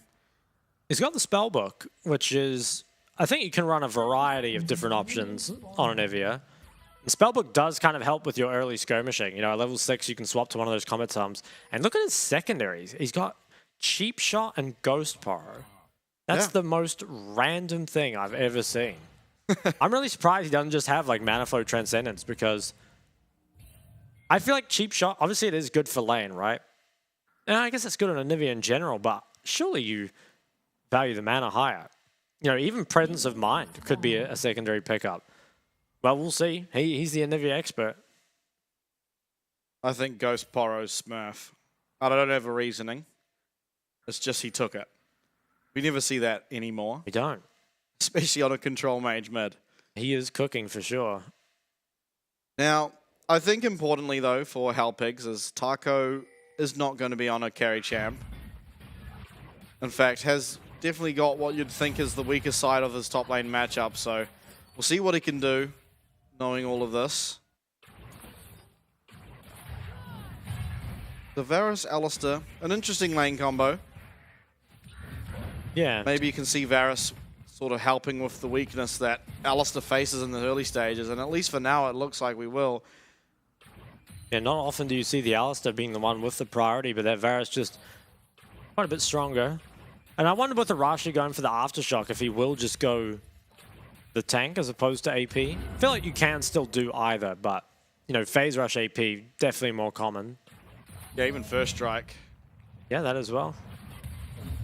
But will not be in this game. And you do feel like with both the, was it the Moss?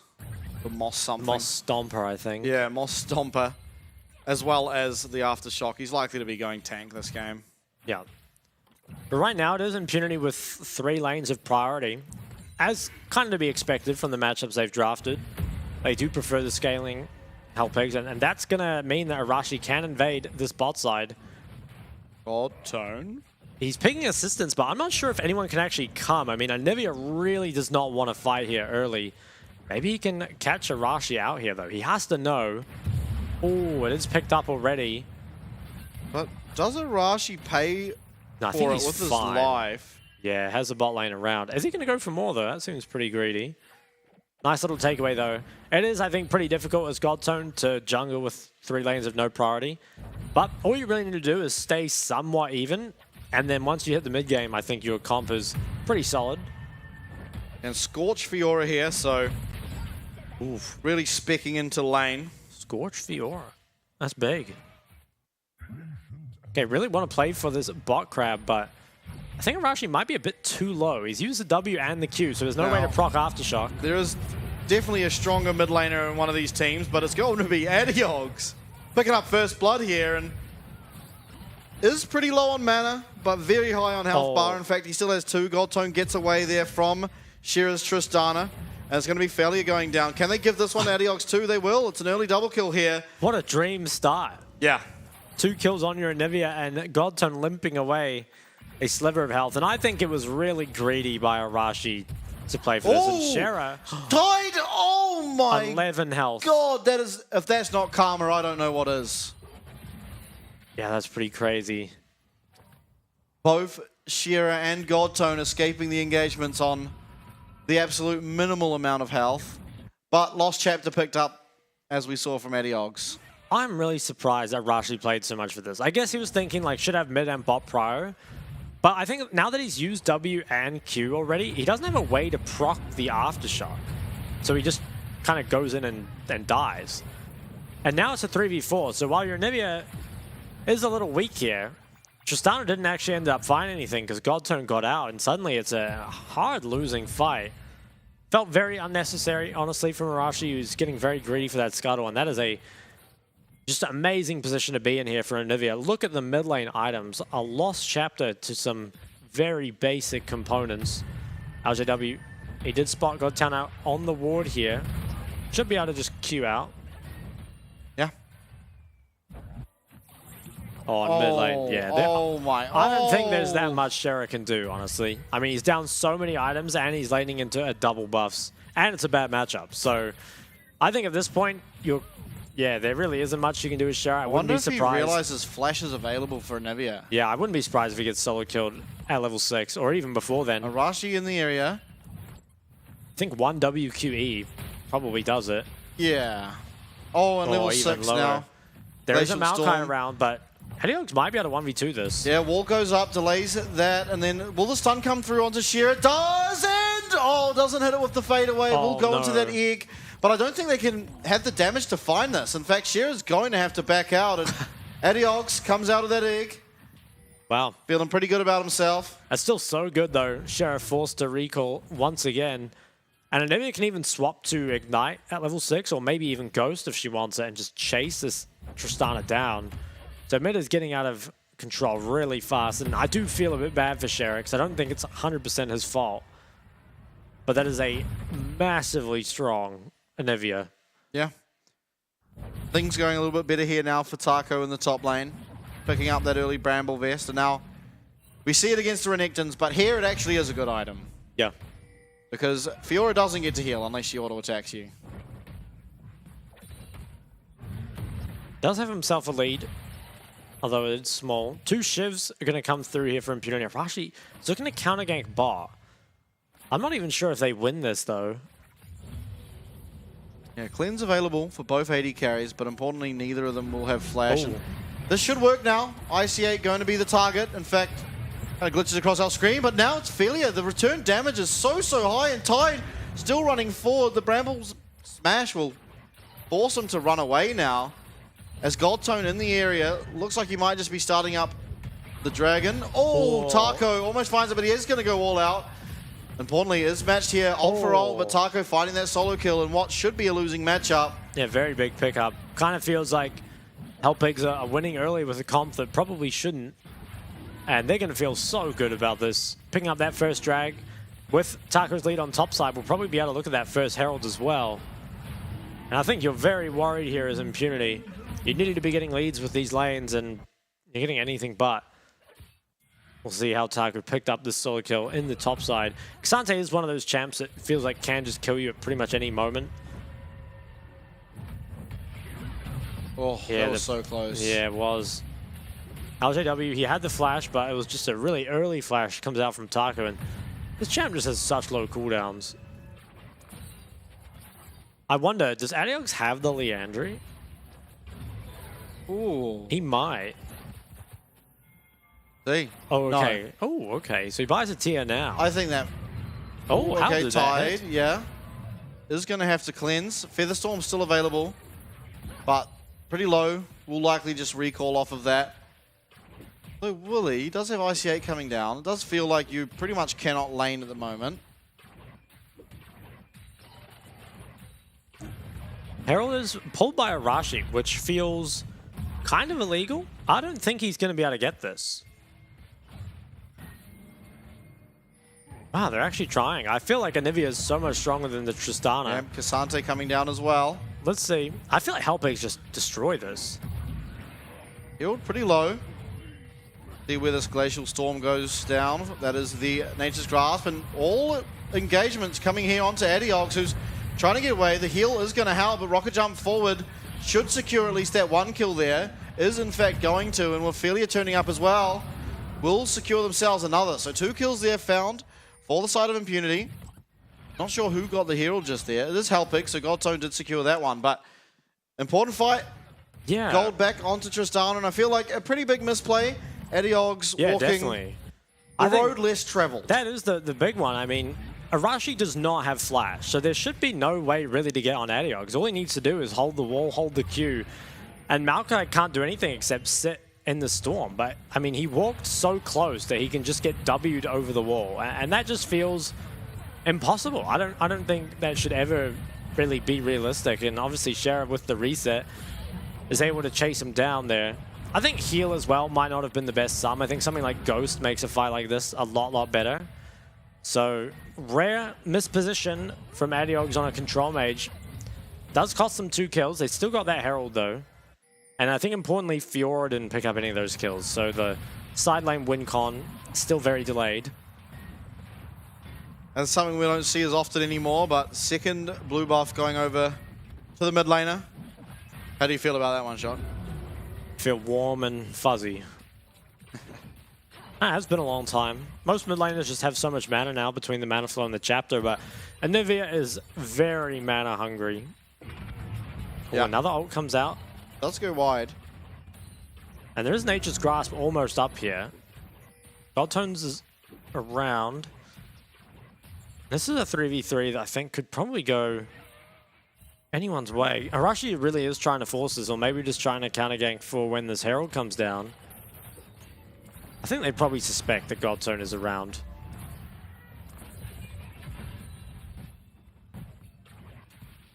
Oh, he's going to keep moving forward. Blaze does have the cleanse, so isn't really in trouble. Arashi goes for the recall, though. Nice Featherstorm. Blocks out any engage there from Felia.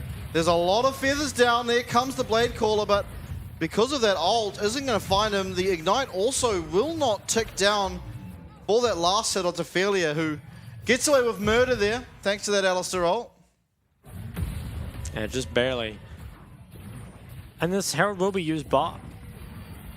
Oh, Nature's Grasp. That's coming out. I think they can just walk this one out. Yeah, it looks like they will be fine. I'm a little surprised this went bot, honestly, just because it almost always goes to Taco.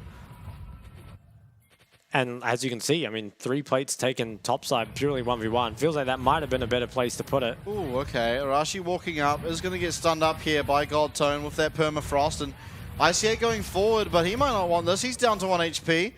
Minion auto will not secure it as Felia now, the target, doesn't have ult this time, and Adiox looking for another one. The CC does interrupt that Glacial Storm as Godtone flashes away with the bomb, but reset should be found here for Shearer. Does find it, but the stun lands, and Adiox now kiting away. Does have Egg, and the Magnet Storm comes through.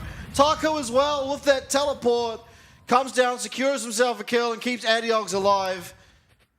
Taco kind of just comes in and saves the day. Would have been in a lot of trouble there had that fight gone wrong for them. We'll lose some plates on the top side, but it should still be pretty decent, although this is a lot of gold picked up very quickly with the Sheen and the Demolish. And I'm a little surprised that Godtone wanted to fight this so much because the health bars really don't favor them. Now, they did have that mid push, which I think is the main reason they went for it. But ICA just barely lived. Then Adiox did have the ghost, so came down here very early. Felia with no ult. Doesn't have much staying power in this fight. Godtone, I think, yeah, he did end up going down, so that was a reset given over to the Trist. But Taco coming in just in time, really. Manages to save Adiox. Grab a kill as well. Important pickup, of course, since you are losing gold on topside for it. He's got himself a full Thorn Mail.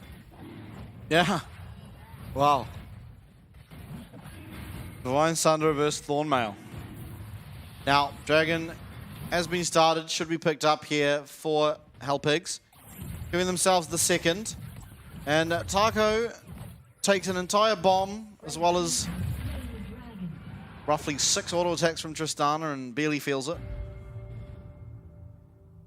Arashi now looking topside. Taco, though. I think he's going to be This is fine. a problem. This could be a big, big problem here for Impunity. Arashi, I think this is... You need to realize that Casante's going to look for that. Yeah, I feel like, you know, that's one of those things that, sure, you get tripped up by a few times when Casante's new, but we've seen it so much now. Sherra comes towards top, and I think Taco's gone. Okay, does find the shutdown. That's a nice amount of gold there found for Sherra. Meanwhile, though, on the bot side, it is Blaze and Felia having to completely evacuate their tower as Tide searches for more. Godtone could be collapsed on here. Has the Aftershock, though. He can live a long time. Felia does knock him forward. Aftershock now procced, and it is the Glacial Prison that lands here onto Blaze, but that Glacial Storm keeping Felia pretty hard of moving. Is going to eventually go down as Adiox finds himself yet another kill. How annoying is Anivia? Quite the champ. But obviously a lot of gold picked up for Sherra is pretty good. I still wonder if he's actually going to be able to do much, though. Feels like they might even play for 1-3-1, because I think a straight-up team fight is going to be really hard for them, especially with how strong this Anivia is. Yeah, Sherra's 3-1, but he's also down 30 CS, so... Yeah, and the short range will really punish him. I wouldn't be surprised to see him pull a U-bow and just rage split. Yeah. Could be a play. Obviously, we saw a 0-4-1 U-bow last split in the playoffs. Find himself a win and an MVP. Now, this Rift Herald should go over to Impunity. I think at this stage, Hellpigs' main objective focus should be around this Dragon, because it feels like they're in a position to win any fight. And already being at the 2 Dragons means it makes it a very considerable win con here for the side of Hellpigs. Yeah. It almost feels like when you do play a split push win condition, you need to find a way to get one of those first 2 drags, just because it buys you so much more time to continue splitting. Yeah. Whereas if you're forced to contest a 3rd drag at, say, 20 minutes or so, it feels really tough. You know, your split pusher definitely isn't strong enough to take anything in the side lane, let alone team fight at that point. Godtone is just going to come support Adiox on this bot side. And honestly, matching Anivia versus Fiora is probably fine as long as the jungler is nearby. It's going to be really hard for Fiora to push into that. And I think Tristana has similar issues up against the Cassante. If you walk too far up, you're going to be hard punished for it. I think Arashi will probably just save this Herald for when Dragon spawns. Probably wants to break that mid tower and then head to drag straight after. But if Hellpigs get this 3rd drag, they're going to be in such a commanding position. Adiox, he's fishing for something. Oh, finds a nice Glacial Prison, does Godtone. It's Felia, though, coming in a little bit too late as Arashi's trying to run away. Adiox getting quite low, does have egg available. Is it going to be proc? No, the last vital will not land, and it's going to be Tide picking up 2. All out happens here onto Sherra, and so much CC comes through. Taco picking that one up for himself as he keeps going forward. Managed to land in a Tofu Strike knock up there onto Arashi, who is out of mana completely. Will eventually back away, but another 3 kills there picked up for the side of Hellpigs, and likely a mid lane tower to follow. Wellbeat does go down here. And I do question a little bit the Malphite going for the tank build up against a team with so many tanks on it. Feels like the Ares Demonic would have got a lot of value, but it was a really nice, I think it was the Glacial Prison from Godtone. Yeah, onto No Cleanse Varus. Very nice pickup. Super important. A lot of TPs come through. Adiox was never really in danger of dying. Obviously had that egg, and no one can really afford to DPS an egg in a team fight because you just end up losing after. But just a huge win for Hellpigs. They win the team fight, get the tower, and I think we'll be looking at the Dragon as soon as we return to live. Shouldn't be too far away. Yeah, it's up in 30 seconds. That Herald was dropped, and it does secure them some control around this area for now. But it feels like it might not be enough, and these short-range AD carries do need to be pretty careful up against the Nivea now. If caught out, pretty much instantly going to be forced to flash. Yep, absolutely. And importantly, Blaze will have his cleanse available now, but to be honest, there's just so many ways to keep him out of a team fight, even up to the Anivia egg. If you're not able to land those autos, you actually cannot shred the AP, the tank, sorry. You really need to get those blight stacks up for that to be possible. Shira, though, starting to work on this top lane tower, and it's not matched, so with this Demolish proc, will do a considerable chunk to it. In fact, might even just find it in exchange for this third Dragon. This is the third time we've seen this exact trade happen. Yep, he's pulling a U-Bow, and I like it. I think it is your best choice. Definitely don't want a team fight. Do need to be careful, though, because Adiox is walking up to this. It does wisely back away. Adiox does have that Archangel Staff. Now finished. Stacking up. All that's left to do is Felia probably doesn't know about all the CC that could be possibly waiting for him. The Featherstorm comes out. He dodges out of that Nature's Grasp and flash away from this Tristana, but Tristana will find him with that bomb, and it's now full retreat mode here for the remaining members of the Hellpigs, and Adiox arriving means there's a lot of wave clear. There's a lot of damage as well as LJW does go forward onto IC8, will pick up the kill, and Adiox really trying to do whatever he can to stop this, and he might even find a kill. Shira on 1 HP. That's going to be the Buster Shot, but you see on your screen here, Taco trying to find this pesky little Tristana who's headed back actually to Hellpigs' base. Adiox, is he going to... Oh, I think he knows. He knows. Oh no. My God. He's still going to find him, though. He is going to find him. He got him.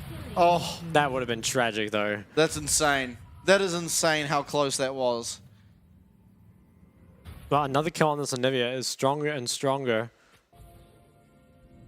And especially once she gets towards death cap, I mean, it's going to be a really big problem. I think this team fight, it's mainly one off the back of Adiox has cleanse and not TP, so he can't get here in time. So it really is just pretty much a 5v3 for most of it. You know, the Fiora was already here. And once Adiox comes down, I think he might have actually got IC8 killed. I think, yeah, the Fiora parried off the Anivia Q. But ultimately, I mean, who cares? It's a support. You clear the wave. Oh. And wow, I mean, Sherry bought a lot of time here. This was pretty smart. He almost got away with it. In fact, if he had just gone up a bit further and based like at the end of that right side wall, I think he would have made it. I mean, Adiox knew he was around here somewhere. He smelled him. Okay, back to live though. 3 minutes on the Ocean Drag, which would be a phenomenal pickup for Hellpigs. And I think you're quickly running out of options for Impunity, because I don't think you should win a 5v5. And I don't think you really can split either. Baron is just being pulled. The Anivia with a blue buff can do this for a long, long time. TP comes through as well. Impunity have to get in here, but is it too late? Anivia can just wall off the choke. Yeah, it does. Maybe not the most perfect wall, but ultimately it does allow them to secure this Baron. And is there going to be a fight to ensue? It doesn't look like it. A lot of summoners still available here for Impunity. And you can just wait now, use this Baron to try and find some objectives and then play for the Ocean Soul, which is spawning in 2 minutes. Well within the duration of Baron.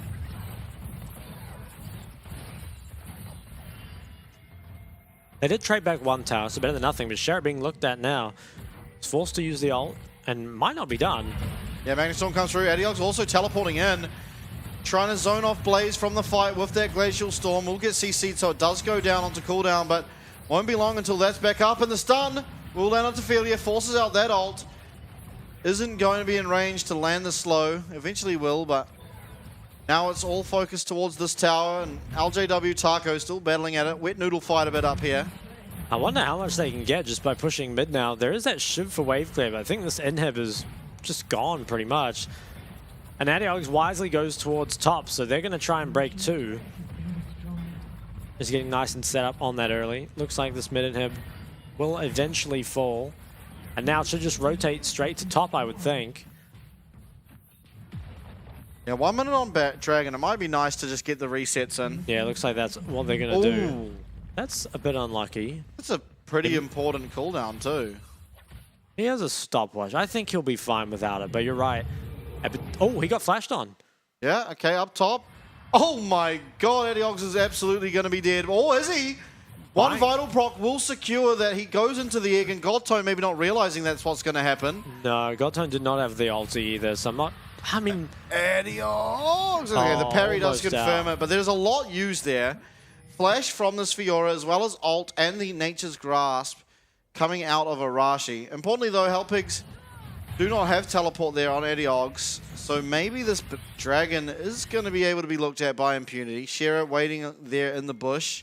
Taco, he's got a big flank. He does. And if he's able to isolate Blaze in particular, should mean that this AD carry is just taken out in pretty quick fashion. Adiogs does not have TP either, so this is just going to be a straight 4v5, one that Hellpigs seem to be happy to take.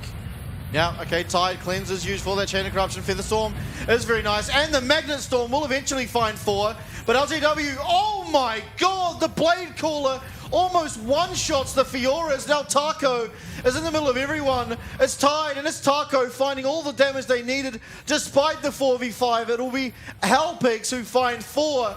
There is no response here for the side of Impunity, and it's going to be the Ocean Soul. It is 8,000 damage done in that fight there by Tide. And unfortunately, Blaze just wasn't even able to play the fight. It was just chased by Cassante and then... oh, 9,000 damage he even got up to at the end. That's pretty ridiculous. I mean, Zai at this point obviously does a lot of damage. Got a replay. I mean, Taco just flashed after Blaze and kind of cornered him. So there wasn't really the opportunity for him to DPS. And Zai obviously... one of the harder ADCs to engage on. You can see everything committed to her, but just all grouped up, really. And yeah, it's how Blaze unceremoniously died in the back line. But Tide, I mean, all the cooldowns were already used. He could just DPS for free, managed to kite out Shera's damage, and then clean the rest up. So even without a mid laner, even without their 5-killer Nivea, it wasn't even close. Yeah, it truly wasn't. Back to live, though. Adiogs again being looked at here by LJW, but this time he's with the boys. Rooted up will LJW get, and now it's Shera's turn to be the focus of attention. Is going to get stunned. Permafrost will land in a follow-up slow here coming through from Godtone. Taco should be able to confirm this, although another rocket jump comes out from the reset.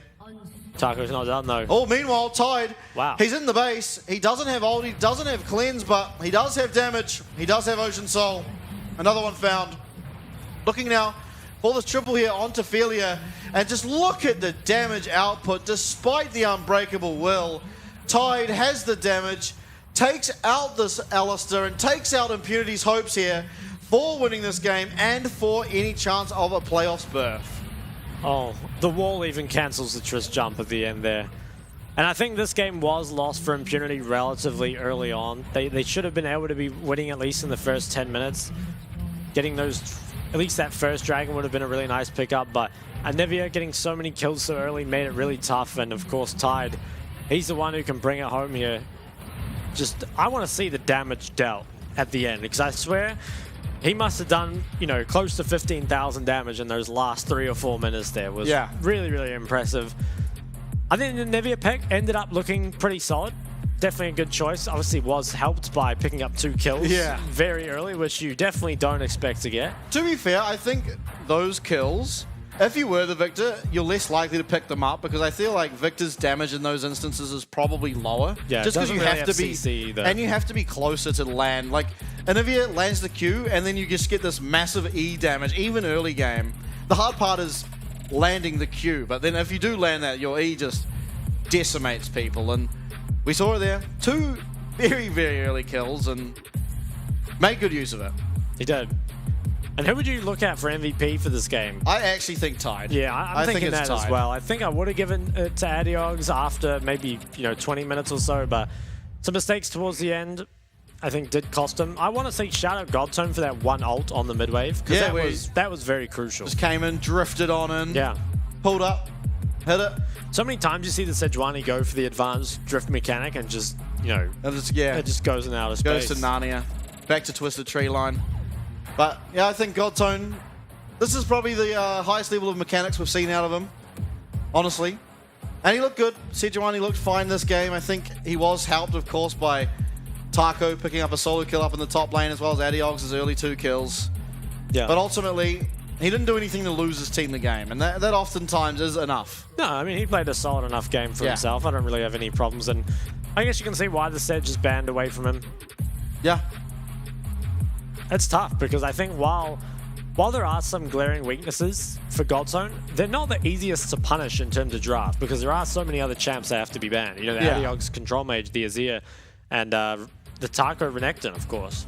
Yeah, and I want to say, like, I don't want to seem like too much of a Taco fanboy, but the fact that he blind picked Cassante, got counterpicked with the Fiora, and he still managed to pick up the solo kill, as well as in the 2v1 picking up the kill on Arashi, is pretty impressive. Big. Yeah. I think the display of skill there is pretty top notch, and he really does make an argument for himself of being one of the top laners. For sure. Yeah, it'd be really interesting to see him probably next year on a stronger roster, because I think that there could be, you know, a lot of potential in his future, and he's been the reason behind a lot of these Hellpigs wins. You know, even in a game like this where it's not really direct, just the fact that the Fiora split push win con is never an issue at all. Yeah. You know, really credit to him, of course. Absolutely, and we've seen that be an issue. I mean, Rallia against, I don't even remember who it was, but yesterday when he played the Fiora was pretty much the sole reason why the team won. Just constant pressure, and not allowing that meant that they couldn't really do a 1-3-1 because Fiora was losing her matchup, and Adiog's, well, if Adiog's was against Shera's Tristana, Adiog's would be winning that matchup as well. So it just felt like you had to put the Fiora against the Anivia, which sure does fine. Yeah. But then you're still just going to be losing the Tristana versus Cassante anyway. Yeah, definitely feels like you kind of end up with 2 side lanes that can't push anyway, right? Yeah. You're just kind of locked, and meanwhile they continue to farm, continue to scale. They got all 4 of those dragons as well, and I think that is really crucial. I think if you are playing a split push win con, having one of those drags buys you so much more time, because it means you don't have to contest that 3rd one super early, and of course by the time it rolls around to the 4th dragon, then you might be scaled up just that little bit more. I think this was that engage on drift. Mid. Yeah. It was really, really nice, and just a lot of damage that comes out afterwards. Adiog as well, managing to live in this fight. A lot was used on him, to be fair, and he still managed to get out. Poor Shera. Yeah, this guy, I feel a little bad I don't even for think Shera. he played particularly No, I don't badly. think He just got gapped around the team. Let's Have a see look at the damage. Oh Okay, my. yeah, no, there's no way Tide doesn't get it. Yeah, for sure. That is some pretty solid DPM as well. Yeah, no doubt.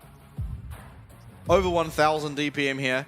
Especially considering all of the gold early game was really onto Adiog's. Like, I think he had like 5 kills by 15 or so minutes. And still, it was Tide outputting all that damage. In fairness, he was freely hitting because so much focus went onto the Anivia that he did just get to wail across at the, you know, the likes of the Maokai, the Alistair.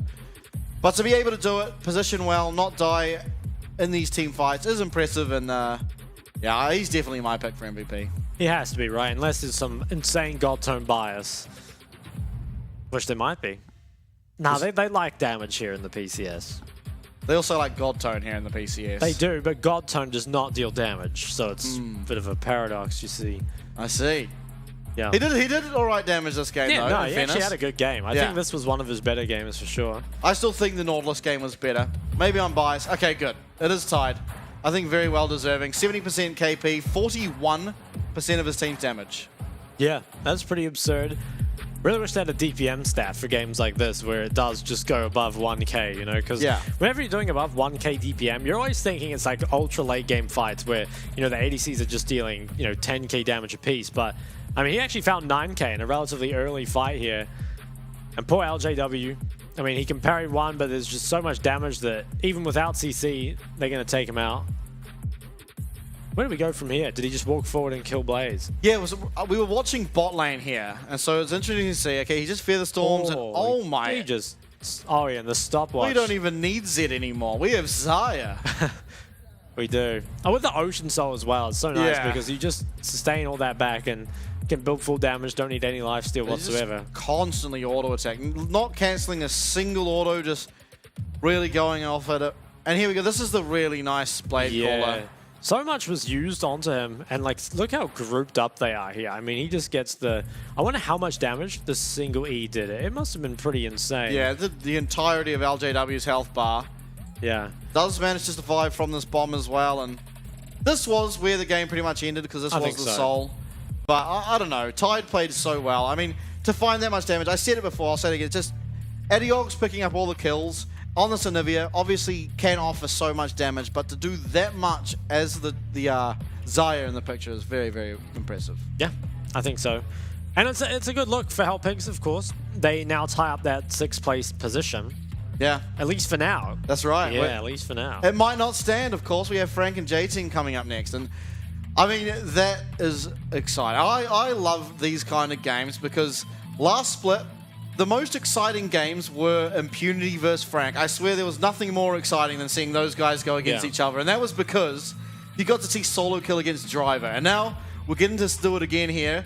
Different teams, obviously. There's, I mean, Minji, which you'd argue Mission was the best mid laner last split, and now Minji probably is the best mid laner this split. But talking about the game, we're going to go to a break, get all set up for that one. It's going to be Frank J-Team. You definitely do not want to miss it.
Flex on the beat.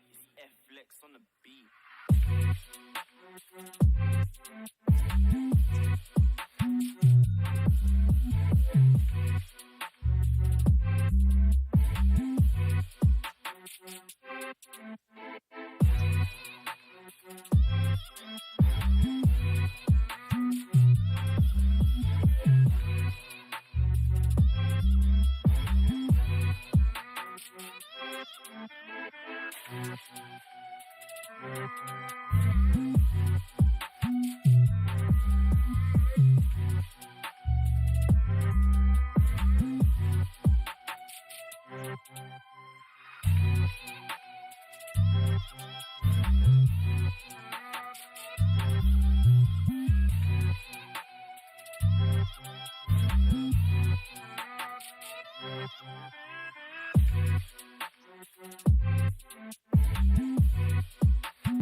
F Flex on the beat.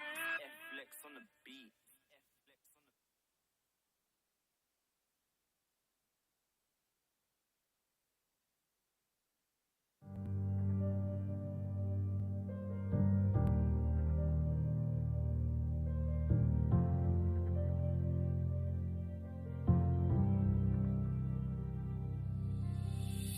Do you feel what the eyes can't see? You hear it calling way down deep.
myself, would you still be around? If I was begging for your help, would you let me down? Yeah, I could try to act like I don't need anyone, pretend it's me, myself, and I'd rather be on my own. But I know I can do this alone. If I had a nightmare, tell me, are you right there pulling me out? If I was too high, yeah, tell me, are you right there pulling me down, me down? 'Cause I need you to ride along. So tell me, are you right there? Tell me, are you right there when it goes down, goes down? If I was falling to the ground, would you pick me up? If my world was crashing down, would you make it stop? I do for you, but would you do the same? When everyone's gone, are you gonna stay? When demons come through, would you push them away? Would you push them away? Are you gonna stay? If I had a nightmare, tell me, are you right there pulling me out, me out? If I was too high, yeah, tell me, are you right there pulling me down, me down? 'Cause I need you to ride along. So tell me, are you right there? Tell me, are you right there when it goes down, goes down? 'Cause I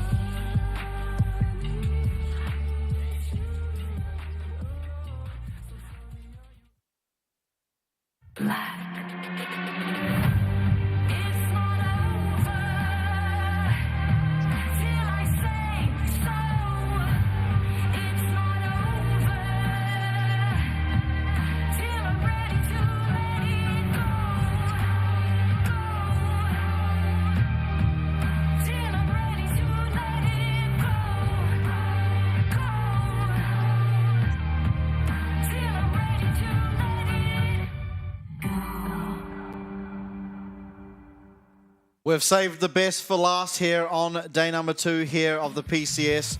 And Frank versus J-Team it will be. And I touched on it before the break, but I think the most exciting part of this is solo kill versus driver. I think those two going against each other is always a good time because we know both of these top laners love to play carry champions. We saw driver yesterday playing Gangplank yet again and having another fantastic performance on the champ. And I think I'm looking for something like that again. I think both of these top laners are very capable of picking these skill matchups and doing well in them. Yeah, and J-Team do have the red side, so if they do want to give driver that last pick, they will be able to. I think for J-Team, red side might just be better anyway, because not only do you get, of course, the red side last pick, but it also feels like, you know, blue side, it's a bit harder to first pick Azir, but red side, you can definitely 1-2 Azir, and Minji's looked extremely good on it. So we have to see how Frank are going to deal with that. There's your roster on the screen there. And Frank, they are somewhat on the upswing, right? They're looking better. I think they've been looking a lot better, especially with the carry junglers and Pretender kind of facilitating that. But still not at the level I would say that they would beat J-Team. I think J-Team do come in as a fairly heavy favorite, but if Frank really do want to kind of turn that split around, I mean, this would be the game to really say we do belong, not only in the playoffs, but kind of in that top 4.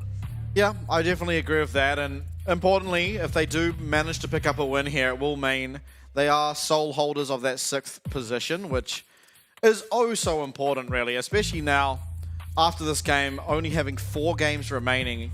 You really do... It's either going to come down to a 1-game difference, most reliably, for any of these positions, really. Even between the top 2. I mean, if J-Team win this, they remain only 1 win behind PSG, so it's an important game for them as well. They're not going to want to falter. And they have looked like they're not the sort of team to falter. I mean, it does really appear like the only team that's on their level at the moment is PSG, who are maybe even slightly surpassing their level, but we'll have to see. Ultimately, this game, it can go either way. I don't think it's that one-sided, all things considered. But just based on the split's form, you do have to favor this team on your screen here. I think so, yeah, especially on that red side as well, because I really wonder how are you going to deal with Driver? It doesn't feel like there's a safe blind up against them. Taking a look at the two mid laners though, and one thing that kind of, jumps out to me really is that CS percent past 15.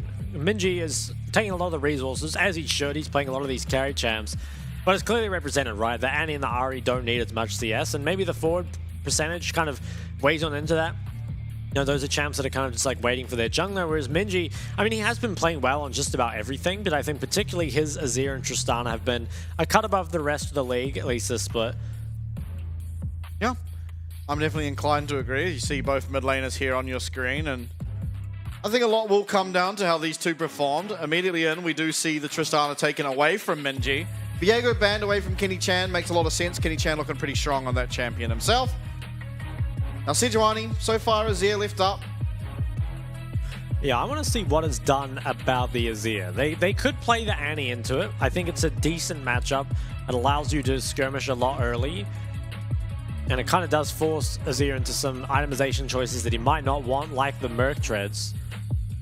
They ban away that LeBlanc from Pretender. Pretender was playing a lot of LeBlanc last split, even before it was really the Shiv build. Now Kai'Sa available, Jace available, Azir available.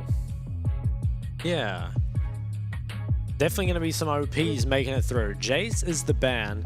I wonder if it will just be matched by the Kai'Sa. And I don't think Frank would be the type of team to pick away the Azir. So it feels like you are going to have to play into it. You've got to have something prepared because Benji should pick it up. You'll have to see. The discussion going on around this final ban. Should be Kai'Sa, right? What else? I do feel like, Okay. yeah, okay, good. Eminem also just very strong on the Kai'Sa. So the first pick, I mean, Sejuani's off the board. You can take the Maokai, but there isn't a good AD to pick with it, and I don't think Kenny Chan would want it.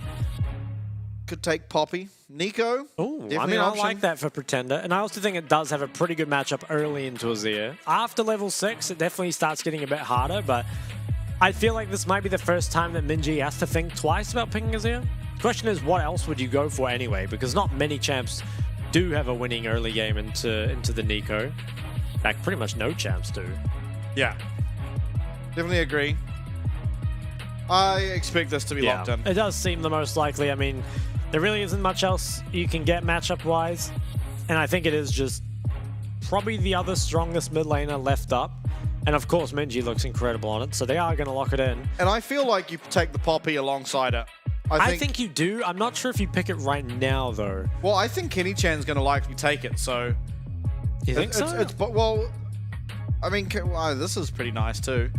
But coming from Kenny Chan, like his two best performances have been Viego and Poppy. Yeah. And so getting him off both of those probably feels pretty good as J-Team, although getting the Rumble for yourself this early also feels pretty nice because, as we've seen, there's not really an answer to it. So far, the answer to it has been kind of the Rumble leaving lane and just sitting in there trying to get yourself CS, but... Yeah, I think that definitely obviously means that you need an AD jungler, though. So I think now you can take the Poppy away if you want, and it will make it quite hard for J-Team to get a strong jungler. Well, we'll see. If they don't take Xayah, you can still get the Vi, and then go into bans to ban the Xayah. Wow, this is getting locked in. So I'm assuming that's jungle? But I don't know. I mean, maybe Udi is a good matchup into Rumble. Doesn't strike me. Oh, Okay, I mean, I guess it is. That's interesting. I mean, I do like that from solo kill, though. Having some kind of weird counter pick, because I think that he's very good when he's got himself a winning lane, and if this is it, then I'm down to see that. Nocturne is picked up. So that is a lot of pressure onto the Rumble. And so I feel like you either take the Poppy or the Vi here. Yeah, I think now you probably just take the Poppy, honestly, and try peel for the carries. No. No. Oh, What? we've got triple AP topside. Wow. Right, I can't believe they would ever do that. I mean, okay, Rumble Maokai is an incredible combo. Yep. But your bot lane has to play something insane to make up for this. Vayne.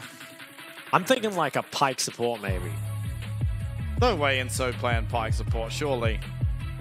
Well, that is so weird. I mean, triple AP topside means there's going to be a lot of magically resistant units here. Yeah, I don't know. I guess what they're thinking is they're picking Maokai as the tank and that he doesn't really add damage. But realistically, Maokai adds quite a lot of damage, regardless of what build he goes. And now your topside will all be rushing Mercs, probably getting other MR in the mix. I do worry about that. I feel like the Maokai... Yeah, I'm not sure. If they can get ahead early enough and their MR doesn't come through quick enough, maybe? Because it is a strong comp, right? Like, Azir Maokai works, Rumble Maokai definitely works. It's just, the skirmishes topside are going to be extremely hard. I wonder if the Maokai was picked in answer to the Nocturne, because if Paranoia is used and Nocturne goes in with it, you can respond with Nature's Grasp, which kind of zones the Nocturne off from the rest of his team. I mean, we'll have to wait and find out, but it is Melio Xayah banned against J-Team, and this wouldn't be the AD damage you want. I mean, you're forced to go on hit AD, but Varus does magic damage, and a lot of it, regardless of the build. I wonder if he will just go poke. Maybe. I mean, they do have DPS, but the problem is it's all AP DPS. Yeah. I guess it depends who can deal with Udyr, really. I'm interested to see what ends up happening with that Varus, but I don't know. Normally, I think J-Team come out of draft with a really solid draft, and this time, I think it's still good. I have questions around it, mainly because of the AP heaviness. Alistair is the hover.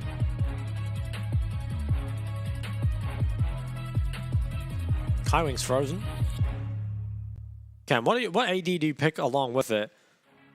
Because it's not easy to play any ADC up against this sort of comp. No. Ashe wouldn't be too bad. Yeah, feels like you just kind of have to match the laning phase strength at this point.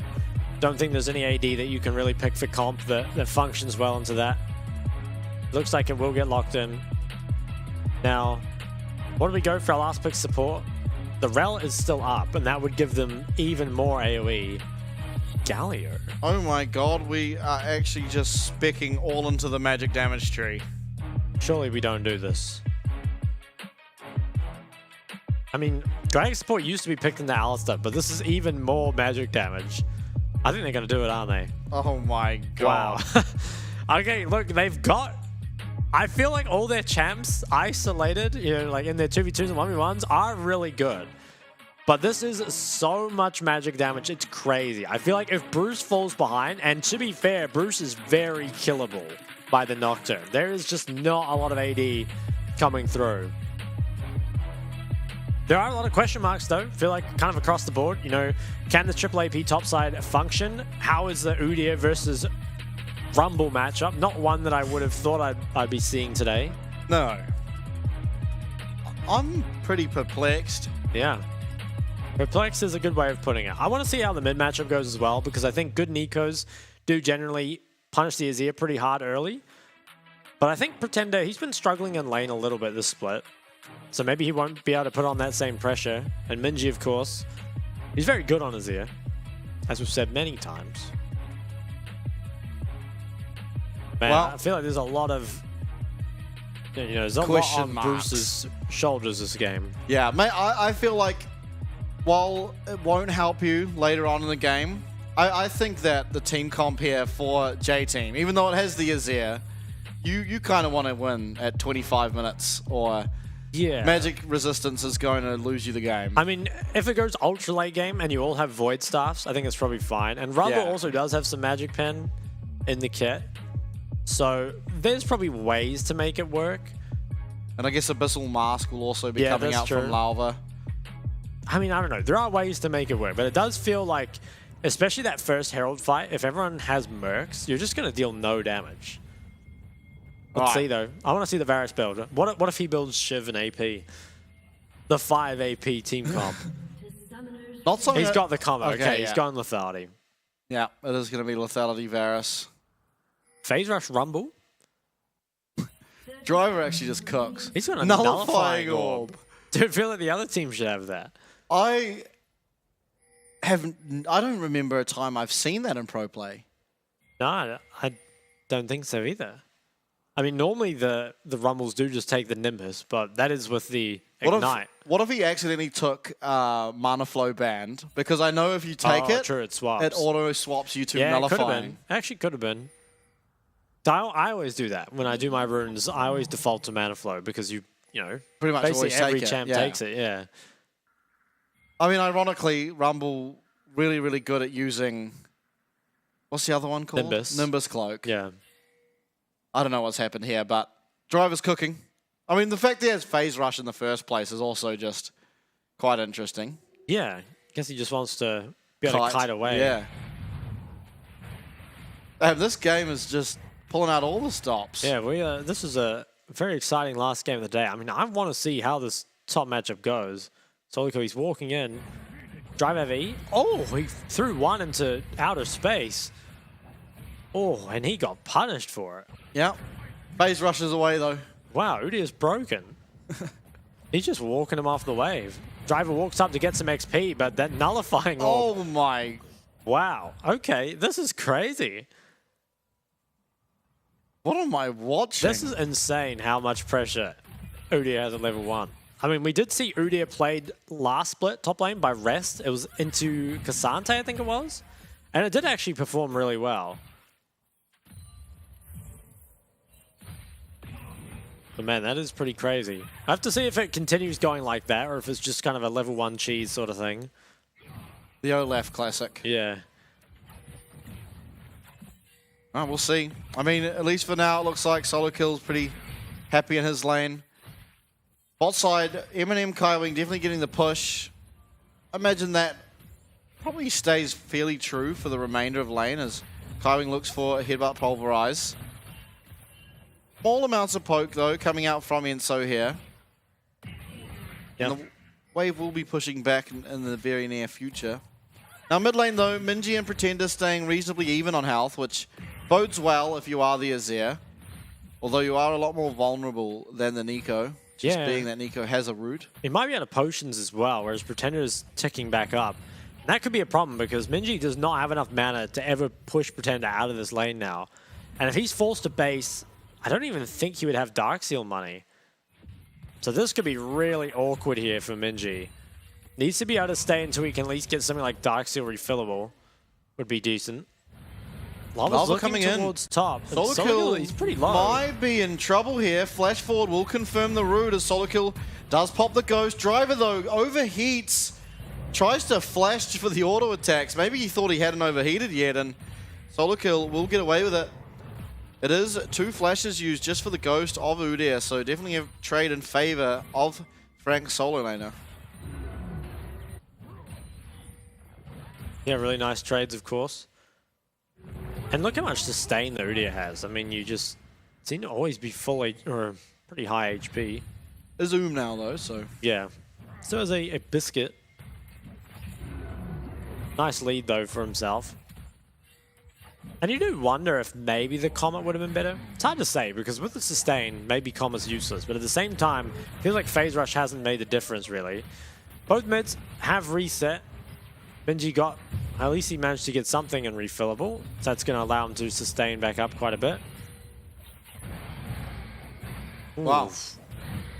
That looks so fun. Now that is interactive. Certainly is. Okay, Kenny Chan spotted out. Yeah. I want to see if any magic resist is picked up on these first bases. Because you have to think that, okay, there's the Merc Treads in top lane. So Solokill... Already winning lane? He knows. Yeah. Ooh. Wow, Menji finding a trade. really nice trade. Even gets another double auto there off with the soldiers onto Pretender. And yeah, 6 coming up in the very near future means Pretender does have to be quite considerate of where this Maokai could possibly be. Yeah, looks like he'll be fine to clear all these out, but forced to base pretty early. It might even get cancelled here. We'll see. Driver going towards Merc Treads as well. So, okay. Everybody feel like Solokill feeling very good up in this lane. In fact, Driver, well, Phase Rush getting a little bit of value there. I'm very worried for Frank or for J Team in the early fights, though. I mean, they can give up a couple of them. It should be fine. It does feel like the amount of magic resist that can come in is pretty overwhelming. Although there is no MR picked up by the mid jungle yet. I think Pretender might be working on it. He's going towards Merc Treads, I think.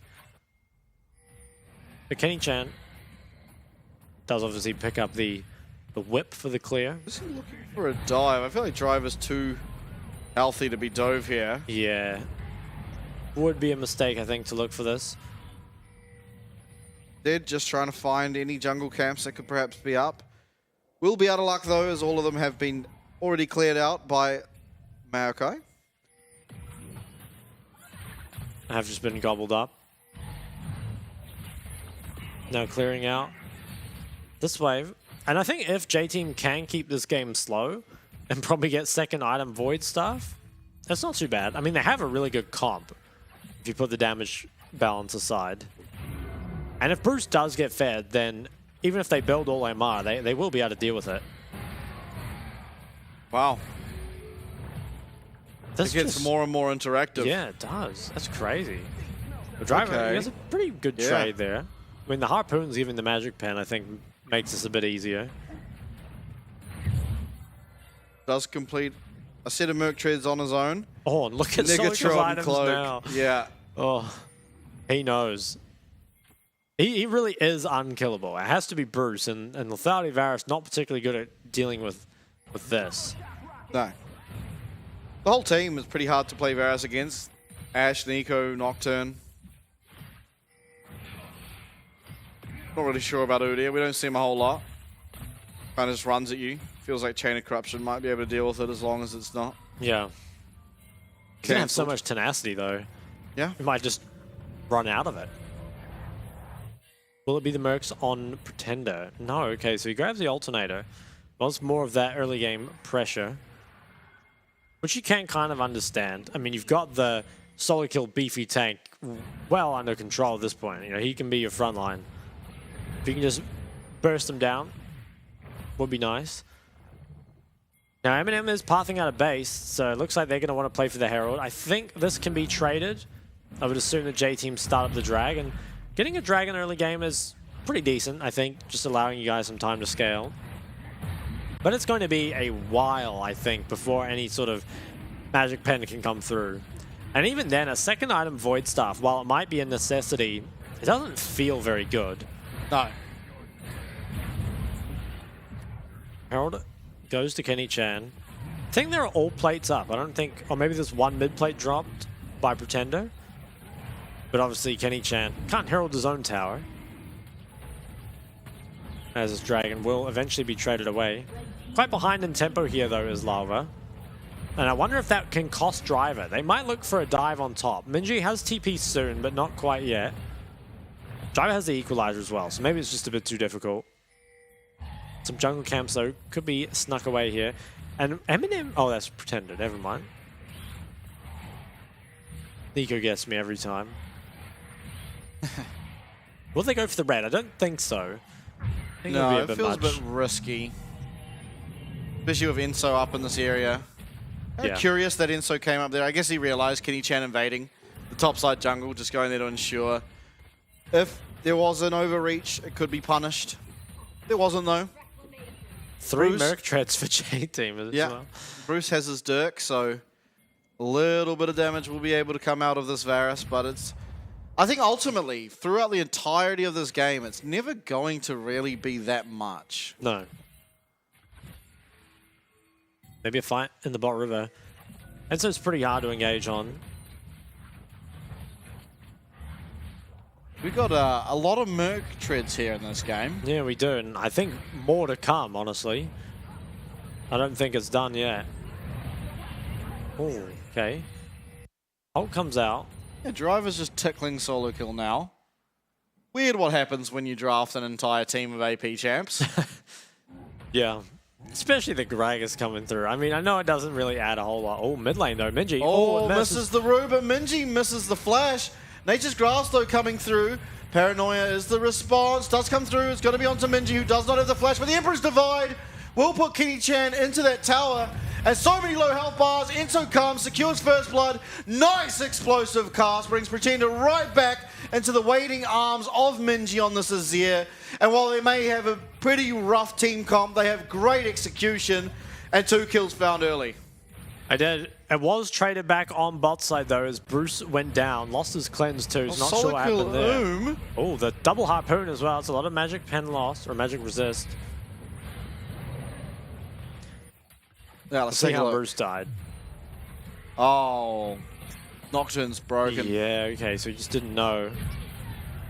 He did slightly misplayed the cleanse as well. Yeah, pretty hard to live at that point. I think in that mid fight as well, you kind of saw Kenny Chan wasn't sure whether or not he should go in. You know, he was thinking about it.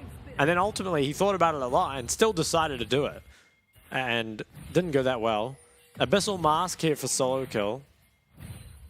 Minji getting one of these first kills though was very important. And I think Crown is actually decent this game. I'm not sure you need it, but it's better than the games they've been buying it before. Wow. Damn, this is what 4 AP champions looks like. Yeah. Ooh, Kaiwing's coming up. Yeah, Equalizer looks like it almost up. Either is or okay, it's up now. Oof, just in time, but is it enough? TP. Teleport coming through.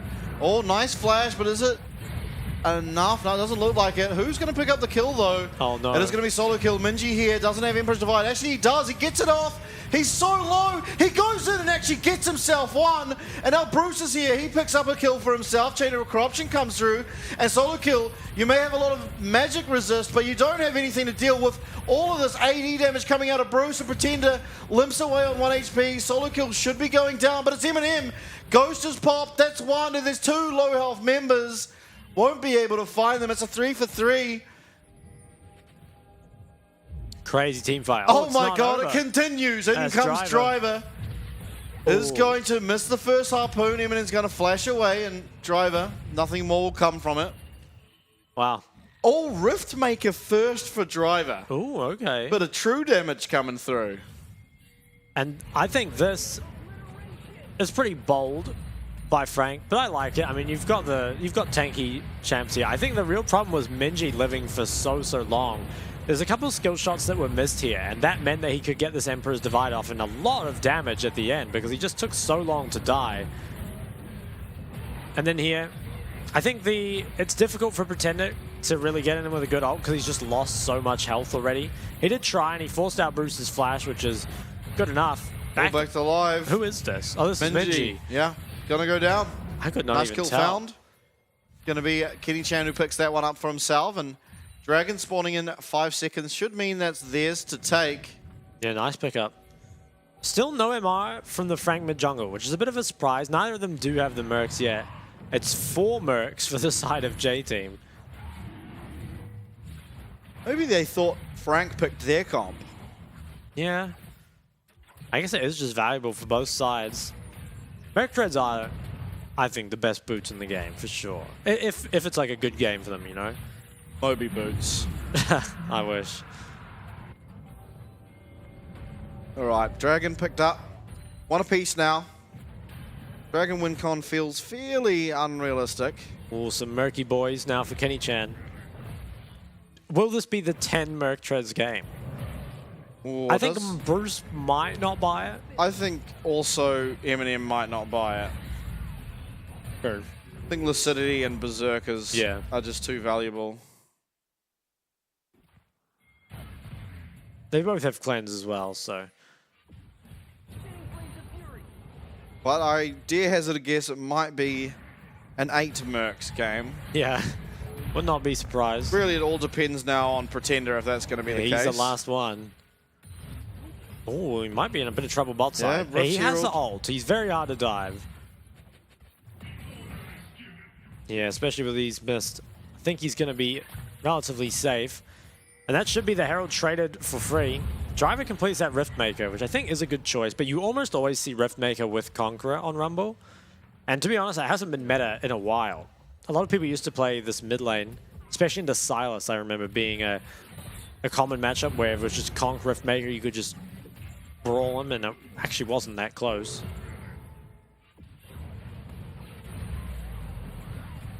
It is the Sork shoes for Pretender, which I'm not sure. I'm not sure he's thought too much about these. Surely if they showed this much MR, you're better off going CDR boots, if anything. Yeah. I'm not sure. While sieging on bot lane, Minji is getting the farm up for free. Now he is going towards the Nash's second.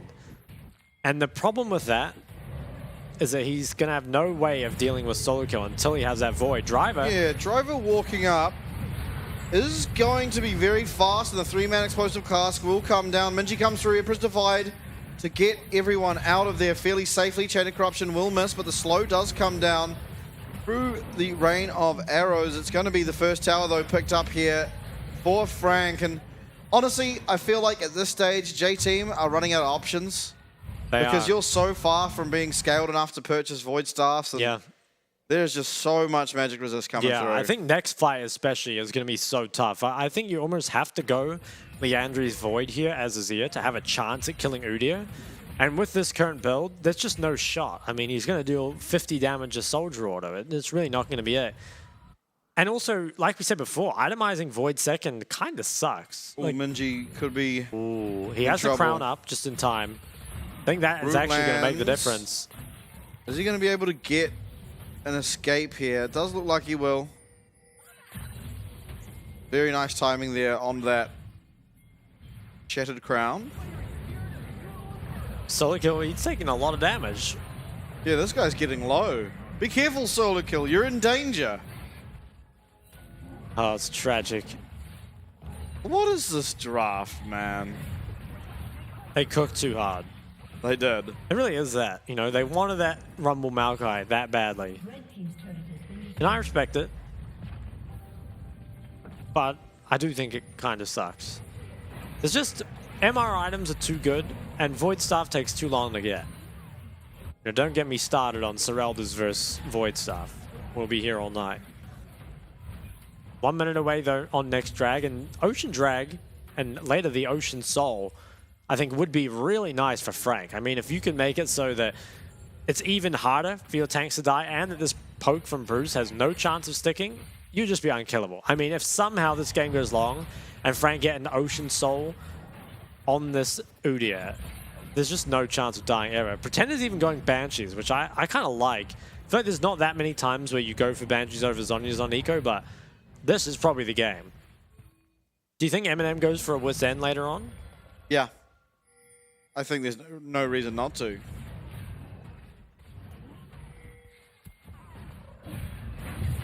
Kaiwing's even got the locker. I mean, there's so much MR. I'm looking forward to seeing Minji's damage next fight. He's the 2-kill Azir. That's right. But it feels tough. Going to be doing a lot of damage. That's for sure. Okay, 10 seconds. I wonder if J-Team, obviously not on this dragon, but if later on they just try and trade a Baron or something. Driver's got the right idea though. He's going for the Void Staff second. Question is whether or not it'll matter. Okay, so they spot out J-Team there, trying to make a play onto topside. And Kaiwing, he's doing a good job of just running straight top to protect this dive. They know that this is the only trade that can happen, really. And Pretender, honestly, he doesn't look very killable to me. He's got MR. And Nico's a difficult champ to dive. So once again, another objective goes the way of Frank. And J-Team without anything to trade for it. You might argue that they're trading scaling, but realistically, until the Voids come through, it doesn't matter whatsoever. And even then, you know, it's only 40% of the MR. There's still going to be a lot there. Yeah. I mean,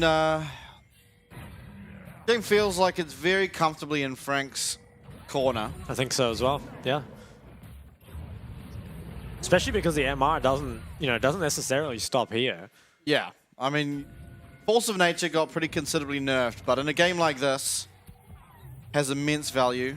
Yeah. I mean, I imagine Udyr probably doesn't mind building a Spirit Visage at some point, and maybe even a Hex Drinker. I don't know, I feel like you get pretty crazy here. Ash as well, of course, Wit's End almost certainly will come through. I wouldn't be surprised to see it next item.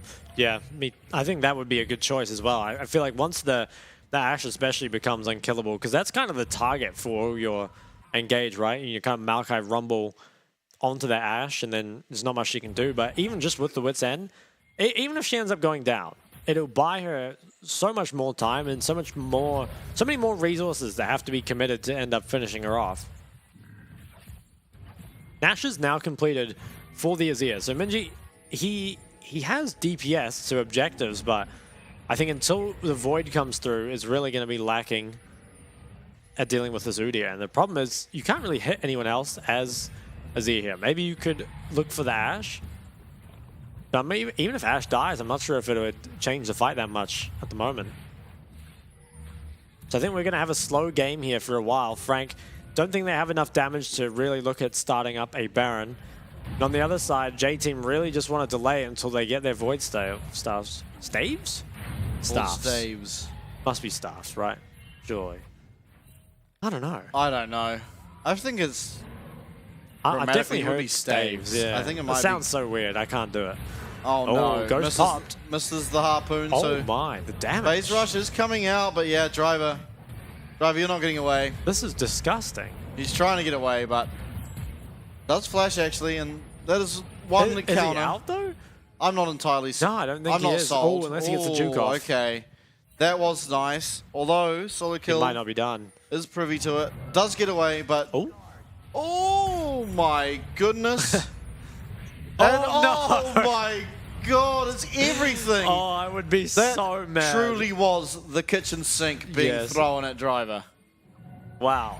That is so tilting. I mean, you make it out, and then you get sniped by the Ashe Nocturne combo. Wow. Yeah, no, that's incredible. Okay, 2 more minutes on Dragon. I think this likely will just go to a drag win condition unless there's a lot of kills given over by J-Team, because it does feel really hard for Frank to start up the Baron. Although, while they don't have tons of DPS on it, it's not super bad either. And we'll get a replay. I feel like there wasn't much to say. It really was just an item diff. There's nothing else. Solo kill doesn't take any damage whatsoever. And even with the phase rush, Driver is just... I mean, where can he run, really? Yeah. Chase down. This was a nice juke there. Juke's out of the sweeper vision as well. Manages to turn around, but how unbelievably unfortunate is this? I would have nightmares. No, they just have to have the perfect champs to find a way to kill you there. Yeah. And Driver knew. I mean, he dropped the equalizer on himself straight away. He knew, but... He's in shambles. He is. Oh, back to live. It's a lot of abilities being used onto Kaiwing. The Enchanted Crystal Arrow comes out, and Kenny Chan as well as Solo Kill looking fairly unkillable there as they run towards Driver. Minji staying relatively healthy as Bruce trying to unload as much damage as he possibly can. Equalizer comes down, but pretty much no damage to speak of after that Locket of the Iron Solari does come out. Eminem, though, stepping a little bit too far forward, cops quite a lot of damage, but you're seeing there so many abilities landing for J-Team and just not really any damage to speak of. It is the Void Staff completed for Driver, but until this Azir gets his... He just bought a Rob. I can't believe it. Okay, we'll come back to that, I promise. But this current fight here, I think it was really misplayed by Kenny Chan. I mean, we'll see this engage on the Kaiwing. I feel like this is actually fine. I mean, this puts Kaiwing in the team and forces Bruce to flash. But if you see on the top side of the screen, Kenny Chan is flashing on this rumble under the tower. And it's kind of like, for what? I mean, that doesn't really matter at all. It was just taken out for free. Back to live, though. Kenny Chan is late to this drag because he died before. Ulti is not quite up yet. Frank just need to delay this. They can play for the fight after. There's no flash on Bruce, remember. Driver's been hit by the arrow, but does survive. And Solo Kill actually taking a reasonable amount of damage. Pretender? Oh, okay, here comes Pretender. Here comes Kenny Chan. But the value really wasn't found as the Emperor Divide does come through. It's a 1-for-1. It's now a 2-for-1 as Enso in pretty much no man's land, as is Lalva. And importantly, Bruce has gone down, so you don't really have the damage. Shutdown does come through, however, it's picked up here by Driver. And now it is 3v3 left remaining. Both of the supports are live, although Enso does eventually get taken out, and Driver trying to get away, but is just chased down by this Ghost Udyr. There's a team fight win here for 2 in favor of Frank. Okay, Minji, I think he undid his rod and he bought the Blighting Jewel, so thank God for that. But I mean, that was a very difficult fight, I think, for Bruce, who didn't have any sums. I'm not actually sure what ended up happening to him, but just in my head, it should be pretty unplayable. Nocturne ult wasn't up initially, but I think it came up just in time to follow up on this Nico engage. Okay, so this is what happened to Bruce. Yeah, there wasn't much he could do, unfortunately. I think Driver actually did pretty well in this fight. He kited out and then dropped this Rumble ult on Eminem here, which made a big difference, right? Yeah. The Wit's End isn't completed, and even if it were, the Void Staff here for Driver means it's not as big a deal as before. But yeah, I mean, Enso and the Gragas doesn't really have anywhere to go. To be honest, the Gragas has been pretty MIA this game. Yeah. Paranoia comes out. Dragon's still alive. There's a creep in the river. There is a creep in the river. Oh, we got the crown. Big damage on Bruce as well. Bruce is down to 1 HP, and that is going to be this Ocean Dragon confirmed. It is the third one now for Frank, so they are on soul point. As Bruce still not really going to be able to play this game. This game is so hard to be Varus, and you are the only AD. So all Frank have to do is all in onto you, and they pretty much guarantee a team fight win. Which is weird to say considering there isn't a Azir in the game, but the damage profile of the team, a bit lackluster. It is. If they can get Void Staff on Minji, though, I think that could maybe turn these fights around. Because Minji is dealing a lot of damage, but he just can't really get through this magic resist, at least not yet. He's getting closer to it. Look at solo kills items. How disgusting. Yeah, he is, he's unkillable. He's got the most gold as well. Very. Yeah, he's been having a good game for himself. Starting off from level 1, really. Yeah. I'm surprised Kenny Chan has so much gold. Ooh, what's Driver building? Sonya's? I don't know. Yeah, I guess. We'll have to see. It is now Radiant Virtue as well as the Redemption for Larva on the Maokai. Look what else got pegged up. There's a Wit's End on the Ashe and Abyssal on the Nocturne. So weird. Why are they building so much magic resist? I don't know. Quite curious. Okay, Void Staff on Minji. That's big. I think J-Team have a chance to win a team fight now. You just wonder if it's too little too late. I think they still have a chance to win, for sure. I mean, if they can win a fight and get a Baron and stop that 4th drag, that'll be kind of ticking all the boxes. But if any one of those things go wrong, Bruce. Does actually dodge out from the Ashe ult. There's so much being used on him, though. The only target that really needs to go down, he is going to eventually equalize it, keeping Pretender out of the fight as Minji trying to offload as much damage as he can. He finds Kenny Chan. Kai Wing very, very unkillable. On the bottom side, though, it is going to be solo kill, picking up the eventual kill onto Driver, and he still just doesn't take any damage despite the Void Staffs. Is very much full health bars across the side for Frank, and you have to start wondering now, was the draft worth it? You got a lot of power picks, but you got all the same damage type power picks, and Bruce really cannot play this game. Yeah, I think Varus is a tough champ. Not only under this comp, but just to be solo AD, right? Because you kind of think, sure, the lethality is good, but the problem is, even lethality, you know, when you get very fed on it, it still can't really deal with tanks. You're going to need multiple rotations. I think if you want like a solo AD... Oh my god, Abyssal Mask number 3 completed. Who's got it this time? The support? Oh my. Yeah, we'll see. I mean, Bruce, he did not have cleanse here.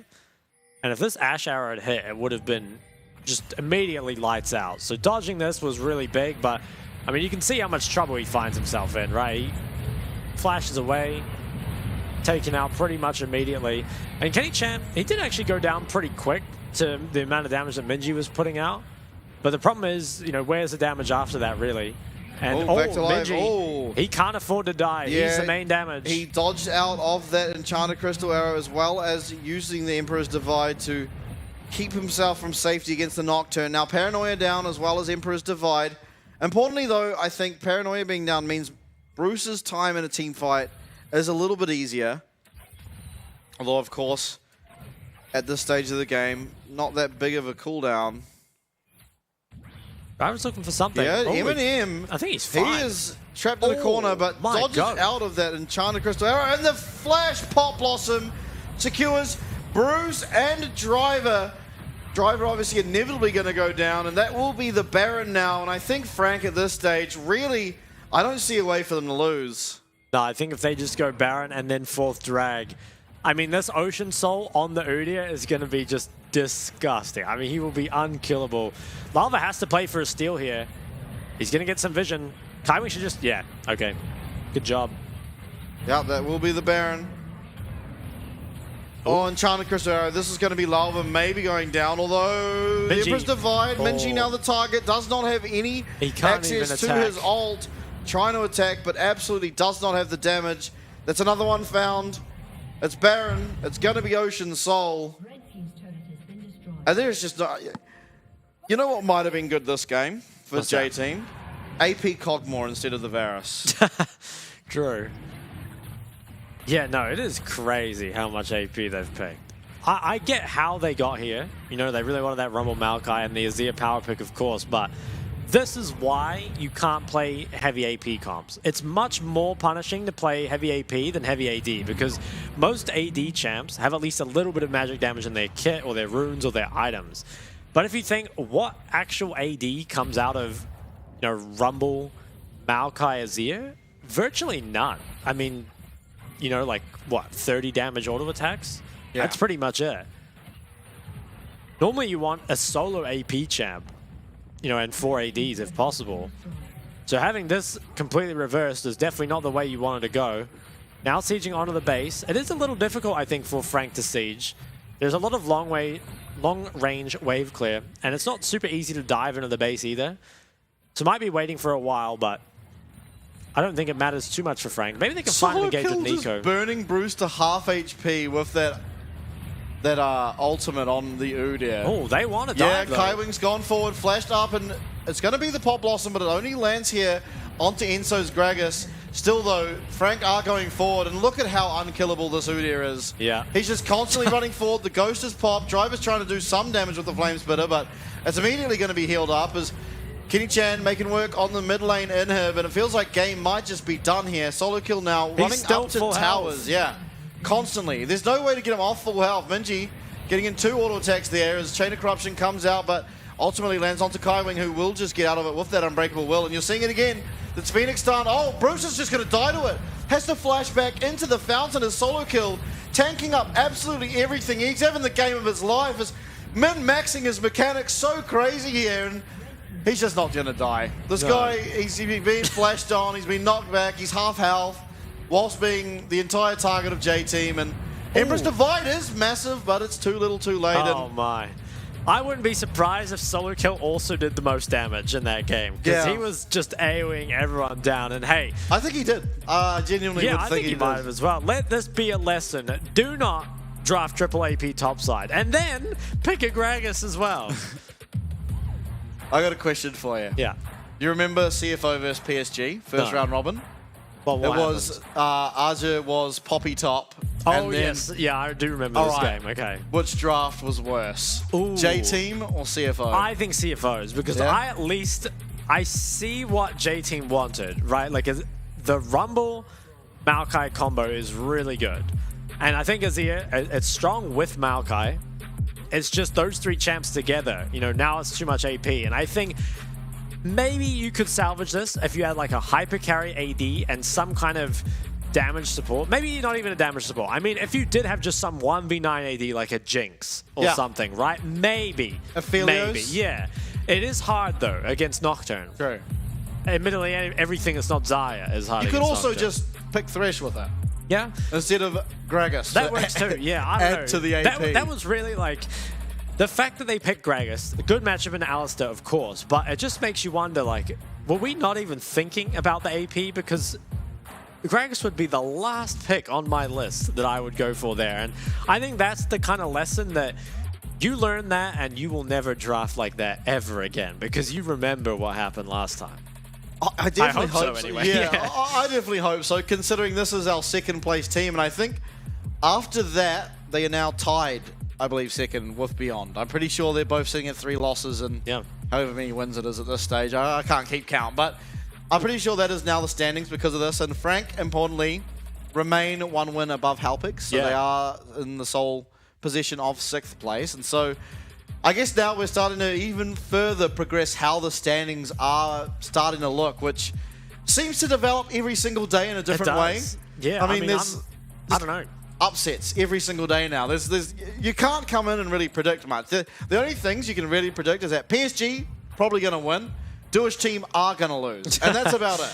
True. Yeah, no, I would never have predicted J Team to pick those champs, right? Yeah. I thought for sure if Frank were going to win a game against J Team, it would be off something like a, you know, an Annie, Nico plus Viego sort of comp where they just kind of snowball the early game and J Team fall apart too early. But man, I feel like they really could have salvaged the draft. Like, I think they could have gone the Rumble Maokai and then kind of just picked some weird AD mid later on. You know, even something like a Yone, just to have some AD, right? Or they could have gone with the Azir Rumble and then picked the Poppy, and it would have been okay. Or the Vi. Yeah. I don't know. I feel like the Vi Rumble's good too. Yeah.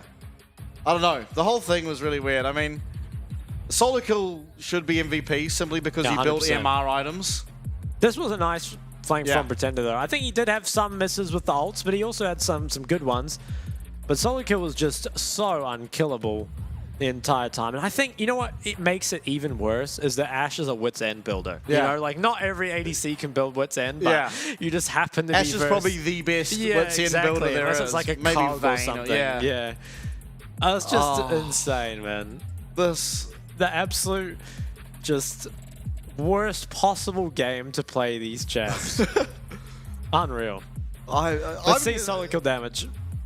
Oh, he is the top. Yeah, he is the top. I think that's not that surprising. At the end there, just running in and constantly Phoenix stance, throwing his R over someone. And I mean, if it was on Bruce, it actually just did half his HP every time it was up. And yeah, I don't know. What a disgusting game. It really was. I mean, disgusting is that I said it so many times, but it really annoys me as a carry player when someone can build full tank and they deal more damage than anyone else. That just really, you know, grinds my gears a little bit. But guess why that happens? Why? Triple AP topside? Triple AP topside with Lethality Varus as your only AD and a Gregor support. Yeah. It's so unreal. I wish they had the magic damage breakdown, you know, like how they do in the league post game. Yeah. I want to see how much of that damage was just pure magic, because I'm assuming that there wasn't much AD coming through. Solo Kill though, of course your MVP here. The Udyr counter pick into Rumble. Will we see this one again? I honestly kind of hope we do. I mean, it was made better by there being more AP for sure, and not a good AD carry for dealing with it. But I think with how good it looked in lane, it might be something we see more. Yeah. I mean, level 1 especially looked really nice. Yeah, exactly. I also got to wonder, though, like, obviously, I mean, this game was just a write-off from draft, I feel. But what if the Rumble just went the normal rune page? Because I feel like maybe. If you're picking Rumble, you want to bully your lane, and FaZe Rush isn't doing that for you. No, I guess he just felt the lane was going to be so hard and Comet wouldn't make a difference, but I'm not sure. I mean, that's the thing as well, right? Is that there's a good chance that this was the first time Driver has played this matchup. So you don't really know how you want to set up your runes and what the best item build and stuff is. Poor Bruce, man. He's just forced to flash away from this AoE. Oh, what is it called? The storm thing? It's just, I don't know, but it's this Phoenix stance. Yeah. Empowered Phoenix stance, maybe? This was so... I think this was like the absolute nail in the coffin to Driver's mental state, because this was just, you know... Outplays him. Yeah, exactly. You've managed to finesse him. You get out with some nice little jukes there. You think you're finally out. And then here it comes. Here it comes. Backflip. Look at that. Oh, poor little and even Driver. here you're thinking, okay, all right, that was annoying. Take me back to Lava. Sorry, not Lava, Kitty-chan. And he comes. He actually just 360 no-scopes. He does so many spins. Damn. Oh, poor Dr. Ivor. I don't know, man. He wasn't the did doctor it to that himself. Game. He did. That was no, the Maokai did it to him. What if they played them and they put like Azir as the AD carry and then just Vayne topped on the Udyr? Imagine that tech. Yeah. I think it would have been a better what team if comp just overall. went jungle? True, you could do that. Yeah. You could do that and then have Maokai as your support. And then Yeah, that might actually work out. Yeah. Because I swear you could play Maokai support into Alistar. Yeah, I imagine you could. I mean, the Bramble Smash timing would have to be pretty perfect. But there's always the angle where you just let the Alistar go on your AD carry and then you go on theirs. Yeah, yeah. And then it's just which AD carry could burn down the support that actually first. could have been good. They could have fixed that.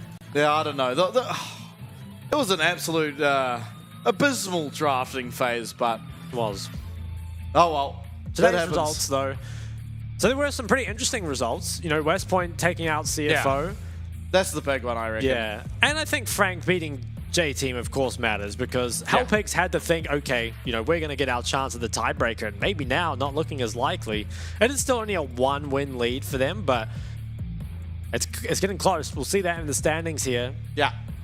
And look at that. I mean, it's so close still. Oh, okay. Oh, because of Beyond's loss to Hellpigs, Taipei J-Team are still 1 win ahead. No, true. I completely forgot about that. But yeah, it is, I mean, all things considered, there is still one tie. It is at the 4th position, and that was really thanks to West Point taking out CFO. And importantly, West Point 2 points off of that 6th place. Feels a little unlikely considering they have to rely on Hellpigs and Frank to lose half of their games. Doesn't really feel that realistic. No. But there is still a chance. Yeah, and as we've seen in the PCS, anything can happen, really. I mean, it's just so hard to predict who wins, and maybe after you see draft, it's a bit easier sometimes. Yeah. Upcoming matches, though. Yeah, we got some interesting ones here. Game 3, 4, and 5, really. Yeah, I mean... 2, actually. 2, 3, and 4. Sorry, not 5. Scrub 2, saying 3, 5. 4. Yeah, 5. Hopefully there's a fun draft in that one. Yeah, I mean, I think just... Especially games 3 and 4, I think Frank have a very good shot against Beyond, right? I agree. I think Beyond looking pretty weak, and Frank if they can mind control the draft again, they're looking strong. True. Just leave those champs open, and maybe they'll run it back. And speaking of bad drafts, game 4, CFO versus PSG again. Will we see the throwback of 5 ADs into a Poppy? That was exciting. I hope not. Who was it in that game? It was Jax. The champs. Yeah, it was Jax. Who would have been mid? Tristana. Must have been Jace or Jimmy Triss, was right? Tristana, and then some AD carry, whatever AD carry it was. I don't remember what the jungler was though, but it was an AD champ. It was a great team comp. It was a fantastic job. I think that was another game where I think RZ did the most damage in the game as Poppy. Yeah, it was pretty disgusting. Just like. Yeah, the Ocean Soul as well in that game we just watched. That's really the insult to injury, right? That's the going from like unkillable to this champ couldn't even be killed by the fountain. What do you reckon's worse though? Do you reckon it'll be worse to play that full AP basically against the Ocean Soul or the Mountain Soul? Because there was no armor coming through. It was literally just straight MR. Yeah, I would say it's the Ocean Soul is harder. Yeah, I think so. I guess you've just got enough resistances anyway. Yeah, because the problem is it might matter on champ too, because like Udi heals himself up, so maybe the Mountain Soul is that could be true. I mean, as long as you got enough regen that you're never losing health, that's all you need, really. Yeah, exactly. And some of these drafts actually just appall me. Yeah. I mean, like we've seen the Xin Zhao mid. All right, that's a write-up. We have seen the CFO full AD against PSG, and now we've seen the J team full. What is it? AP against Frank, and it's just you've just drafted yourself a loss. Like to win that game, you would have had to have won by like 15 to 20 minutes. I swear, but. It's never a dull day here at the PCS, especially when it comes to those draft phase, but that will do us here for day number 2 of week number 5. Now, you saw the matchups tomorrow.